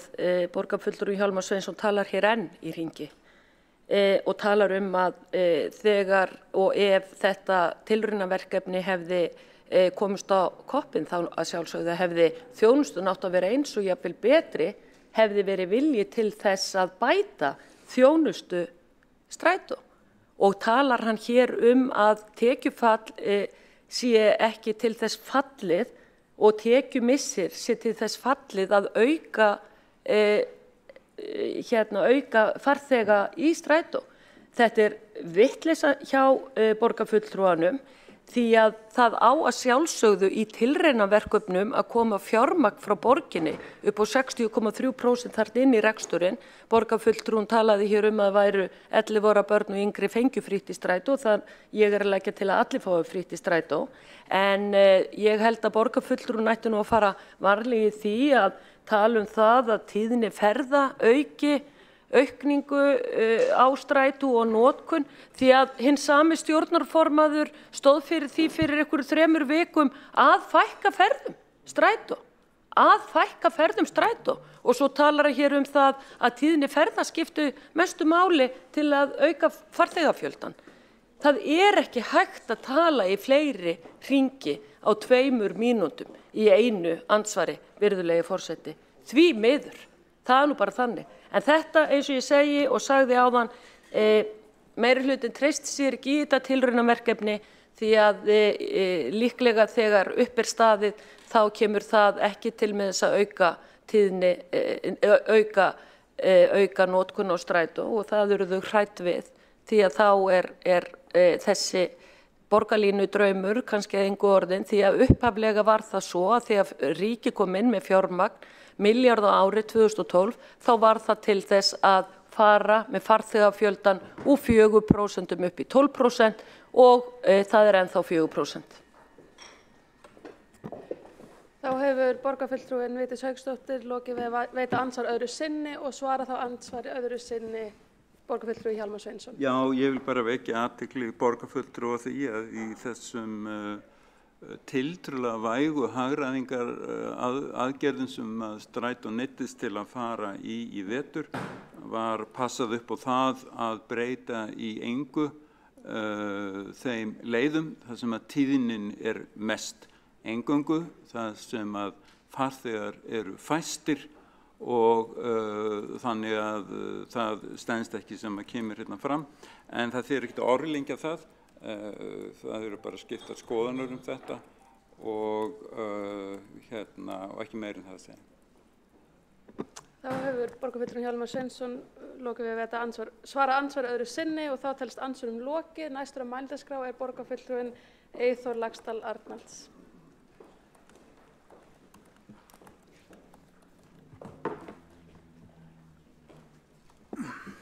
Forseti, ágæta borgarstjórn og tilheyrendur. Þarna áhugaverð tillaga sem vert væri að skoða. Við höfum séð, við höfum áður séð tillögur í þessa átt og eins og borgarfulltrúi Hjálmar Sveinsson benti á hérna áðan, það var samþykkt að 12 ára og yngri fengju frítt og ég veit ekki betur en það hefur gengið bara vel. Nú, við skulum rifja það upp að fyrir 15 árum síðan að þá samþykkti borgarráð hér að hafa frítt fyrir námsmenn og þá voru fréttir af því að það yrði frítt í 1 skólaár og svo var því framleitt annað skólaár. Síðan var því hætt út af því að fjárhagsstaða Reykjavíkur var veik eftir bankahrunið, en það ágætt að rifja það upp hvernig þetta var hugsað. Þetta var tillaga Framsóknarflokks og Sjálfstæðisflokks sem var samþykkt í borgarráði og þá voru menn að hugsa að frekari hópar fengi frítt. Ég ætla aðeins að fá að lesa frétt með leyfi forseta. Borgarráð samþykkti á fundi sínum í morgun að greiða áfram strætófargjöld námsmanna í Reykjavík skólaárið 2008-09. Samþykktinni gerði framhald af því að á síðasta ári var samþykkt að reykvískir nemendur í framhalds- og háskólum gætu notað strætó endurgjaldslaust veturinn 2007 og 2008. Samþykktinni liður í verkefninu Græn skref og gert ráð fyrir viðbótarkostnað vegna verkefnisins nemi 270 milljónir króna. Svo kemur. Fram kemur í tilkynningu frá Reykjavíkurborg að einnig sé stefnt að enn frekari niðurfellingur strætó fargjalda fyrir börn og unglinga 18 ára aldri sem og fargjöldum fyrir aldraða og öryrkja samhliða því sem unnið að bæta leiðakerfið og þjónustu við farþega tilhutun líkur.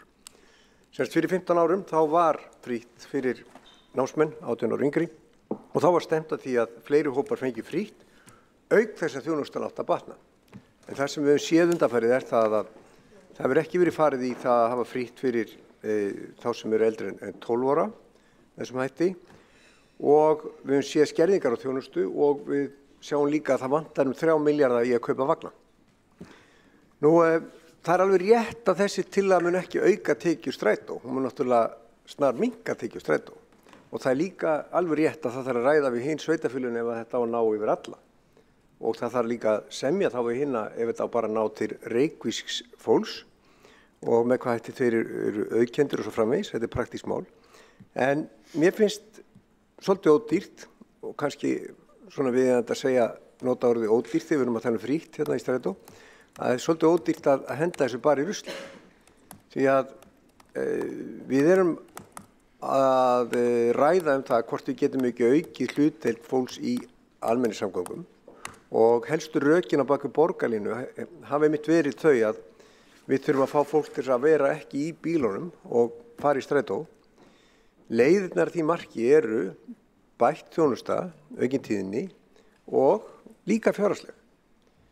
Og þetta tilraunaverkefni geti kannski gefið okkur innsýn inn í hvernig þetta gagnast ákveðnum hópum.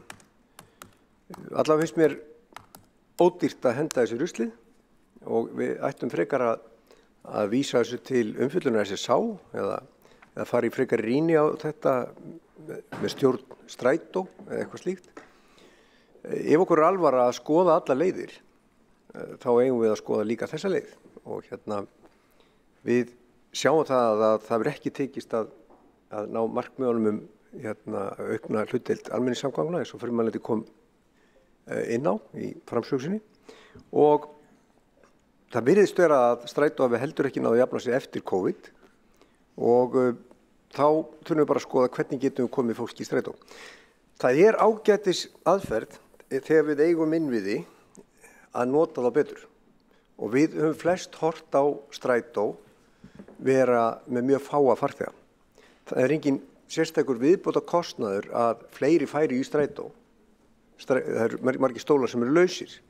Þannig að kannski ein leiðin að hafa frítt fyrir reykinga og við höfum að skoða bara hvernig við getum fengið fleiri þá inn í strætó. Þetta svipað með sundlaugarnar að ef þær veru lítið notaðar og við hleypum einhverjum ákveðnum hópum inn, eins og hefur verið gert við ákveðna þjóðfélagshópa, þá erum við að nýta og það er ekki viðbóta kostnaður fyrir okkur. Og ég fagna því að við séum að ræða strætó og ég fagna því að séu komið tillögur. Ég sakna þess að meirihlutin kom ekki með tillögur hérna inn í borgarstjórn strætó.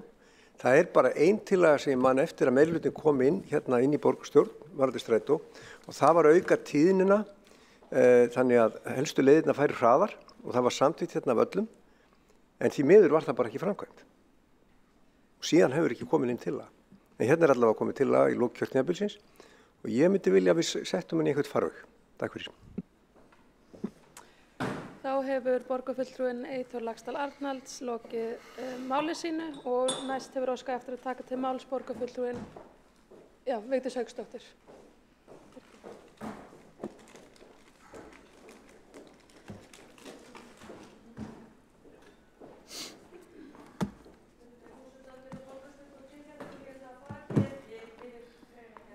Forseta. Þann 7. maí 2012 skrifuðu fulltrúar Vegagerðarinnar og Samtaka sveitarfélaganna á höfuðborgarsvæðinu undir samkomulag 10 ára tilraunaverkefni eflingu almenningssamgangna á höfuðborgarsvæðinu. Tilgangur verkefnisins var að tvöfalda hlutdeild almenningssamgangna á höfuðborgarsvæðinu, lækka samgöngukostnað heimila og samfélagsins og stuðla samdrætti í losun gróðurhúsalofttegunda. Á þessum tíma var notkun strætó 4% af heildarnotkun af öllum umferðamáta. Meginmarkmið og tilgangur tilraunaverkefnisins var meðal annars eftirfarandi: að tvöfalda hlutdeild almenningssamgangna í öllum ferðum sem farnar eru á höfuðborgarsvæðinu á samningstímanum og að lágmarki og markið sett á 12%. Að vinna að lækkun á samgöngukostnaði heimila og samfélagsins vegna umferðar og umferðarslysa. Að skapa forsendur til frestunar á stórum framkvæmdum í samgöngumannvirkjum með öflugri almenningssamgöngum sem draga átt úr vexti bílaumferðar í stofnbrautakerfinu á annað tímum. Samningsaðilar skuldbundu sig til þess að leggja fjármuni til verkefnisins sem hér segir. Vegagerðin lagði fram 350 milljónir króna á árinu 2012, eftir það 900 milljónir króna árlega á samningstímanum og 550 milljónir króna loka árið 2022 til reksturs almenningssamgangna rekstrarsvæði SSH. Eigendur Strætó BS skuldbundu sig til að árlegt framlag þeirra til reksturs Strætó BS yrði ekki lægra á samningstímanum en sem nam framlagi þeirra til rekstur byggðasamlagsins á árinu 2012. Fjárframlög samningsaðila skyldu taka breytingum í samræmi við vísitölur sem tilgreindar voru í samningnum. Í samningaviðræðum var gengið út frá því að viljayfirlýsingin frá september 2011 myndi standa óbreytt og að ríkið myndi leggja til 1000 milljónir króna á ári í 10 ár í verkefnið alls 10 milljarðar króna sem að akkurat 2022 á þessu ári. Stýrihópur skipaður 2 fulltrúum ríkisins og 2 fulltrúum sveitarfélagana hafði yfir umsjón með framkvæmd og úrvinnslu samningsins. Í meginmarkmiði tilraunaverkefnisins skyldi stjórn stýrihópsins meta framvindu og árangur verkefnisins með kerfisbundnum hætti á 2 ára fresti og samningurinn endurskoðaður. Á samningstímanum jókst farþegatala Strætó ekki, þrátt fyrir breytingar á talningum innstig en ekki ferðir. Markmið samningsins hefur því aldrei náð fram að ganga, notkunin var 4% 2012 og notkunin en 4% árið 2022 og í þetta eru farnir 10 milljarðar frá ríkinu. Greiðslur ríkisins til reksturs Strætó hafa nú verið framlengdar til ársins 2034, rekstur Strætó ósjálfbær og rekið með miklum halla. Það sem sagt búið að gera þennan Strætósamning í heild til 23 ára sem að þýðir 23 milljarða fyrir íslenska ríkið. Þjónusta hefur nú verið skert nú nýverið og ferðum fækkað. Í upphafi kjörtímabilsins var samþykkt samhljóði borgarstjórn að auka tíðni Strætó á helstu leiðum þannig að Strætó færi á 7,5 mínútna fresti. Við það hefur ekki verið staðið. Þvert á móti hefur stoppistöðum verið fækkað og nætur Strætó verið aflagður. Ég sé að í kosningastefnuskrá Vinstri grænna nú fyrir borgarstjórnarkosningar þá stendur að Vinstri grænir vilja taka aftur upp nætur Strætó, athyglisvert. Fargjöld hafa verið hækkuð og þjónustan hefur versnað. Þessi þróun hefur verið neikvæð fyrir Strætó sem hefur leitt til þess að notkun almenningssamgangna í Reykjavík fer sífellt hrakandi. Til þess að finna út hver ferðavilji Reykvíkinga í almenningssamgöngum raunverulega nauðsynlegt að fara í þetta tilraunaverkefni. Aukist tíðni ekki á tímabilinu ljóst að umbylta þarf rekstrinum, meðal annars að ráðast í það að kaupa minni vagna, hagræða í rekstri og hugsa málin alveg upp á nýtt. Margir reiða sig á Strætó og þeim hópi þarf að sinna að kostgæfni. Þetta var greinargerð með tillögunni sem ég flutti að fara í tilraunaverkefni að hafa frítt í Strætó í 1 ár en nú hefur meirihlutinn lagt út þau skilaboð að hana skuli fella. Það mjög sorglegt. Þá hefur borgarfulltrúinn Vigdís Hauksdóttir lokið máli sínu. Næst hefur óskað eftir að taka til máls borgarfulltrúinn Kolbrún Baldursdóttir.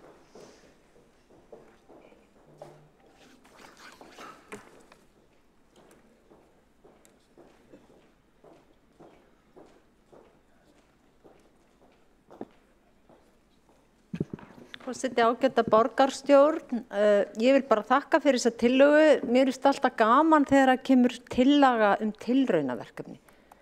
Það segir náttúrulega bara allt sem segja þarf það að hér verið að tala að gera tilraun og sjá hvað gerist.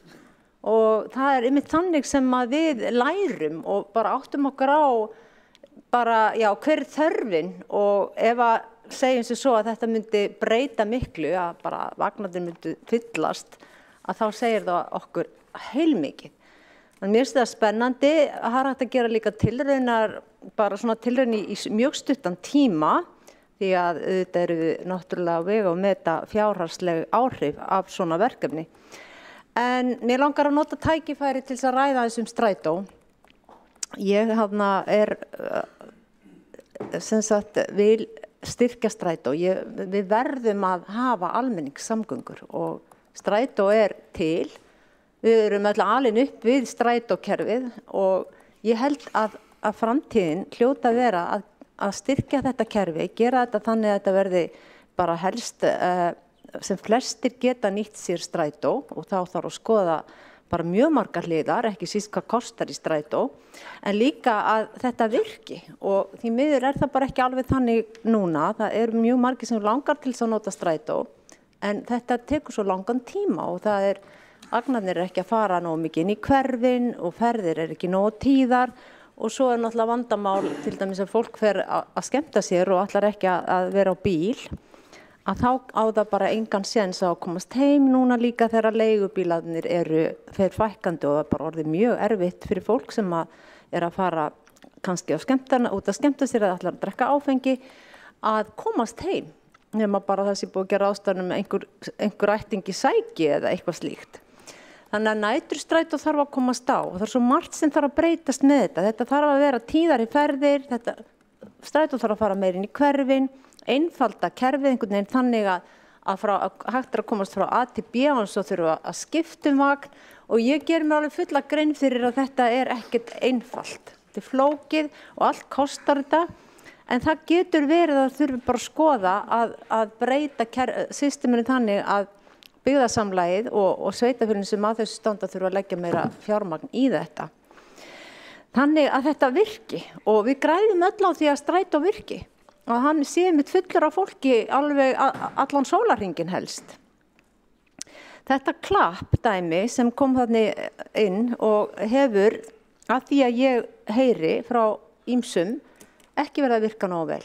Samt þetta sagt verið í öðrum löndum og gangi vel, en það ákveðin hópur sem á erfitt með þetta og ég veit að strætó hefur verið að reyna að leysa ýmis vandamál í þessu sambandi, en þetta ennþá vandamál fyrir ákveðina hópa og þá erum við kannski að tala þá sem eru ekki bara þessi svona vel snjallvæddir, með sinn snjallsíma, með kunna á mínar síður, með rafræn auðkenni og hvað þetta allt saman það eru bara ennþá ansi margir sem eru ekki þarna og þeir gefast upp á þessu kerfi og svo líka veit ég marga sem hafa sagt mér sem eru með þetta allt á hreinu en þetta virkar samt ekki og þá segir bílstjórinn bara farið bara inn vegna þess að hvað getur hann gert ef að þetta síðan ekki bara að tikka.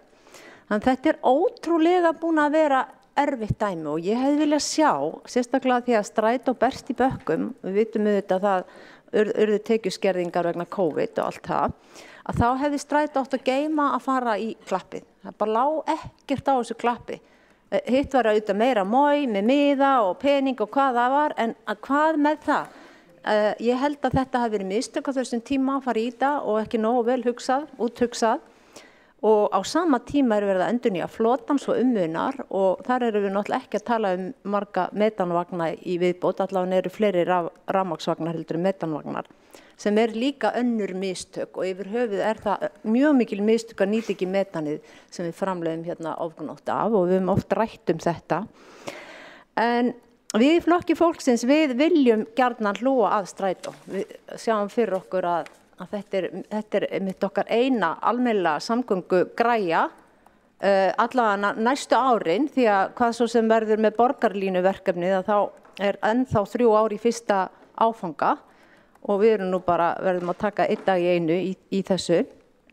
En við í Flokki fólksins núna til dæmis hefðum viljað sjá að það sé tekið utan strætó og það verði veitt meira í hann, í kerfið, þannig að það virki og fært út þjónustan færð út en ekki dregin saman eins og núna búið að gera og síðan þetta bara sjálfsagt mál að 67 ára og eldri og öryrkjar fái frítt í strætó.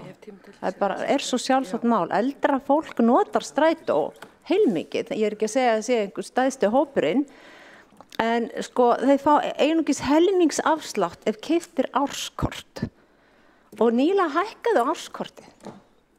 Held ég 60%.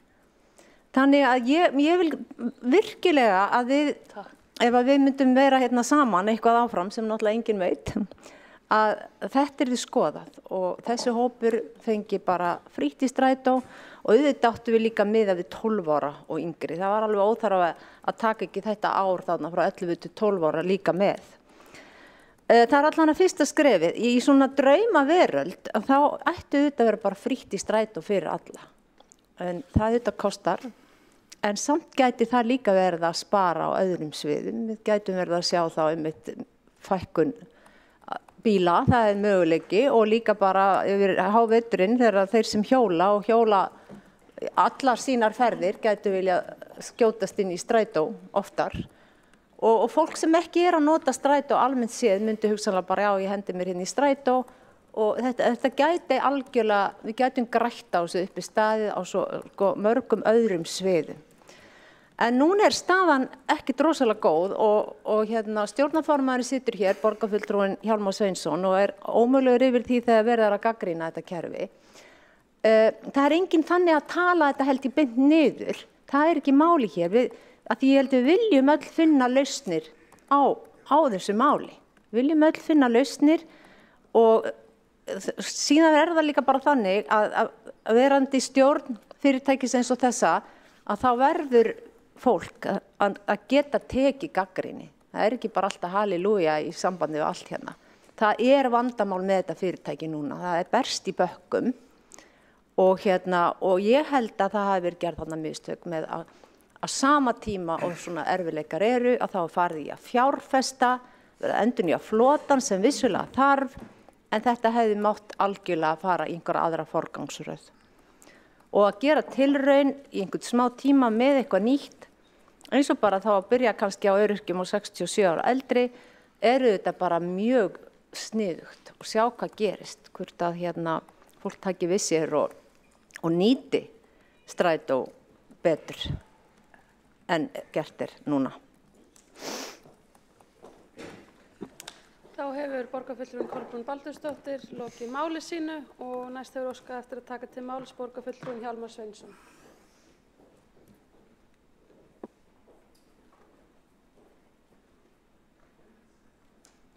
Já, forseti og ágæta borgarstjórn, ég þakka borgarfulltrúanum Kolbrúnu Baldursdóttur fyrir, mér fannst svona í heildina frekar jákvætt viðhorf gagnvart þessu fyrirtæki og og einmitt að það rétt sem að borgarfulltrúinn gat að ef að vel og vera að þá þarf strætó að fá meiri framlög frá sveitarfélögunum og ríkinu.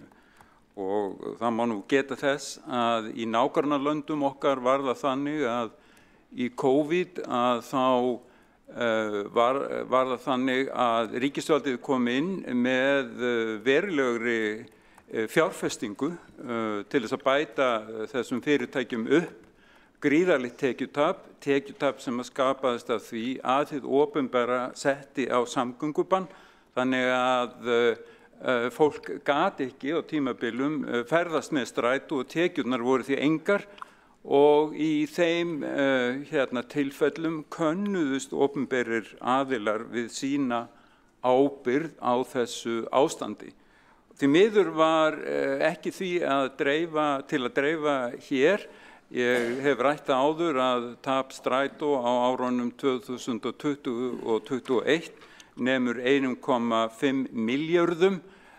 Ríkið var eingöngu tilbúið að setja 120 milljónir til þess að bæta fyrirtækjunum skaðann, þannig að það ekki einu sinni 1/10 af því sem að hefði þurft. Mér langar aðeins að koma inn og þó að ég sé mjög ánægður með þessi viðhorf borgarfulltrúans, en það sýnist mér á öllu að flokkur fólksins muni halda hér áfram í borgarstjórn og öfugt við Miðflokkinn sem virðist vera leiðin út. Og við erum kannski ekki sammála í öllum smáatriðum. Ég til dæmis að því vorum að tala aldraða áðan, þá finnst mér út í hött að flokka fólk sem orðið 67 ára og eldri setja það í flokk með öryrkjum vegna þess að mikið af því fólki við hestaheilsu, tiltölulega vel stætt fjárhagslega og þarf því ekki á verulegri niðurgreiðslu að halda. Ég hefði haldið að 50% niðurgreiðsla sé bara ansi gott og sanngjarnt að hendi strætó en öryrkjar fá eftir sem áður 75% afslátt. Nú þetta með klappið að það auðvitað eitthvað sem að hefur verið í undirbúningi að minnst 2 ár. Undirbúningur hófst áður en að COVID skall á og ég tel ekki ástæðu til þess að bíða með það. Við erum þegar cirka 10 árum og eftir til dæmis Kaupmannahöfn eða London hvað varðar slíka rafræna þjónustu sem þegar hún virkar til mjög mikilla þæginda auka og að mörgu leyti gefur fólki kost á því að velja alltaf hagstæðustu leiðirnar. Og það þetta miður að það voru ákveðnir byrjunar örðuleikar en ég sannfærður það að strætó mun komast fyrir það og það unnið að því hörðum höndum og áður en langt líður líður fungir kerfið eins vel og hægt öllum til þægindaauka. Og að lokum aðeins næturstrætó, já, það var synd að þurfa að taka næturstrætó út, en það var auðvitað gert að mjög vel athuguðu máli því að í ljós kom að næturstrætó, þar að segja nokkrar leiðir næturstrætóanna voru mjög lítið notaðir, en tiltölulega dýrar ferðir enga síður. Þannig að þessar hagræðingaaðgerðir sem að strætó þurfti að grípa til og eru til bráðabirgða og standa vonandi ekki lengur en til haustsins, þær eru gerðar með það í sjónarmiði, með það sjónarmið að skerða eingöngu það sem að notkunin minnst, þannig að í heildina verði þjónustu skerðingin tiltölulega lítil. Þá hefur borgarfulltrúinn Hjálmar Sveinsson lokið máli sínu og einn borgarfulltrúi hefur óskað eftir að veita andsvar. Það Kolbrún Baldursdóttir, borgarfulltrúi. Já, forseti ágæta borgarstjórn. Ég vil þakka borgarfulltrúnum Hjálmari Sveinssyni fyrir hans orð og já, ég held við séum nú algjörlega á sama báti með þetta fyrirtæki og vilja gera fyrir það og ég sammála því að það þarf að koma framlög. Ég vildi bara nefna það að þetta eitt af áherslumálum til dæmis félags eldri borgara að fá frítt í strætó og þau hafa tjáð sig það oft og ég hafði samband líka við forstjórann og spurði svona hvað hann held að væri stór hluti 67 ára eldri sem notaði strætó og það minni hluti. Þannig að ég reyndar held að væri ekki minni hluti beinlínis en öryrkjar og aldraðir eru minni hluti notanda og ég hugsa bara, kannski bara allt í lagi að taka þetta skref og allan að gera tilraun og sjá hvernig það kæmi út.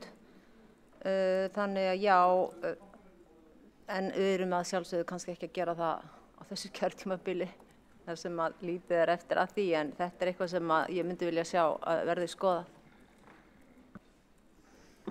Þá hefur borgarfulltrúinn Kolbrún Baldursdóttir lokið við að veita andsvar. Óskar borgarfulltrúinn, nei, þá það næst á mælendaskrá sem lokar umræðunni borgarfulltrúinn Vigdís Hauksdóttir.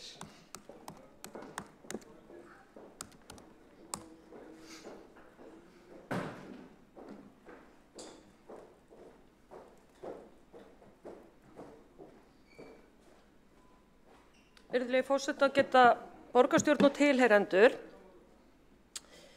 Já, þetta svolítið merkilegt sem hefur komið fram í máli stjórnarformanns Strætó og borgarfulltrúans Hjálmars Sveinssonar, þar sem hann segir og gefur eiginlega frat í það að næturstrætó myndi aldrei hafa borgað sig og hann hafi aldrei virkað og það verður svo dýrt að keyra þær leiðir en sko þetta náttúrulega bara þjónusta.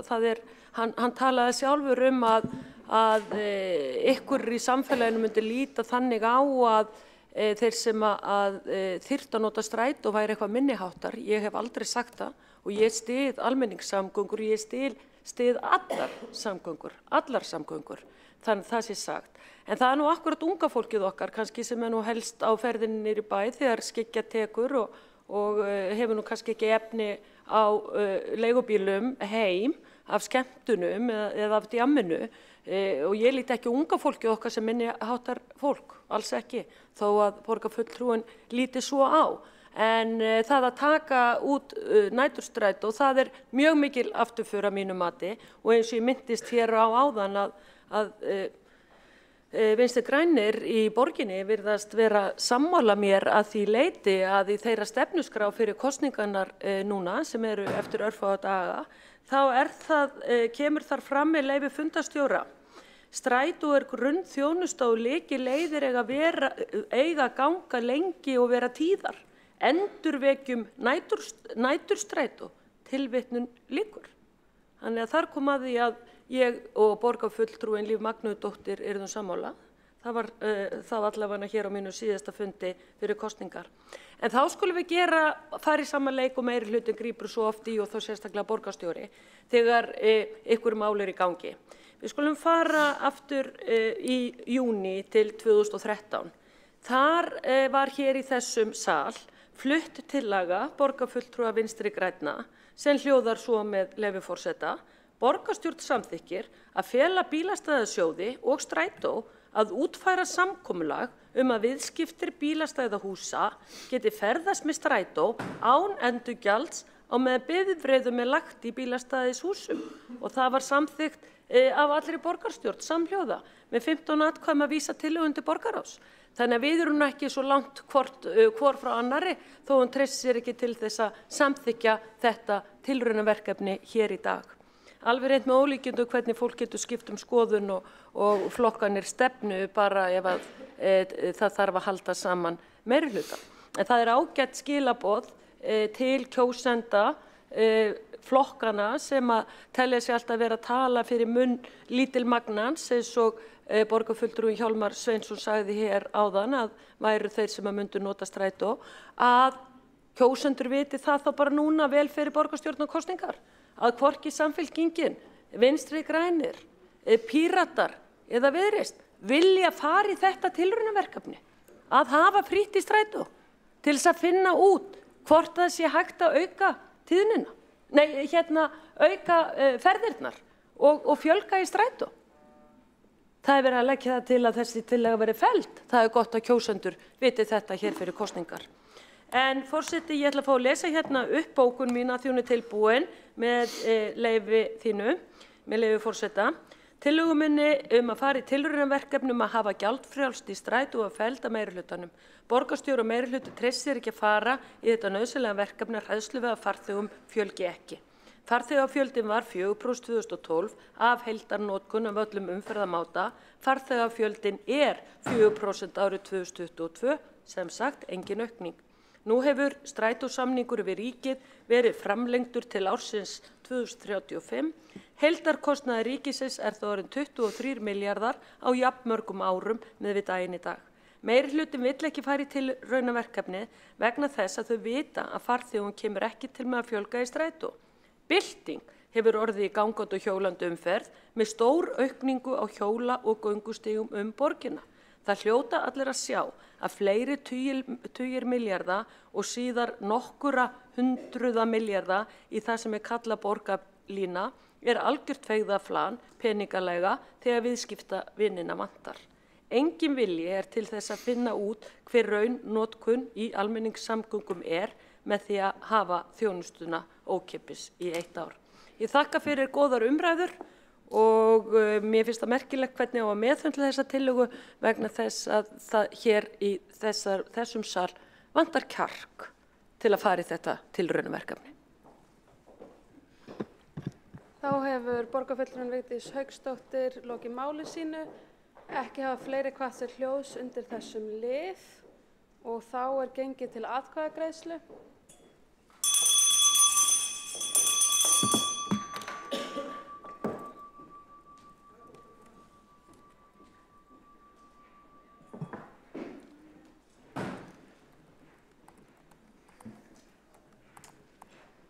Forseti biður alla borgarfulltrúa að koma inn í salinn.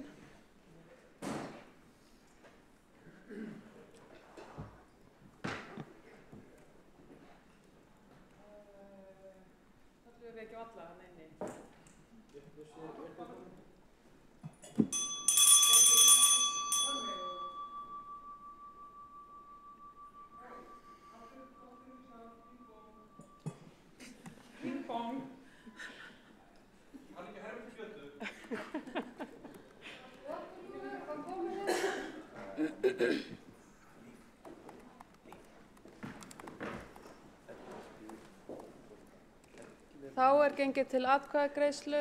Er allir í salnum? Þá er gengið til atkvæðagreiðslu fyrirgefið 5. lið á dagskrá, tillögu borgarfulltrúa Miðflokks tilraunaverkefni gjaldfrjálsan Strætó. Þeir borgarfulltrúar sem samþykkja tillöguna vinsamlega gefið merki.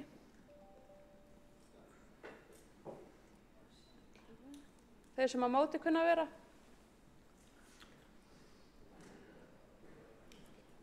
Og það tillagan er felld með 12 atkvæðum og 11 greiddu atkvæði með. Og þá gengið til 6. liðar á dagskrá, tillaga borgarfulltrúa Sósíalistaflokks Íslands að félagsbústaðir byggi 3000 íbúðir og málshefjandi borgarfulltrúin Sanna Magdalena Mörtudóttir. Ég vissi, þetta er bara gott fyrir ykkur í kosningu, þetta er gott fyrir ykkur í kosningabaráttunni. Þú veist.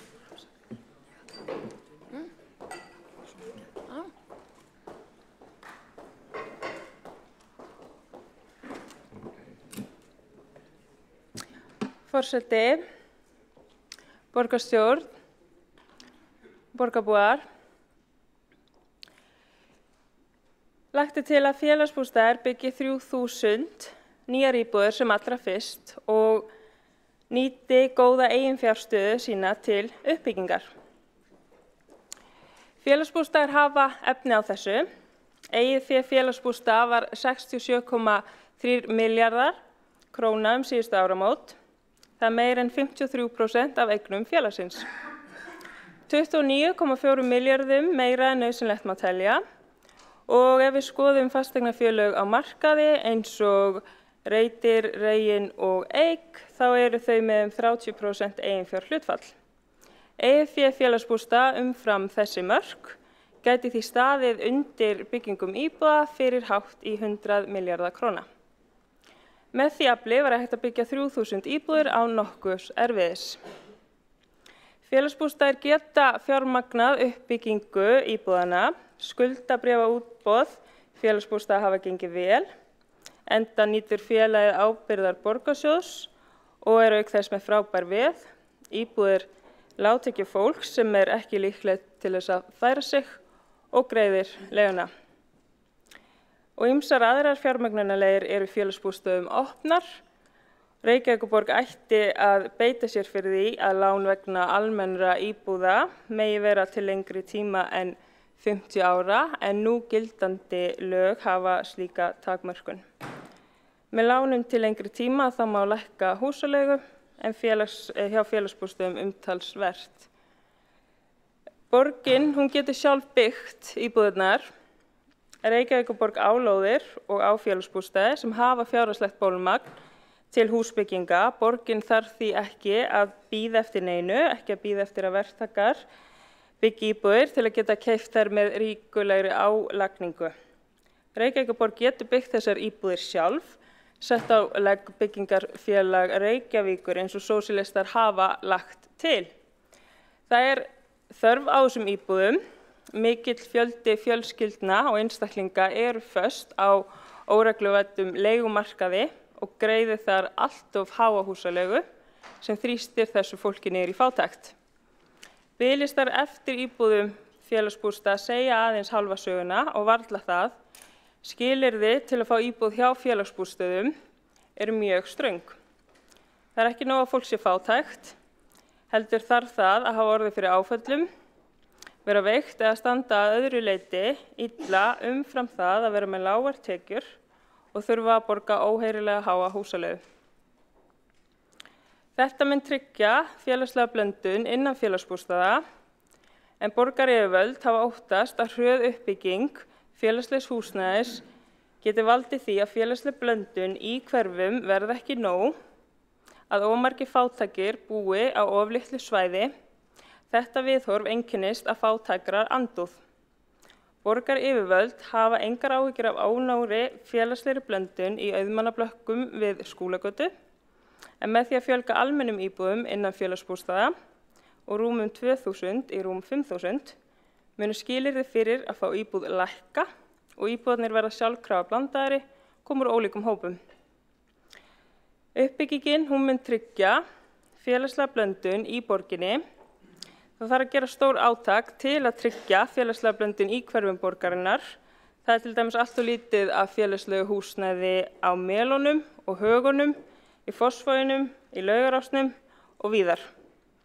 Með því að byggja 3000 nýjar íbúðir þá víðum borgina en einkum þar sem fáar slíkar íbúðir eru fyrir að þá má tryggja betri félagslega blöndun í borginni, gera hverfinar fjölbreyttari og lýðræðislegri.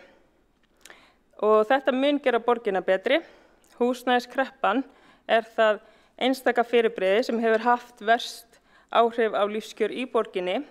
Það er því forgangsverkefni að ráðast að rótum hennar og ræturnar þær liggja í húsnæðisvanda lágtekjufólks. Þar er mesti sársökinn. Besta leiðin til að leysa húsnæðiskreppuna er að byggja fyrir fólkið í mestum húsnæðisvanda og það er það sem við þurfum að gera. Nýta stöðuna sem að félagsbústaðir hafa til þess að tryggja við séum að nýta félagið þannig að við séum að nýta stöðuna í uppbyggingu fyrir fólkið sem að þarf húsnæði, að við skoðum stöðuna sem að félagsbústaðir hafa og tryggjum að þessi uppbygging geti átt sér stað fyrir fólkið sem þarf að húsnæði á að halda.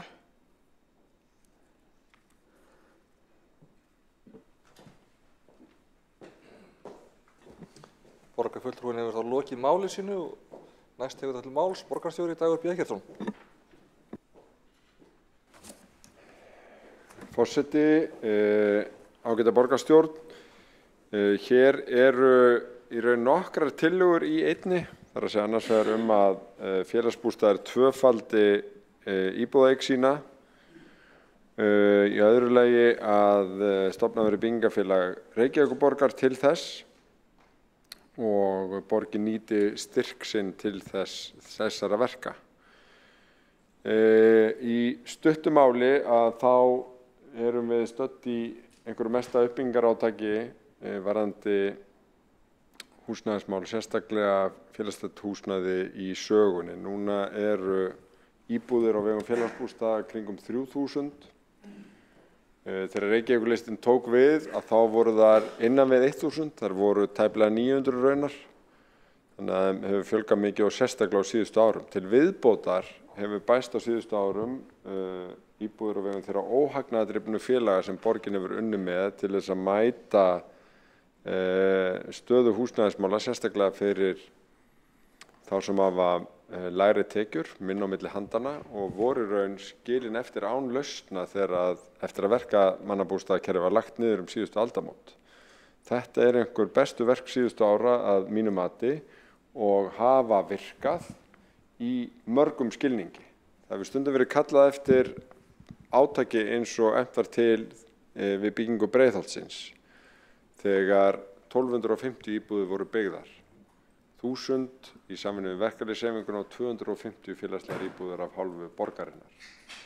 Á síðustu 5 árum hafa yfir 2500 tvöfalt meira heldur en í Breiðholtsverkefninu orðið til í ýmist með fjölgun félagslegra íbúða í eigu félagsbústaða eða af hálfu þessara samstarfsaðila borgarinnar.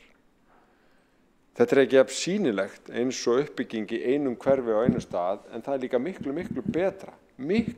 betra að hafa félagslega blöndun, kaupa íbúðir inn í verkefnum annara, dreifa íbúðakjörnum fyrir fatlað fólk og þessum íbúðum í samvinnu til dæmis við verkalýðshreyfinguna í gegnum Bjarg íbúðafélag. Mér finnst það svona engin ástæða til að skipta aðferðafræði, heldur fyrst og fremst að sameinast það að það sem hefur verið gert á undanförnum árum hefur virkað, það gengur vel, biðlistar hafa helmingast, sem þýðir hvað? Jú, það hefur gengið á hópinn og mjög margar fjölskyldur hafa fengið örugt þak yfir höfuð í gegnum þetta uppbyggingarátak. Það má áætla með það að þetta séu kringum 3000 íbúðir að það séu 5000 Reykvíkingar sem búa í öruggu þaki, undir öruggu þaki í tengslum við átak síðustu ára. 5000. Og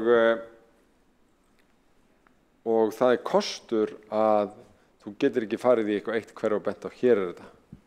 Þetta er út um allt. Félagsbústaðar eiga 1 til 2 íbúðir í hverjum einasta stigagangi í allri Reykjavík. Og félagsbústaðar hafa verið að fjármagna og byggja, líka verið að kaupa, en félagsbústaðar hafa ekki stofnað verktakafyrirtæki, heldur samið við verktaka á grundvelli tilboða og ég tel enga ástæðu til að breyta því.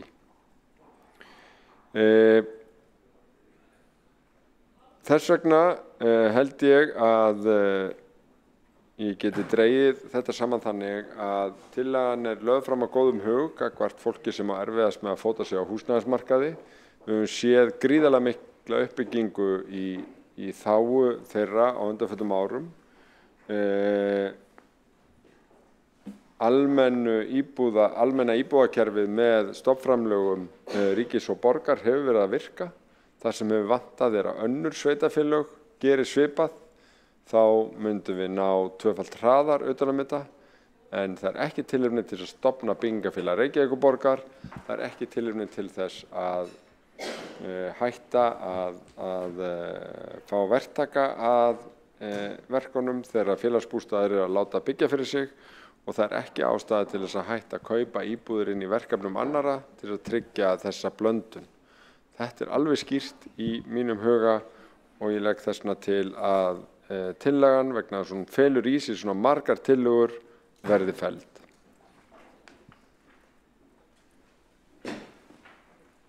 Þá borgarstjóri lokið máli sínu. Þá einn borgarfulltrúi óskað eftir að veita andsvar, Sanna Magdalena Mörtudóttir.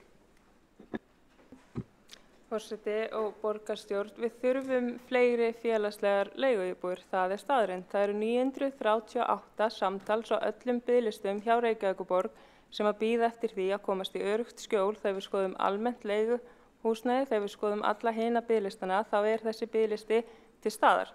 Þannig við þurfum að mæta því. Svo það hinn staðreyndin að það mjög erfitt að komast á þennan biðlista, þannig þó að fjárhagsaðstæður þínar og félagslegar aðstæður þínar séu mjög erfiðar, að þá kemst ekki inn á þennan biðlista, þannig við þurfum að ná til þeirra sem að þurfa húsnæði að halda og fá það ekki.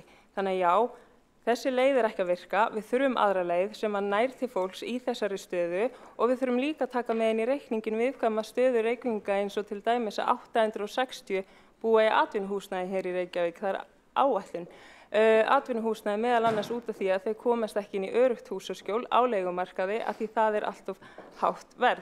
Þannig að þessi leið ekki að virka, við þurfum fleiri félagslegar íbúðir og við þurfum að mínu mati líka að útvíkka hvað þetta félagslega þýðir, af því við eigum að rétta á húsnæði, þannig við eigum ekki að vera með svona þröngan skilning eða skilgreiningu á því hvað félagslegt leiguhúsnæði heldur að víkka þetta út, þannig að fleiri komist inn í þetta örugga húsaskjól. Þessi leið ekki að virka af því að þessi leið gerir þá ráð fyrir því að við séum alltaf að skilja fólk eftir á biðlistum til lengdar. Þannig ég skil ekki hvernig hægt að halda áfram með leið sem að gerir ráð fyrir því að það sé alltaf einhver á biðlista sem á bara að vera þar. Ég skil það ekki. Við þurfum að byggja fleiri íbúðir. Þessi tillaga, hún snýst um það. Hún snýst um það að félagsbústaðir séu með fleiri íbúðir til að mæta vandanum sem að til staðar. Þá borgarfulltrúin lokið við að veita andsvar og svarar andsvari borgarstjóri Dagur B. Eggertsson. Forseti, ágæta borgarstjórn. Eins og ég rakti í máli mínu þá hefur þeim fækkað helming sem á biðlista eftir almennum félagslegum íbúðum. Við erum líka í uppbyggingarátaki fyrir fatlað fólk. Það vissulega fólk að bíða þar líka, meðal annars fólk úr öðrum sveitarfélögum.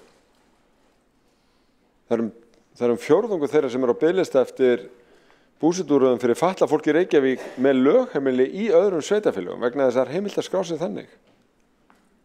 Hvers vegna taka sósíalistar ekki undir kröfuna til þess að önnur sveitarfélög standi sig betur?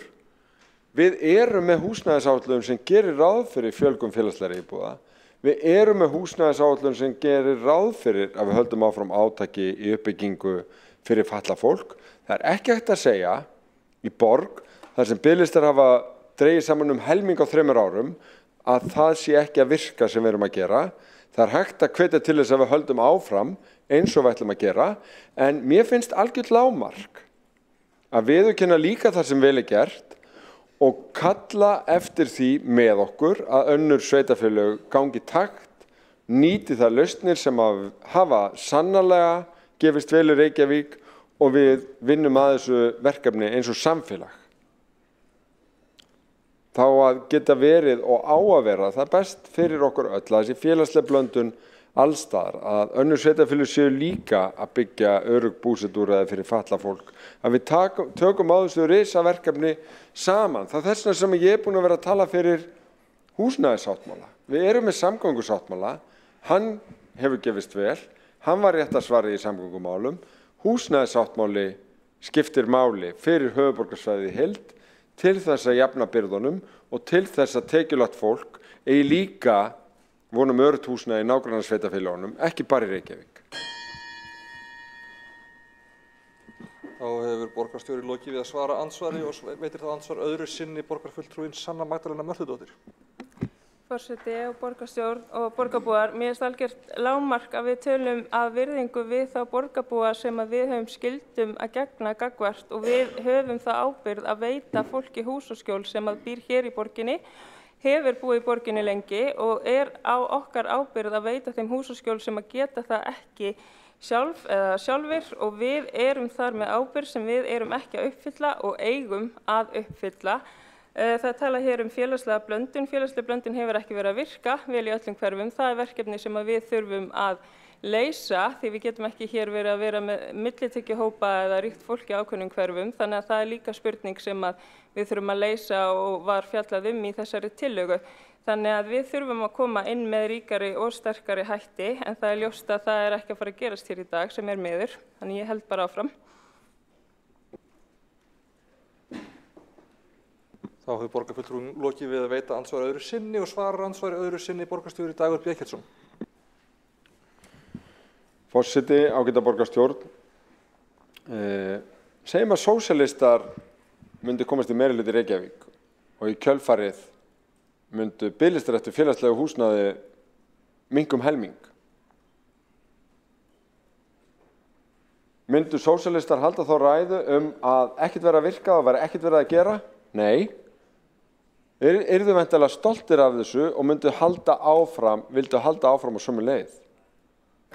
Hér var hins vegar verið að halda ræðu að það væri ekkert að virka og ætti að stofna byggingafélag í staðinn. Ég held að núverandi meirihluti geti verið mjög stoltur á árangri sínum í húsnæðismálum. Það þarf vissulega að gera meira og betur og það ætlum við einmitt að gera. Við erum að setja það fram í aðdraganda þessara kosninga. Og það er kjarni málsins. Síðan eigum við öll að kalla eftir því að önnur sveitarfélög geri líka vel og nýti þær lausnir sem hafa reynst vel í Reykjavík og kalla þessum eftir húsnæðissáttmála. Dagur B. Eggertsson borgarstjóri hefur þá lokið við að svara andsvari öðru sinni. Forseti ætlar að minna á að það fer ekki vel á því að spyrja spurninga þegar síðar andsvari er svarað og leyfi ég því borgarfulltrúin Sönnu Magdalenu Mörtudóttur að veita örstutta athugasemd ef hún vill svara spurningunni. Forseti, borgarstjórn, ég myndi ekki nefna hvað ég hefði gert vel þegar ég væri að fjalla vanda sem ég ætti að leysa gagnvart öðru fólki. Það að eitthvað annað fólk sé komið í húsnæði, það gagnast ekki fyrir fólki sem er ennþá að bíða. Þá hafa ekki fleiri hvatt sér hljóðs þessa tillögu og verður því gengið til atkvæða hana. Sjá.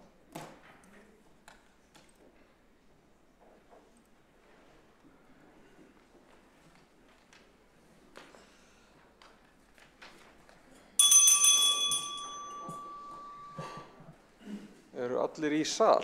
Nei, það er ekki alveg allir í sal. Jú, núna er eitthvað að gerast.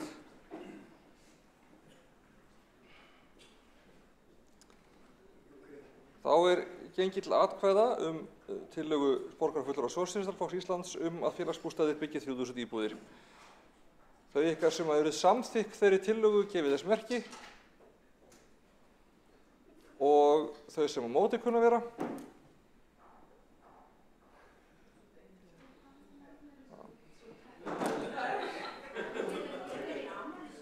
Tillagan er þá felld.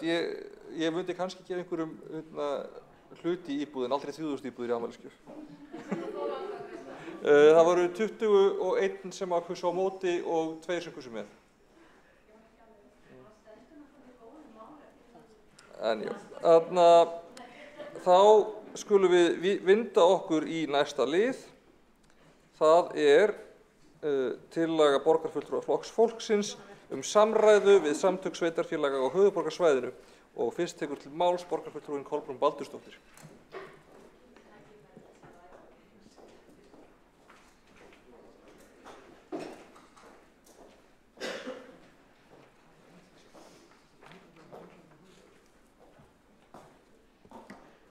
Forseti, ágæta borgarstjórn. Já, þetta síðasta tillaga Flokks fólksins eins og annarra hér í dag á þessu kjörtímabili og svo nú að sjá til. En hún svona, tillaga borgarfulltrúa Flokks fólksins samræðu eða samtal húsnæðismarkaðinn við samtök sveitarfélaga á höfuðborgarsvæðinu. Borgarfulltrúi Flokks fólksins leggur til að borgarstjórn samþykki að Reykjavíkurborg eigi frumkvæði að samtali stöðuna á húsnæðismarkaði á vettvangi samtaka sveitarfélaga á höfuðborgarsvæðinu í tengslu við gildandi svæðisskipulag höfuðborgarsvæðisins sem gildi til ársins 2040. Höfuðborgarsvæði 2040 sameiginleg stefna sveitarfélaganna Garðabæjar, Hafnarfjarðarkaupstaðar, Kjósarhrepps, Kópavogsbæjar, Mosfellsbæjar, Reykjavíkurborgar og Seltjarnarnesbæjar náið samstarf, skipulagsmál og hagkvæman vöxt svæðisins næstu 25 árin. Höfuðborgarsvæði eitt í búsetusvæði, einn atvinnu- og húsnæðismarkaður með sameiginleg grunnkerfi, útivistarsvæði, auðlindir og náttúru. Þetta réttur vettvangur til að ræða þá alvarlegu stöðu sem nú á húsnæðismarkaði. Nú þegar við blasir húsnæðisskortur við hæfi að fulltrúar Reykjavíkurborgar setjist niður með nágranna sveitarfélögunum og ræði húsnæðisvandann, uppbyggingar, áætlun og framtíð húsnæðismála í hinu stóra samhengi. Hraða þarf samráðsferli til að byggja megi hratt. Í viðræðum við nágranna sveitarfélögunum hvernig staðið verða að uppbyggingu íbúða næstu árin mikilvægt að ræða einnig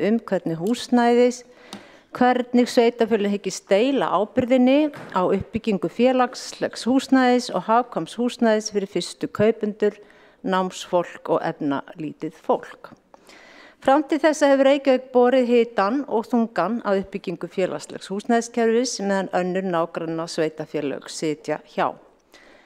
Stutt greinargerð fylgir tillögunni sem svona, talið að þörf sé til 3.000 til 4.000 íbúðum og að byggja þurfi alltaf 30.000 íbúður land allt næstu 10 árin ef mæta á eftirspurn. Fólksfjölgun meiri en reiknað var með og má jafnvel ætla að til landsins komi þúsundir erlendra einstaklinga til að vinna að uppbyggingu meðal annars í ferðamannaþjónustu þegar losað hefur verið að fullu höft og hindranir vegna COVID sem hefur nú þegar verið gert en að því að þessi tillaga var nú á dagskrá hérna fyrir einhverjum 2 mánuðum, þá var það ekki þá. Skortur á nýjum íbúðum á hagstæðu verði eitt stærsta vandamál á höfuðborgarsvæðinu og því mikilvægt að búa til vettvang allra nágrannasveitarfélaganna til að leggja á ráðum lausnir til framtíðar. Almennt vantar meira af nýjum íbúðum og þess vegna hefur verðbólga vaxið meðal annars. Verðhækkanir meðal annars tilkomnar vegna lóðaskorts. Húsnæðisvandinn heimagerður vandi og sjálfsagt að þétta byggð og styður Flokkur fólksins þéttingastefnu upp á skynsamlegu marki en brýna nauðsyn ber til að byggja ódýrara húsnæði fjær borgarmiðjunni. En eins og framkvæmdin hefur verið á þéttingastefnunni ljóst að hún hefur leitt til spennu á fasteignamarkaði mikið til vegna þess ekki hefur verið ljá máls á að gera annað en að þétta. Hátt verð þýðir að framboð ekki nægjanlegt. Auka þarf lóðaframboð, litlar íbúðir og þéttingasvæðin nefnilega dýrar og þeim hafa hvorki námsmenn fyrstu kaupendur né þeir sem minna hafa milli handanna efni. Meirihlutinn í borginni hefur brugðist við þessari staðreynd með varnarræðum, reynt hefur verið að kenna bönkunum og verktökum leiga hækkar í takt við fasteignaverð. Fulltrúi Flokks fólksins tekur undir með þeim sem segja brjóta þurfi land undir byggð. Hér enginn að tala að borgin að þenjast mikið út, horfum á til stækkunar núandi hverfum víð borgina þar sem innviðir leyfa. Alls staðar þar sem fækkað hefur verið úthverfum má bæta við og endurnýja innviði jafnhraðan ef þarf. Stefna á að því að gera öll hverfi sjálfbær með blandaðri byggð og atvinnutækifærum. Já, ég ætla nú bara að stoppa núna, ég held að lesturinn. Mér finnst við höfum hérna á kjörtímabili, kannski Flokk fólksins og Sósíalistaflokkurinn einna helst komið stundum með tillögur þessi mál og sérstaklega félagslega húsnæðismarkaðinn og kannski hafa þær stundum verið róttækar og ekki alveg kannski raunhæfar, ég veit það ekki. En þá mér minnistætt viðbrögð borgarstjóra svona, og ég verð bara með leyfi forseta að fá að segja pirringsviðbrögð og þá hefur komið þessi svör bara þetta eru hin sveitafélögin, þau eru ekki að axla ábyrgð og það er alveg rétt. Við vitum alveg að Garðabær og Seltjarnarnes er ekkert á fullu að byggja félagslegar íbúðir. En þá hugsa maður samtök sveitafélaga á höfuðborgarsvæðinu. Þennan vettvang sem við höfum öll setið á fundum í gegnum tíðina út af ýmsum málum og það er ekki langt síðan ég óskaði eftir á þeim fundi að við myndum bara ræða þessi mál. Og það voru nú fjarfundir meira og minna út af COVID-inu, en það var aldrei úr því þó vel var tekið í að ræða þessi mál. Ég man að Gunnar formaðurinn sagði já, þetta er einmitt ágætt að ræða þetta og hefði komið til þess fundar þá hefði ég bara hreinlega vilja fyrirgefið bara vaða í þessi sveitafélög Garðabæ og Seltjarnarnes og spurt af hverju takið þið ekki þátt í þessu? Af hverju eru þið ekki að byggja félagslegt húsnæðiskerfi eins og í Reykjavík? Á Reykjavík að gera þetta allt. Ég er bara alveg þar. En það kom aldrei til þessar fundar og nú spyr ég, ef ég má spyrja hér, er ekki tilvalið tækifæri fyrir meirihlutann og borgarstjóra að lemja nú í borðið í þessum samtökum sveitafélaga og krefjast þess að þessi hin sveitafélög hlúi líka að minni máttar og efnalitlu fólki og fátæku. Ég veit ekki hvort borgarstjóri kannski búin að gera það, taka bara góða sirpu á þetta lið þarna og hún skamma það. Ég vona það, en allavega núna er hérna bara tillaga að þetta verði raunverulega gert almennilega, þessi vettvangur notaður til þess að setjast niður og tala við bæjarstjóra sveitarfélaga eins og Garðabæjar og Seltjarnarnes og segja nú er bara komið tími til að þið þessi ríku, litlu, krúttlegu sveitarfélög taki til hendinni hérna og gerið eitthvað í þessu málum. Ég meina við erum öll að axla þessa ábyrgð. Það getur komið fyrir alla að vera húsnæðislaust bara allt í einu á morgun. Þetta vitum við, lífið er bara fallvalt. Þannig að nú er ég bara að leggja þetta formulega fram hérna og í staðis að taka einhverja sirpa á okkur hérna í minnihlutanum sem við erum að koma með tillögur í þessa átt, þá bara taka í lurgin á sem hinum bæjarstjórum hana, sem eru bara að hugsa efnameira fólk og hafa það huggulegt. Þannig að ok, nú er bara mjög forvitilegt að sjá hvort að þið taki bara þetta og geri bara svona hérna, og ég rusli með þetta. Ég meina, það er náttúrulega bara venjan hérna, en ef að það verður gert, þá er ekkert að marka þetta. Það er ekkert að marka þess að skammir borgarstjóra út í þessi hin sveitafélög og hann vill að við í minnihlutunum förum og taka þau í gegn og ég vildi það gjarnan, en það varð aldrei sá fundur og verður sennilega ekki á þessu kjörtímabili. Takk. Borgarfulltrúinn lokið máli sínu og forseti þakkar fyrir að fólk taki rusla upp eftir sig. En þá hefur einn borgarfulltrúi óskað eftir að taka til máls. Það er borgarstjóri Dagur B. Eggertsson.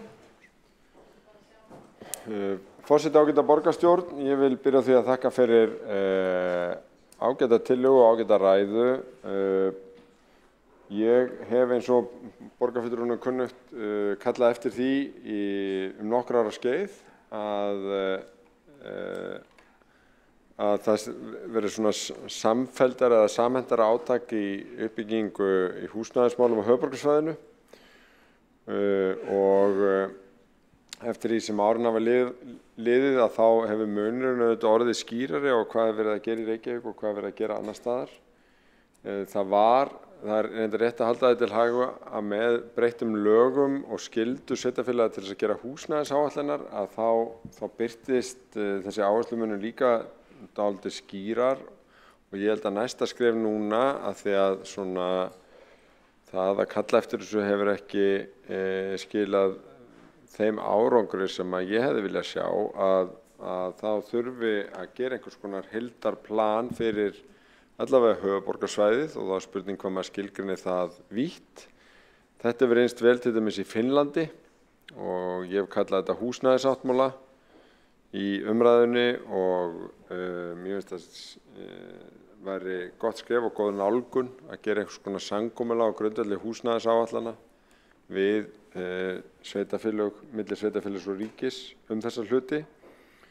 Það er raunar starfandi hópur á vegum ríkisstjórnarinnar með aðkomu aðila vinnumarkaðarins og sveitarfélaga og ég hef ekki gefið upp vonun að einhvers tillaga húsnæðisáttmála komi út úr því en það er ekki hægt að fullyrða það ennþá en hann á að skila áður en langt líður, en mun glaður ef það kemur í minn hlut að vera borgarstjóri á næsta kjörtímabili að taka málið upp við nágrannasveitarfélögin og legg þess vegna til að tillögunni verði vísað til borgarstjóra.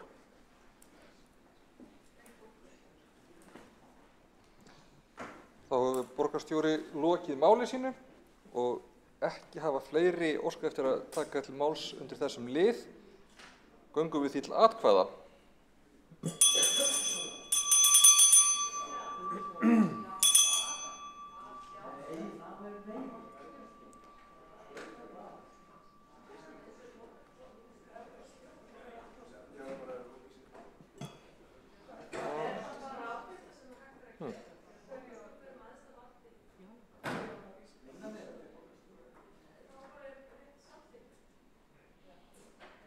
Það vantar alveg 3 fulltrúa.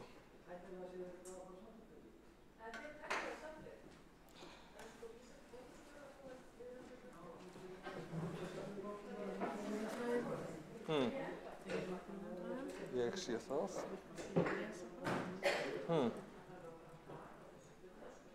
Hvað er þetta ekki málsmeðferð sem má eða?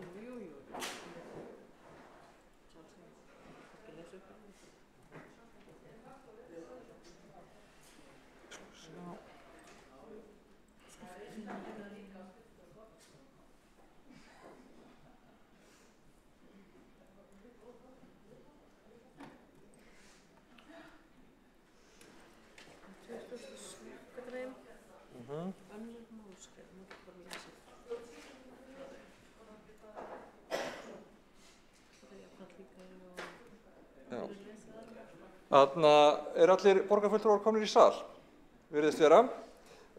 Til að árétta það, þá ætlar forseti núna að lesa úr samþykktum stjórnar Reykjavíkurborgar og fundarsköp borgarstjórnar. Þar má sjá í 27. grein, 2. málsgrein, mál má afgreiða með því að samþykkja það, fella, vísa því frá, vísa því til afgreiðslu borgarstjóra eða nefndar, eða með því að samþykkja tillögu frestun.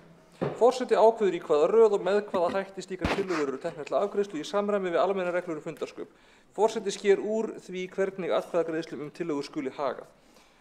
Ljóst því að það í boði að afgreiða tillögu með þessum hætti.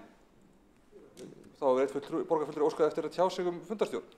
Fundarstjórn og fundarsköp, já, ég ætla að óska eftir því að forseti upplýsi borgarstjórn í hvaða málsgrein og hvaða lagagrein sveitarstjórnarlaga þetta sérákvæði Reykjavíkur að finna, að það sé hægt að fara hér með æðsta málefni borgarinnar sem borgarstjórn sem efst í laginu í stjórnkerfinu og borgarstjórn framselur vald sitt til borgarráðs yfir sumartímann. Hvernig hægt að vísa svona málum inn á skrifstofu borgarstjóra? Af hverju málið ekki þá samþykkt? Forseti telur sig ekki þurfa að vísa til laga þar ef þetta í gildandi fundarsköpum stjórn borgarinnar. Það má líka taka fram að Reykjavíkurborg eitt stjórnsýslustig, ekki mismunandi stjórnsýslustig innan hennar að ræða. Og telur forseti að umræðu þessa málsmeðferð sé nú lokið og göngum við til atkvæða málsmeðferðartillöguna að vísa tillögunni til borgarstjóra.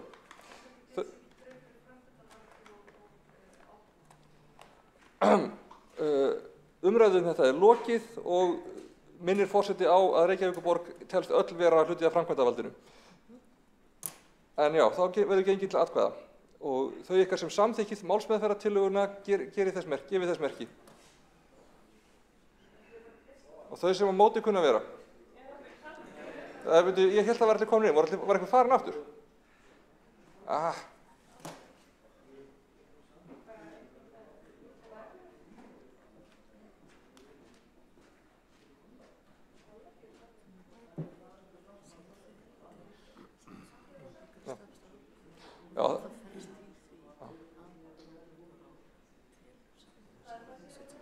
Já, meðan við bíðum þá má kannski bæta því við að samþykktin stjórn og fundarsköp borgarstjórnar, stjórn Reykjavíkurborgar og fundarsköp borgarstjórnar staðfest af ráðherra, þannig að það má gefa sér það að ef að ráðuneytið teldi samþykktirnar ekki standast lög þá hefði verið gerð athugasemd við það.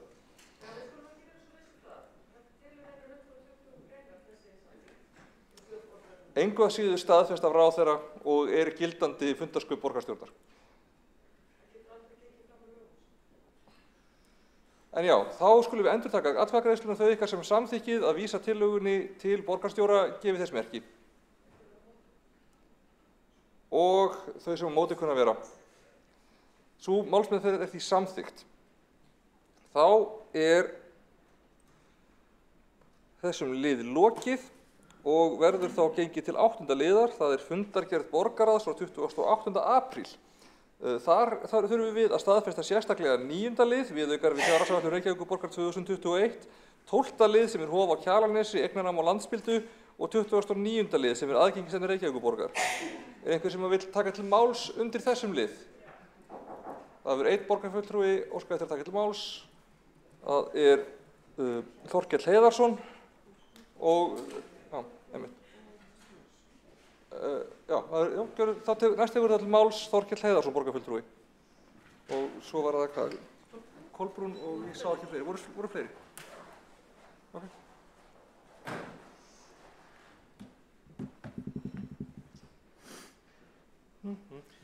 Forseti, ágæta borgarstjórn. Í dag sérstök ástæða til þess að fagna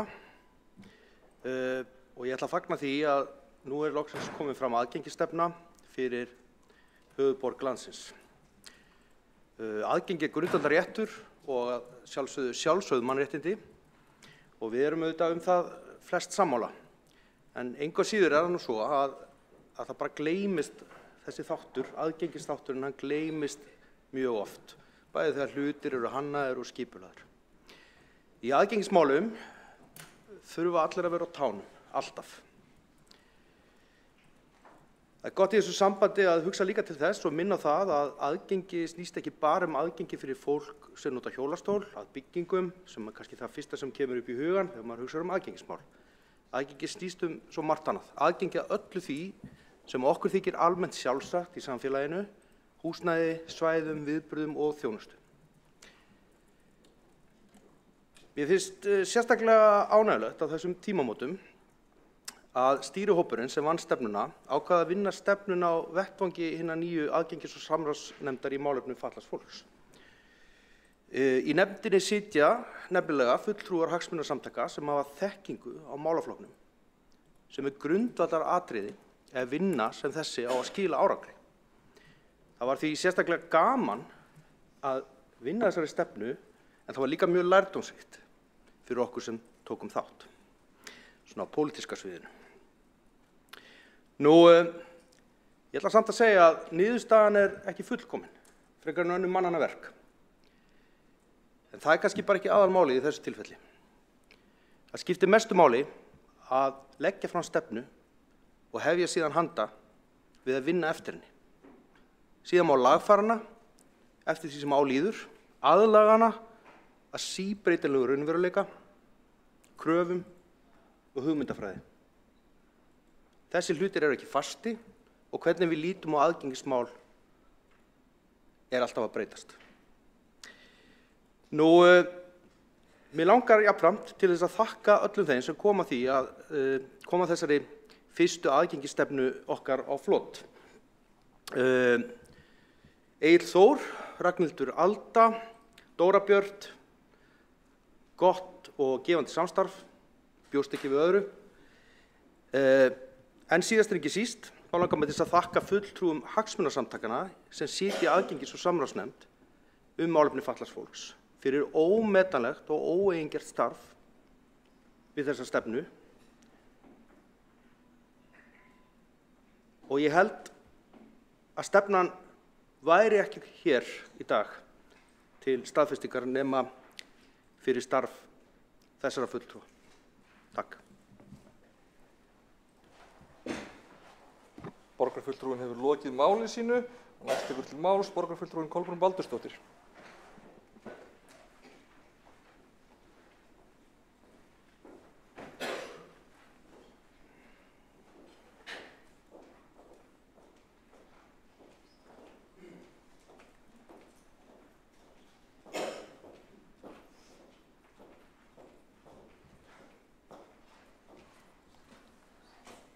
Forseti, ágæta borgarstjórn, Já, ég vil líka þakka og ég bara vil, ég veit að þeir sem hafa verið að vinna að þessu eru ótrúlega gott fólk og hægt, þannig að ég er búin að gera sitt allra besta, þannig að það vantar ekki.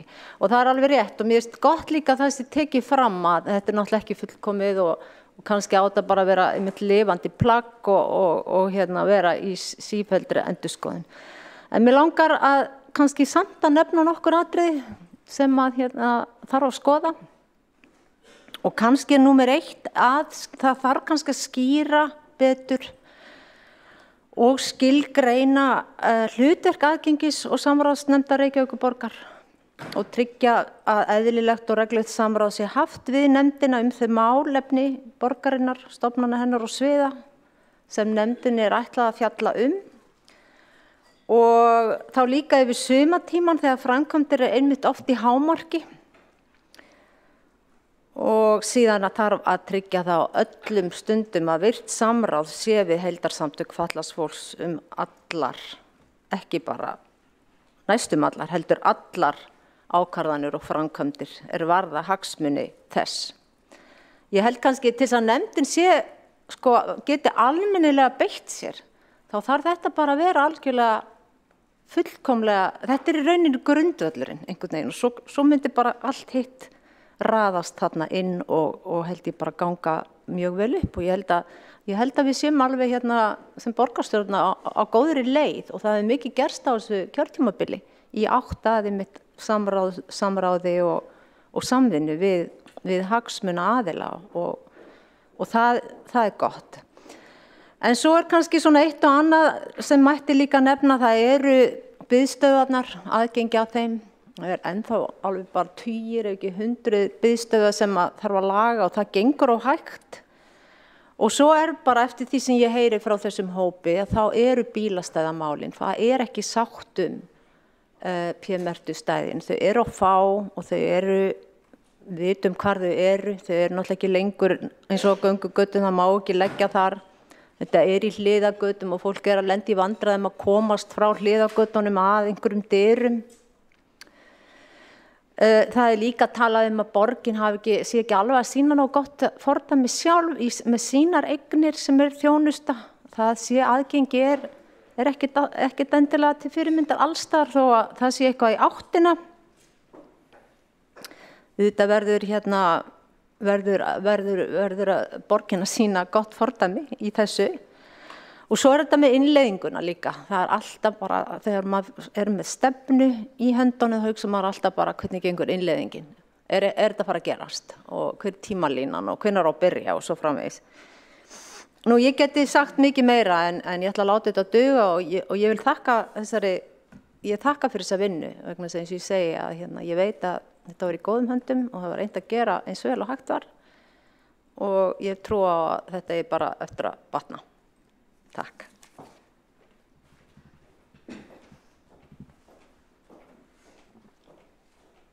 Þá hefur borgarfulltrúinn lokið máli sínu og næst hefur óskað eftir að taka til máls borgarfulltrúinn Vigdís Hauksdóttir.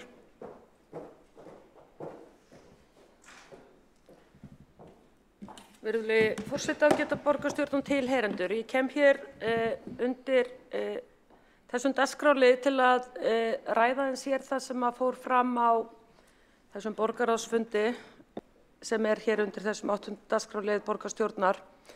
Eins og kannski borgarfulltrúum og fleirum rekur minni til að þá flutti ég hér tillögu að innri endurskoðanda yrði falið að rannsaka og skoða og meta bensínstöðvadílinn.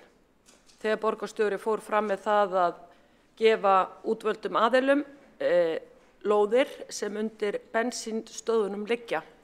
Þetta nokkrum fösum og fyrsti fasi þessa bensínstöðvadíls verðlagður af fasteignasölum á 20 milljarða.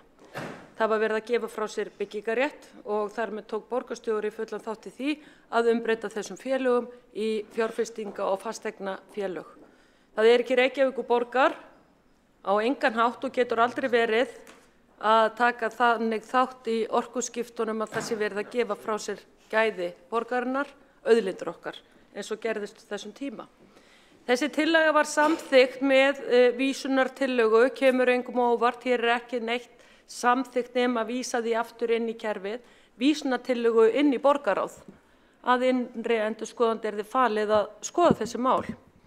Svo leið nú tíminn nokkuð lengi og svo gerist það á síðasta borgarráðsfundi að innri endurskoðandi kom á fundinn ásamt borgarlögmanni, að vísu borgarlögmaður setur rétt á öllum borgarráðsfundum, en innri endurskoðandi tók ekki til máls og borgarlögmaður leiddi málið með einu af minnisblöðunum sem að þessu embætti sífellt falið að skrifa sig að réttri niðurstöðu sem að hentar borgarstjóra á meirihlutanum. Og það varð úr að innri endurskoðandi hafði lítið annað til máluna að leggja en að reiða sig á akkurat nákvæmlega minnisblaðið sem kom frá borgarlögmanni. Ég spyr, til hvers eru við með innri endurskoðenda hjá Reykjavíkurborg sem á eins og ríkisendurskoðandi að meta og leggja mat á verk og verklag og það sem að meirihlutin stendur í. Því að það á að vera þetta eftirlitshlutverk sem að við kjörnir fulltrúar getum leitað til, finnist okkur eitthvað aflaga fara hér í rekstri borgarinnar. Ok, það er þetta sama álit upp á Alþingi núna með ríkisendurskoðun og bankasöluna, en af þessari reynslu hjá mér þá náttúrulega kannski bermaður orðið kannski minna traust til þessara aðila sem eiga að vera kletturinn í hafinu til þess að hafa raunverulegt eftirlit með framkvæmdavaldinu hér í Ráðhúsinu, borgarstjóra og meirihlutanum. En ég ætla að lesa hérna upp bókun til að draga þetta saman sem ég lagði fram í borgarráði sem ég legg hér fram með þessari fundagerð, með leyfi forseta. Bensínstöðardíllinn, innri endurskoðandi og borgarlögmaður leggja blessun sína yfir bensínstöðardíll borgarstjóra, hér algjöran hvítþvott að ræða. Innri endurskoðandi á að hafa eftirlit með meirihlutanum og borgarlögmanni og ætlar ekki að leggja sjálfstætt mat á lögmæti bensínstöðardíllsins. Reykjavíkurborg undir stjórn Dags B. Eggertssonar gaf olíufélögunum og fleiri aðilum lóðir og þar með byggingarétt á besta staði í borginni. Þar með hann þáttakandi í að umbreyta félögunum með fjárfestinga og fasteignafélög. Það eitt og sér forkastanlegt og hefur birst landsmönnum í stórkostlegum hækkunum félagana eftir dílinn sem sumir vissu af en aðrir ekki, sem sagt innherjaupplýsingar. Reykjavíkurborg hefur gefið frá sér skipulagsvaldi til þriðju aðila á flestum bestu uppbyggingarreitum í borginni. Það er ekki heimilt samkvæmt sveitarstjórnarlögum.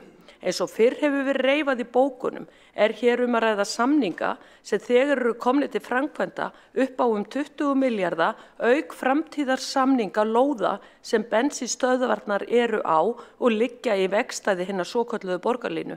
Ómögulegt nú að leggja mat á verðmæti þeirra samninga. Myndir á að borgarsjóður rambar og barmi gjaldþrots og hefði ekki veitt af þessum tekjum. Tilvitnun lýkur og ég óska eftir að þetta fari inn sem bókun við fundagerð borgarstjórnar. Borgarfulltrúinn lokið máli sínu, vilji borgarfulltrúinn færa bókun þá skal hún bara send með hefðbundnum hætti til ritara. Þá hefur borgarstjóri óskað eftir að koma inn í mælendaskrá og tekur hann þá til máls. Dagur B. Eggertsson, borgarstjóri. Forseti ágæta borgarstjórn, ég vildi bara örstutt gera grein fyrir því að fyrirspurnum Vigdísar Hauksdóttur borgarfulltrúa lögmæti samninga við olíufélögin hefur verið svarað ítarlega af borgarlögmanni á mjög greinargóðan hátt og ég get alveg staðfest það sem kom fram í hennar máli að innri endurskoðun taldi ekki tilefni til þess að fara ofan í þá samningagerð meðal annars með hliðsjón af því að samningsmarkmiðin voru býsna skýr, nutu breið stuðnings í borgarráði og samningarnir þar með. Það er hins vegar ástæða til þess að leiðrétta það sem að enn og aftur ranglega haldið fram af borgarfulltrúunum að lóðir hafi verið gefnar einhverjum.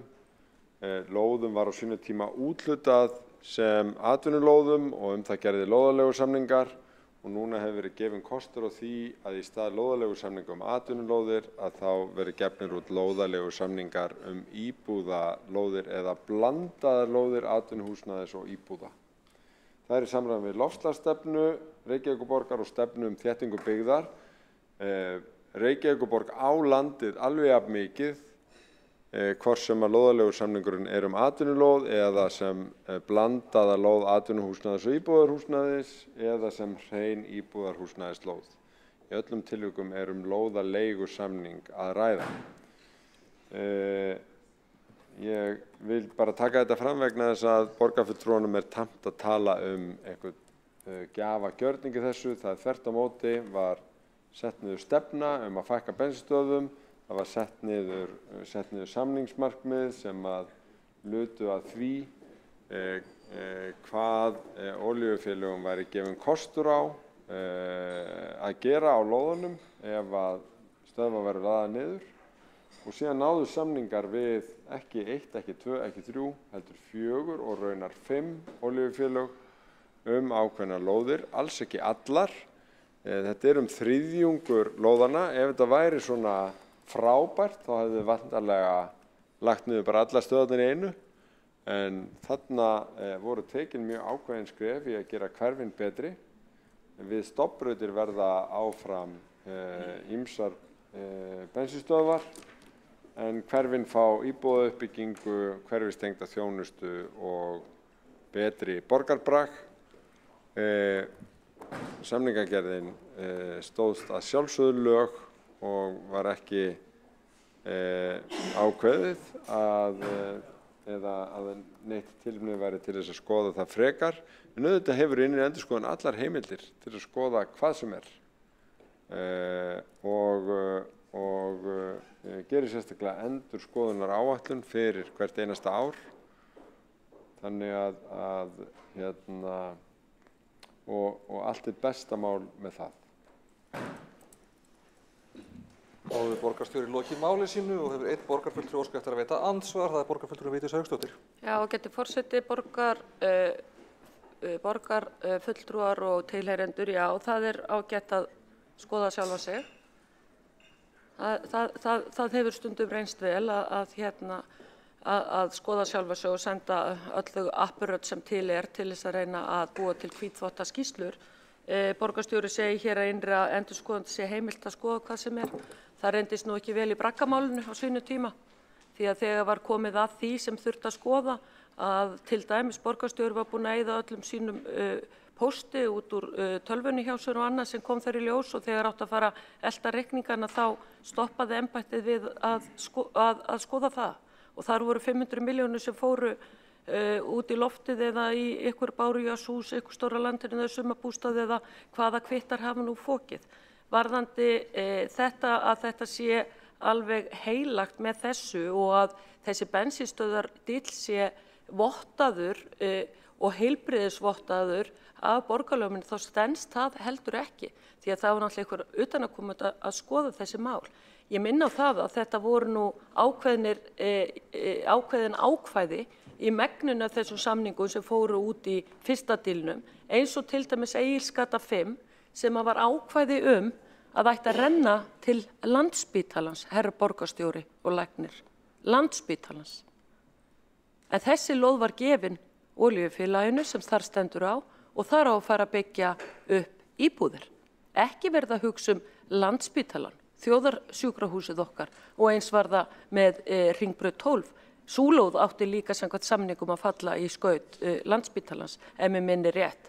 Þannig að þetta nú allt málum blandið. Það voru mismunandi leigusamningar í upphafi var þetta kynnt þannig að allir þessi leigusamningar væru útrunnir. Það er rangt því að á einhverjum samningunum sem borgarstjóri gaf olíufélögunum var ennþá lóðarleigu samningur upp á einhver rúm 30 ár. Þannig að þetta er rangt sem borgarstjóri halda hér fram. Þá er borgarfulltrúinn lokið við að veita andsvar og svarar andsvari borgarstjóri Dagur B. Eggertsson. Forseti ágæta borgarstjórn, með samningsmarkmiðum Reykjavíkurborgar var lagt fram yfirlit yfir alla lóðaleigusamninga allar bensínstöðvar og tilgreindur gildistími þeirra allra. Þannig að það er algjörlega laus í lofti gripið hjá borgarfulltrúunum að þeir hafi allir verið kynntir sem útrunnir og svo hafi annað komið á daginn. Það bara einfaldlega í gögnum málsins yfirlit yfir alla lóðalegu samningana sem að borgarfulltrúunum var ekki seinni vænn að kynna sér. Þá hefur borgarstjóri lokið við að veita ansvar og svara ansvarið, þá veitir þá ansvar öðru sinni borgarfulltrúin Vigdís Hauksdóttir. Já, ágæti forseti, borgarstjórn og tilheyrendur, já einmitt, það alltaf gripið í eftir á skýringarnar. Borgarstjóri sagði frá því í fréttum þegar þessi bensínstöðardíll var að byrja, að þetta væru lóðalegu samningar sem væru útrunnir eða það bil að renna út. Það var ekki fyrir mikla eftirgangsmuni þegar ég var búin að kalla eftir í trekk að við fengjum samningana og myndum sjá hvað lægi að baki, hvar það var undir. Hefði ég ekki kallað eftir þessu lóðalegu samningum, þá hefði þessi hvítu ósannindi staðið eftir upp úr þessu máli og þetta bara runnið ljúft í gegn. Þegar ég fæ þessa 12 eða 14 samninga í hendur, þá sé ég að hver samningur misjafn á við hina. Það var nánast engin lóðalega samningur eins. Þess vegna brá mér mjög þegar ég sá það að Egilsgata 5 lóðalega samningur ef þar var runnin út og sú lóð átti að falla Landspítalanum í skaut. Akkurat núna áramóti 21-22. Þannig þetta eru ósannindi sem að borgarstjóri að leggja hér á borð. Hrein ósannindi. Borgarstjóri getur ekki komið sér undan því að þetta var með þessum hætti, því miður. En borgarstjóri hér að sækjast eftir endurkjöri. Ég hef ákveðið að gefa ekki kost á mér aftur og hann verður að eiga þetta við kjósendur sína, en þetta svona eitt af stórum málunum hér í borgarstjórn á mínu ferli. Það bensínstöðardíllinn og svo náttúrulega það sem allir skildu og vissu og föttuðu. Það var braggamálið, þannig að þegar upp í staðið þá eru braggarnir orðnir mjög margir, svo ekki sé meira sagt. Braggakrónunar eru orðnar ansi margar, þær eru farnar að skipta tugum hér á þessu kjörtímabili, svo ekki sé meira sagt. Þá borgarfulltrúin lokið við að veita ansvar öðru sinni og svarar ansvari öðru sinni borgarstjóri Dagur B. Eggertsson. Forseti ágæta borgarstjórn, fyrir allt borgarráð voru lagð samningsmarkmið með gömlu stefnunni og kortlagningu á öllum lóðalegu samningum sem undir væru. Og hafi borgarfulltrúin ekki kynnt sér þá fyrir en eftir að samningarnir höfðu verið gerðir eða í einhverju ferli málsins, þá fyrst og fremst við á borgarfulltrúin við sjálfa sig að sakast í því, vegna þess að þessi gögn voru öll lögð fram í málinu. Og það svo ævintýralega hæpið að saka eitthvað mig eða aðra ósannindi í því máli vegna þess að gögnin eru bara þetta eru opinber gögn, þau liggja fyrir og borgarfulltrúin sjálfur ásamt öllu borgarráði lagði krók á sig til þess að hrósa upplegginu og ég bara gekk út frá því að borgarfulltrúin hefði kynnt sér gögnin. Það bara alls ekki svo að það hafi ekki verið upplýst gilditíma samningarna, það var bara kortlagt fyrir hvern einasta samning og þau gögn lágu fyrir þá eins og þau liggja fyrir núna og borgarfulltrúin og allir aðrir geta kynnt sér það í samningsmarkmiðum þessa samninga sem gengur síðan eftir og eru gott mál. Þá hefur borgarstjóri lokið við að svara ansvari öðru sinni. Næst tekur það til máls borgarfulltrúin Eyþór Laxdal Arnalds.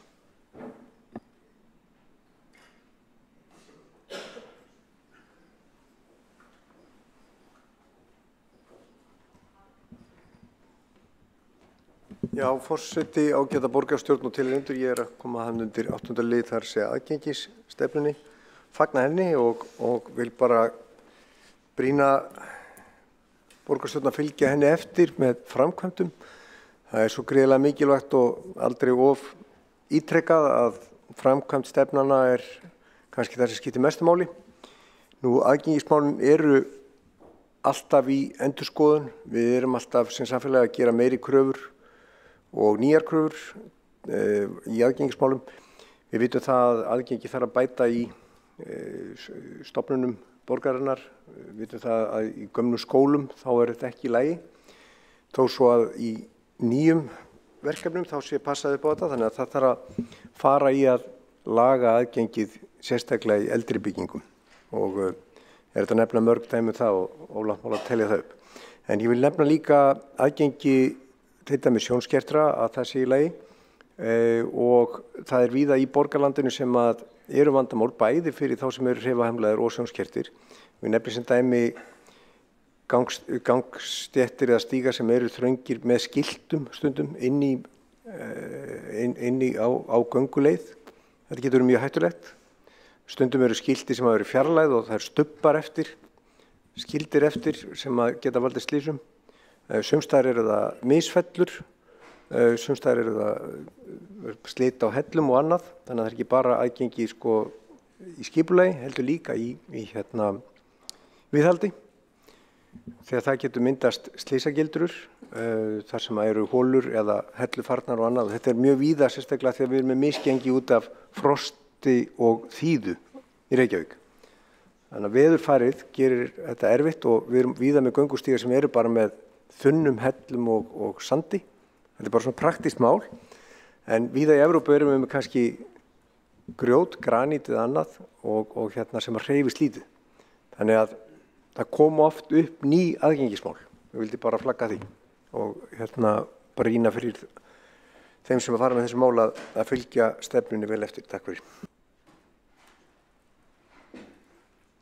Þá hefur borgarfulltrúinn lokið máli sínu og ekki hafa fleiri hvatt sér hljóðs undir þessum tiltekna lið. Þá göngum við til atkvæða þau mál sem þarf að staðfesta sérstaklega. Og fyrst atkvæðagreiðslur er að ræða, þá að gera að fá alla í hús. Forseti tók reyndar eftir því að sumir borgarfulltrúar eru að nota borgarráðs aðferðina við að biðja orðum. Það er ekki gert með því að takkar eins og í borgarráði. Munum það bara að þetta er öðru vísi að vera allt fyrir lagi núna samt. Eru allir í salnum?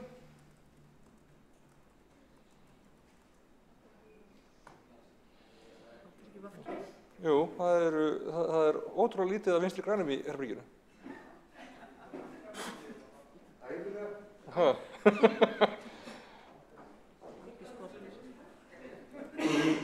Ekki segja neina að ég hef hlegið. Þarna...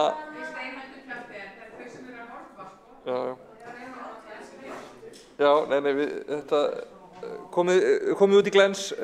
Göngum til atkvæða. Fyrst greiðum við atkvæði 9. lið á fundargerð borgarráðs frá 28. apríl. Það er viðaukar við fjárhagsáætlun Reykjavíkurborgar 2021. Þau ykkar sem eru samþykkt þeim lið gefið þess merki. Er það ekki? Er það ekki? Er þetta vitlaust? Nei, ok. Þá, veitum við, rétt upp hönd sem samþykkið það. Það misfórst í talningunni hérna. Ok. Þetta er viðaukar við fjárhagsáætlun. Já, 9. liður undir 8. lið. Og það er samþykkt. Ok, rétt upp hönd sem samþykkið það. Er eitthvað að misfarast? Ég held að það séu allir... Þetta er sett viðaukar við fjárhagsáætlun.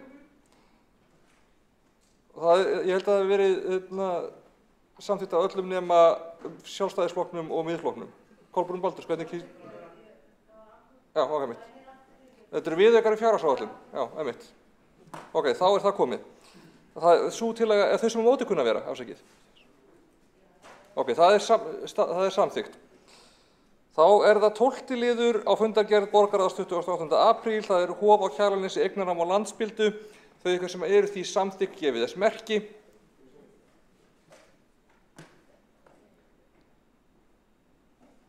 Og þau sem á móti kunna vera. Ok, það er samþykkt af öllum nema einum. Er það ekki? Já. Jú, Sanna var ekki með. Já, mitt. Þess vegna sagði öllum nema einum. Þá er það 29. liður á fundargerð borgarráðs frá 28. apríl. Það er aðgengisstefna Reykjavíkurborgar. Þau ykkar sem eru henni samþykkt gefið þess merki. Það er samþykkt einróma. Takk fyrir. Og þá er þessum lið lokið og göngum það til næsta liður á dagskrá. Það er fundargerð forsætisnefndar frá 29. apríl. Og þar eru líka fundargerðir menningar, íþrótta og tómstundaráðs frá 25. apríl, fundargerð skipulags- og samgönguráðs frá 27. apríl, fundargerð skóla- og frístundaráðs frá 27. apríl og fundargerð velferðarráðs frá 29. apríl. Og það þarf að staðfesta sérstaklega annan lið á fundargerð forsætisnefndar frá 29. apríl. Það tillaga að fella niður reglulegan fund borgarstjórnar þann 17. maí og að halda aukafund borgarstjórnar 24. maí. En eitthvað sem vil taka til máls undir þessu dagskrárlið? Nei? Ok. Einn borgarfulltrúi vill taka til máls, það Marta Guðjónsdóttir. Gjörðu svo vel.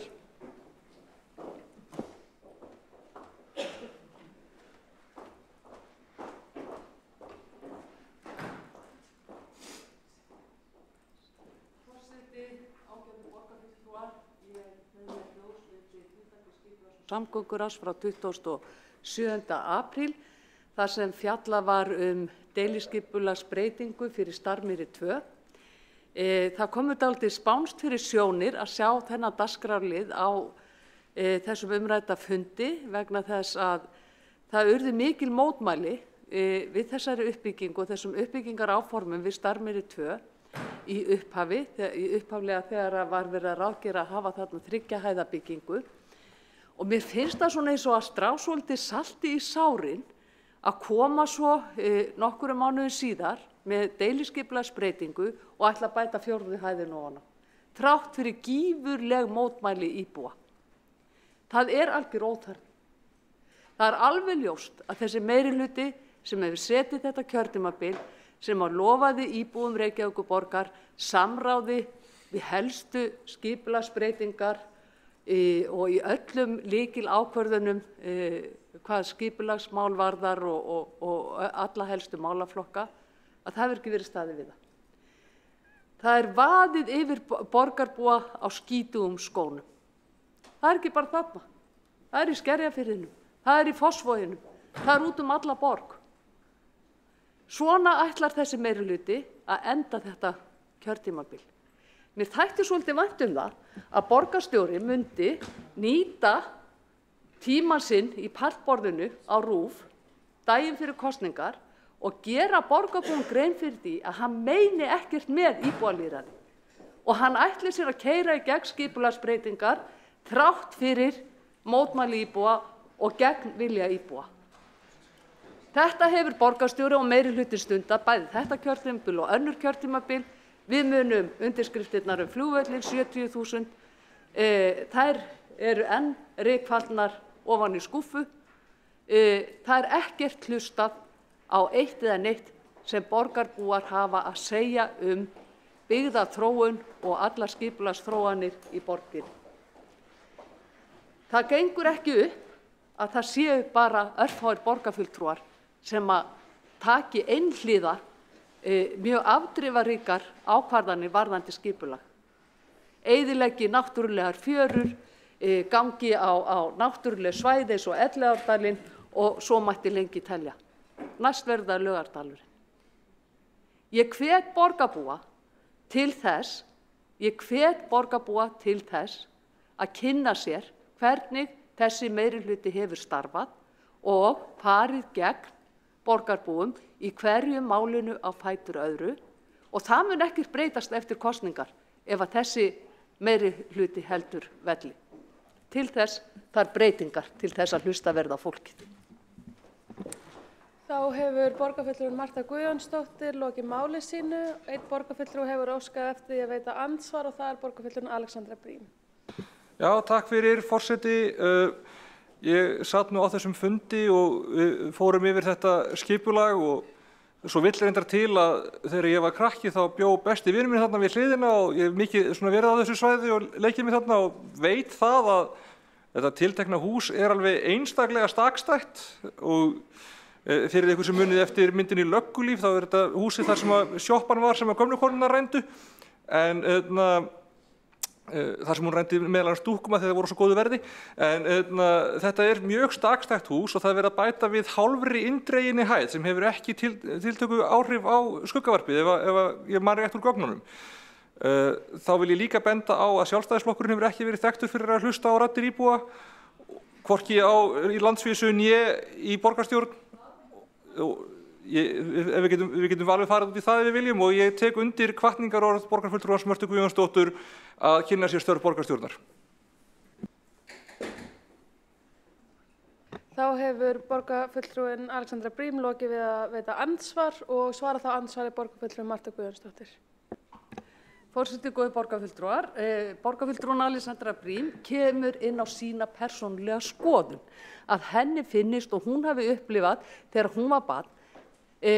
Borgarskipulag snýst miklu meira heldur en persónulega skoðun hvers og eins borgarfulltrúa.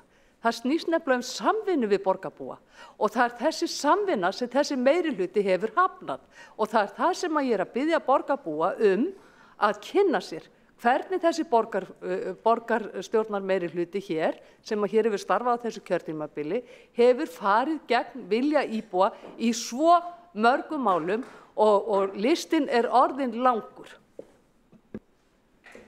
Þá hefur borgarfulltrúin Marta Guðjónsdóttir lokið við að svara andsvari og veitir það andsvar öðru sinni borgarfulltrúin Alexandra Briem. Já, takk fyrir forseti. Það nú bara ekki rétt að við höfum ekki verið stundað samráð. Það hefur verið mikið samráð bæði þessum ákvörðunum og öðrum og þarna eins og við annar staðar gátu íbúar sent inn sín umhverfisefni og þau eru skoðuð. Það ekki þannig að nema þú fáir nákvæmlega það sem þú biður í umsóknarferli þá hafi ekki verið umsóknarferli. Nema þú fáir nákvæmlega það sem þú vilt út úr samráði þá hafi ekki verið neitt samráð. Það bara stundum það sem fólk að benda á réttmætt og rökrétt, stundum það skoðunum háð, stundum það beinlínis rangt og ég held að í þessu tilfelli hafi verið tekið til þessara sjónarmiða. Það ekki grófa hækkun að ræða eins og heyra mætti eða skynja mætti úr málflutningi borgarfulltrúans.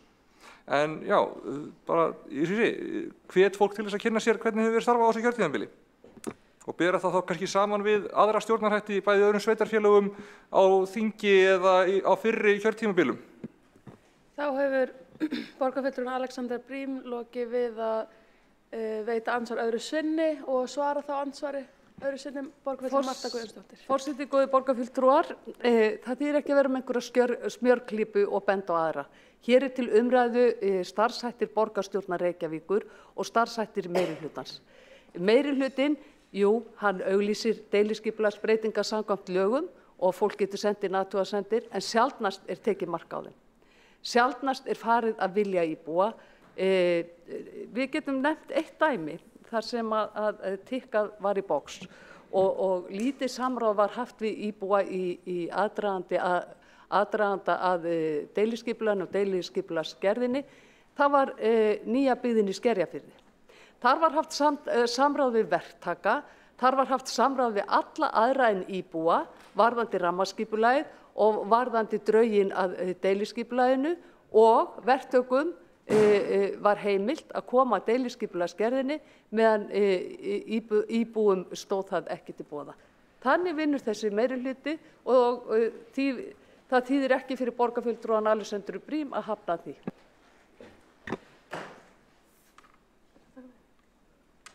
Þá telst andsvörum lokið.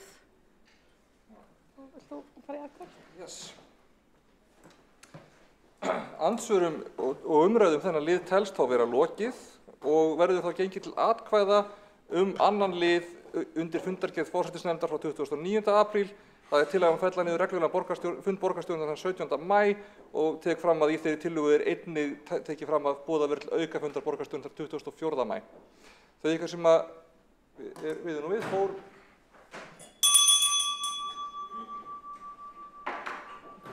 Men einhver að pikka í Rögnu, hún labbaði út úr salnum. Við erum að kjósa. Já.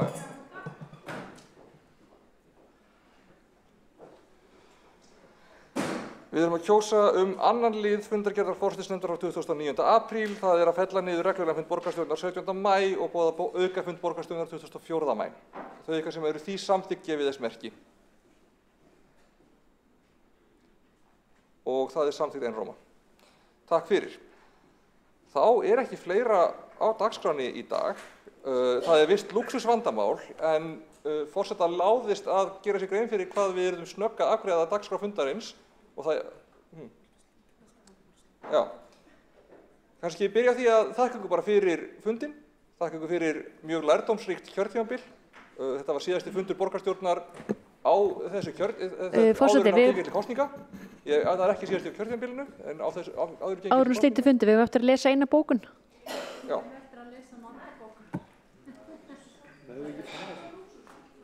Þetta er lúxusvandamál. Lesum það bókanir ef fólk vil gera það áður en ég fer með einhvers konar lokaorð.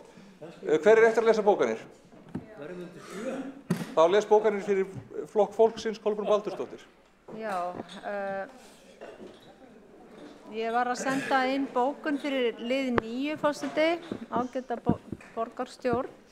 Hér er bókun fyrir lið 9, hún er annars vegar skipulags- og samgönguráð. Ég er því miður ekki með númerið á liðnum Starmýri, ef þú vildir kannski finna það, Helga. Hér er lagt til að gera breyting á deiliskipulagi sem myndi veita heimild til að bæta við 4. hæð og helming þakplata 3 hæða fjölbýlishús sem nú er í byggingu. Upphaflega teikningu var mótmælt og nú enn að bæta við byggingamagni. Þessu hefur verið harðlega mótmælt og vill fulltrúi Flokksfólksins að hlusta sig á íbúa. Athugasemdir lúta meðal annars skort á samráði. Áhyggjur eru af skuggavarp og bílastæðamálum og svo er skóla- og frístundaráð 27. apríl liður 9. Fyrir liggur skýrsla forgangsröðun skóla sem þarfnast ýmis viðgerðar að viðbyggingar Flokksfólks til að upplýsingagjöf til foreldra í tengslu við framtíðarskipulag að auka þarna skólamála og viðhaldsmála hafi verið ófullnægjandi og úr því þarf að bæta. Lítið er að frétta kostnaðargreiningu vegna hugmynda sem kynntar voru í skýrslu starfshópsins skóla- og frístundastarfi Laugarnes og Langholtshverfi. Tímalína fyrir lausnir ekki til. Hagagangur er mikill og stundum fá skólastjórnir engan fyrirvara þegar skyndibreytingar standa fyrir dyrum. Skólastjórnir eru undir mikla álagi, þau eru oft frá einu degi til annars að púsla saman hvar börnin eru að stunda nám hverju sinni.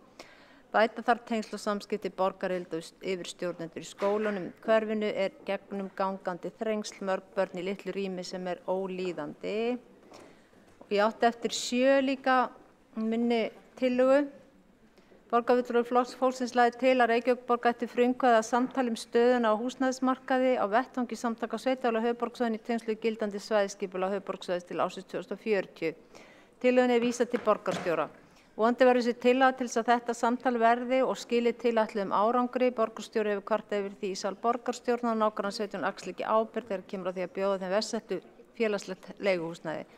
Öllu sé vísað til Reykjavíkur. Sérstakur pirringur við sýndu gagnvart tillögu minnihlutans að fjölga úrræðum svo mörg hundruð manns sem eru á biðlistan fá félagslegt leiguhúsnæði. Í þessari tillögu er lagt til að borgarstjóri frumkvæði samræðum við nágrannasveitarfélögin og ræði þessi mál tæpitungulaust við viðkomandi bæjarstjóra. Höfuðborgarsvæðið er eitt búsetusvæði og er sambandssveitarfélaga réttur vettvangur til að ræða þá alvarlegu stöðu sem nú er á húsnæðismarkaði. Hraða þarf samráðsferli til að byggja megi hratt og kalla þarf eftir sameiginlegri ábyrgð á vaxandi fátækt fólks sem margt hvert á ekki höfði sína halla og taka þetta á nema tímabundi hjá vinum og ættingjum vegna þess að það á ekkert heimili. Og svo gjaldfrjáls strætó. Fulltrúi Flokksfólksins styður þessa tillögu þess efnis að setja á laggirnar tilraunaverkefni gjaldfrjálsan strætó. Tilraunaverkefni þetta í stuttan tíma geti veitt okkur mikilvægar upplýsingar. Strætó er í miklum fjárhagsvandræðum sem stendur meðal annars vegna afleiðinga COVID en einnig hefur PS fyrirtæki Strætó sem er í meirihluta í Reykjavíkurborgar ráðist á sama tíma í endurnýja flotann, keypt rafmagn í stað þess að fjárfesta í metanvögnum þar sem nóg er til að metani. Flokkur Fólksins vill efla almenningssamgöngur. Eina leiðin til að ferðast fyrir þá sem nota ekki bíl eða hjól. Borgarlína er ekki í nánustu framtíð. Auka þarf fjárframlög frá eigendum fyrirtækis til Strætó ef Strætó að virka fyrir fleiri. Nú hefur verið dregið úr þjónustu og nýja greiðslukerfið Klapp hefur valdið því að færri treysta sér í Strætó. Fulltrúi Flokksins er best fyrir því að frítt verði í Strætó fyrir 67 ára eldri og öryrkja.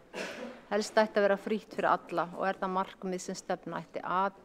Öryrkja aldra eru minni hluti notenda Strætó og þessi hluti er sett samhengi við fjölda sem nota Strætó. Eldra fólk fær nú helmings afslátt ef keypt er árskort sem nýlega var hækkað 60%. Og já, eftir líka aðgengisnefndin 29. liður aðgengisstefnan ágætins langt og nær, samgöngumálin eru þó ansi fyrirferðarlítil í stefnunni, fjölga þarf p-merktu bílastæðum í borgarlandinu ekki fækka eins og gert hefur verið að undanförnu. Skýra þarf einnig og skilgreina betur hlutverk aðgengissamráðsnefndar Reykjavíkur og tryggja það að eðlilegt og reglulegt samráð sé haft við nefndina þau málefni fatlaðra. Alveg gleymist að skoða og ræða fjárhagslegt aðgengi en fram hefur komið að það var ekki hluti af erindisbréfinu. Til dæmis verðskráþjónusta ekki sambærileg hjá strætó og hjá akstursþjónustu sem hugsuð sem ígildi strætó eru þau sem geta sjaldan eða aldrei nota hann. Með akstursþjónustunni dýrari. Fötluð fólk ekki að refsa fyrir fötlun sína með því að láta borga meira fyrir sérhæfða þjónustu sem það þarf nauðsynlega. Þessi hópur auk þess á verst sett í samfélaginu og skemmsta vitni í skýrslu fátækt og bágastöðu öryrkja sem kom út 2021. Þar kom fram að 80% fatlaðs fólks á erfitt með hann á endum saman og jafnhátt hlutfall þeirra þarf að neyta sér heilbrigðisþjónustu vegna kostnaðar. Skipa þyrfti yfir aðgengisfulltrúa fyrsta og í kjölfarið ráða fleiri aðgengisfulltrúa. Og þá held ég að ég hafi lesið annað. Fleiri sem eftir að lesa bókanir. Þá les bókanir fyrir Sósíalistaflokk Íslands, Sanna Magdalena Mörtudóttir. Þetta við lið 3. Hér eru mikilvæga uppbyggingu að ræða sem fulltrúi sósíalista styður heils vegar. Mikilvægt að hægt sé að bæta við framkvæmdum vegna byggingu og endurbóta á verkefnalista borgarinnar ef þörf er á til að mæta þeirri þörf sem upp kemur og forgangsröðun leið aldrei til þess að önnur mikilvæg uppbygging sitji á hakanum. Ljóst er að borgarsjóður hefur úr ákveðnu fjármagn að móða og mikilvægt að tekjustofnar borgarinnar verði eldir að þeir ná ekki að standa undir allri þeirri uppbyggingu sem er nauðsynleg. Á ég að laga þessa villu að þetta verður þetta prófarkalausið? Ok, takk. Takk fyrir það. Þá les bókun fyrir meirihlutann Þorkell Heiðarsson. Já, það aðgengisstefnan 2009. undir 8. lið. Það sérstök ástæða til þess að fagna því að aðgengisstefna Reykjavíkur hafi nú loks verið staðfest. Aðgengismál eru mál okkar allra og stefna í málaflokknum löngu tímabær. Mikilvægt er að unnið verði markvisst í framhaldinu að þeim aðgengisbótum sem lagðar eru til í stefnunni og áhersla verði það lögð á áframhaldandi samráð við hagsmunasamtök eins og raunin var við vinnslu stefnunnar.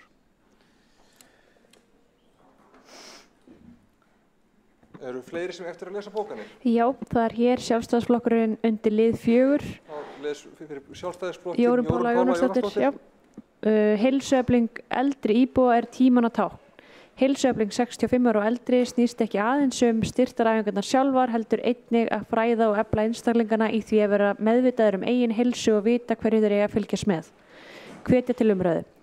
Heilsuefling eykur lífsgæði þessa hóps er þáttur í að gera fólki kleift að búa sem lengst heima hjá sér og fyrirbyggjandi gegn ýmsum lífsstílstengdum sjúkdómum. Bætt heilsa eldri íbúar skiptir ekki einungis gríðarlega miklu máli fyrir einstaklingana sjálfa og aðstandað þeirra, heldur hún líka vegna forvarnargildi síns þjóðhagslega hagkvæm.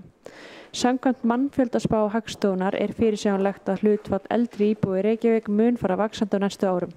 Gangi spáin breytingar á aldursamsetningu mannfjöldans eftir mun hlutfall íbúa yfir 65 ára vera 20% árið 2037 og yfir 25% árið 2064. Hlutfallið nú 14%. Þá mun meðal ævilengd karla og kvenna við fæðingu fara hækkandi. Niðurstaða starfshóps heilbrigðisráðuneytisins frá janúar 2021 heilsueflingu eldri borgara er að leggja þurfi aukinn kraft í heilsueflingu aldraða og framtíðarsýnin sú að ríki og sveitarfélög sjá til þess að unnið sé markvisst að heilsueflingu aldraðra. Lokið.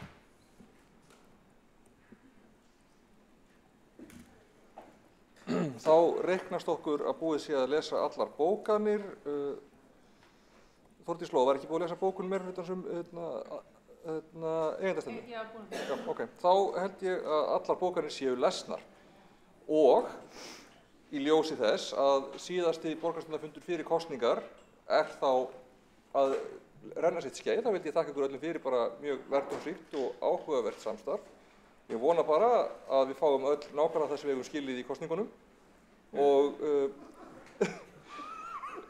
hvað ætlaði að segja, það túlki það hver með sínu nefi.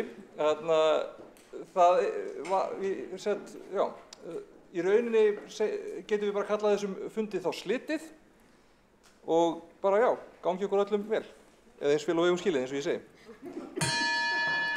Það má rjúfa útsendingu.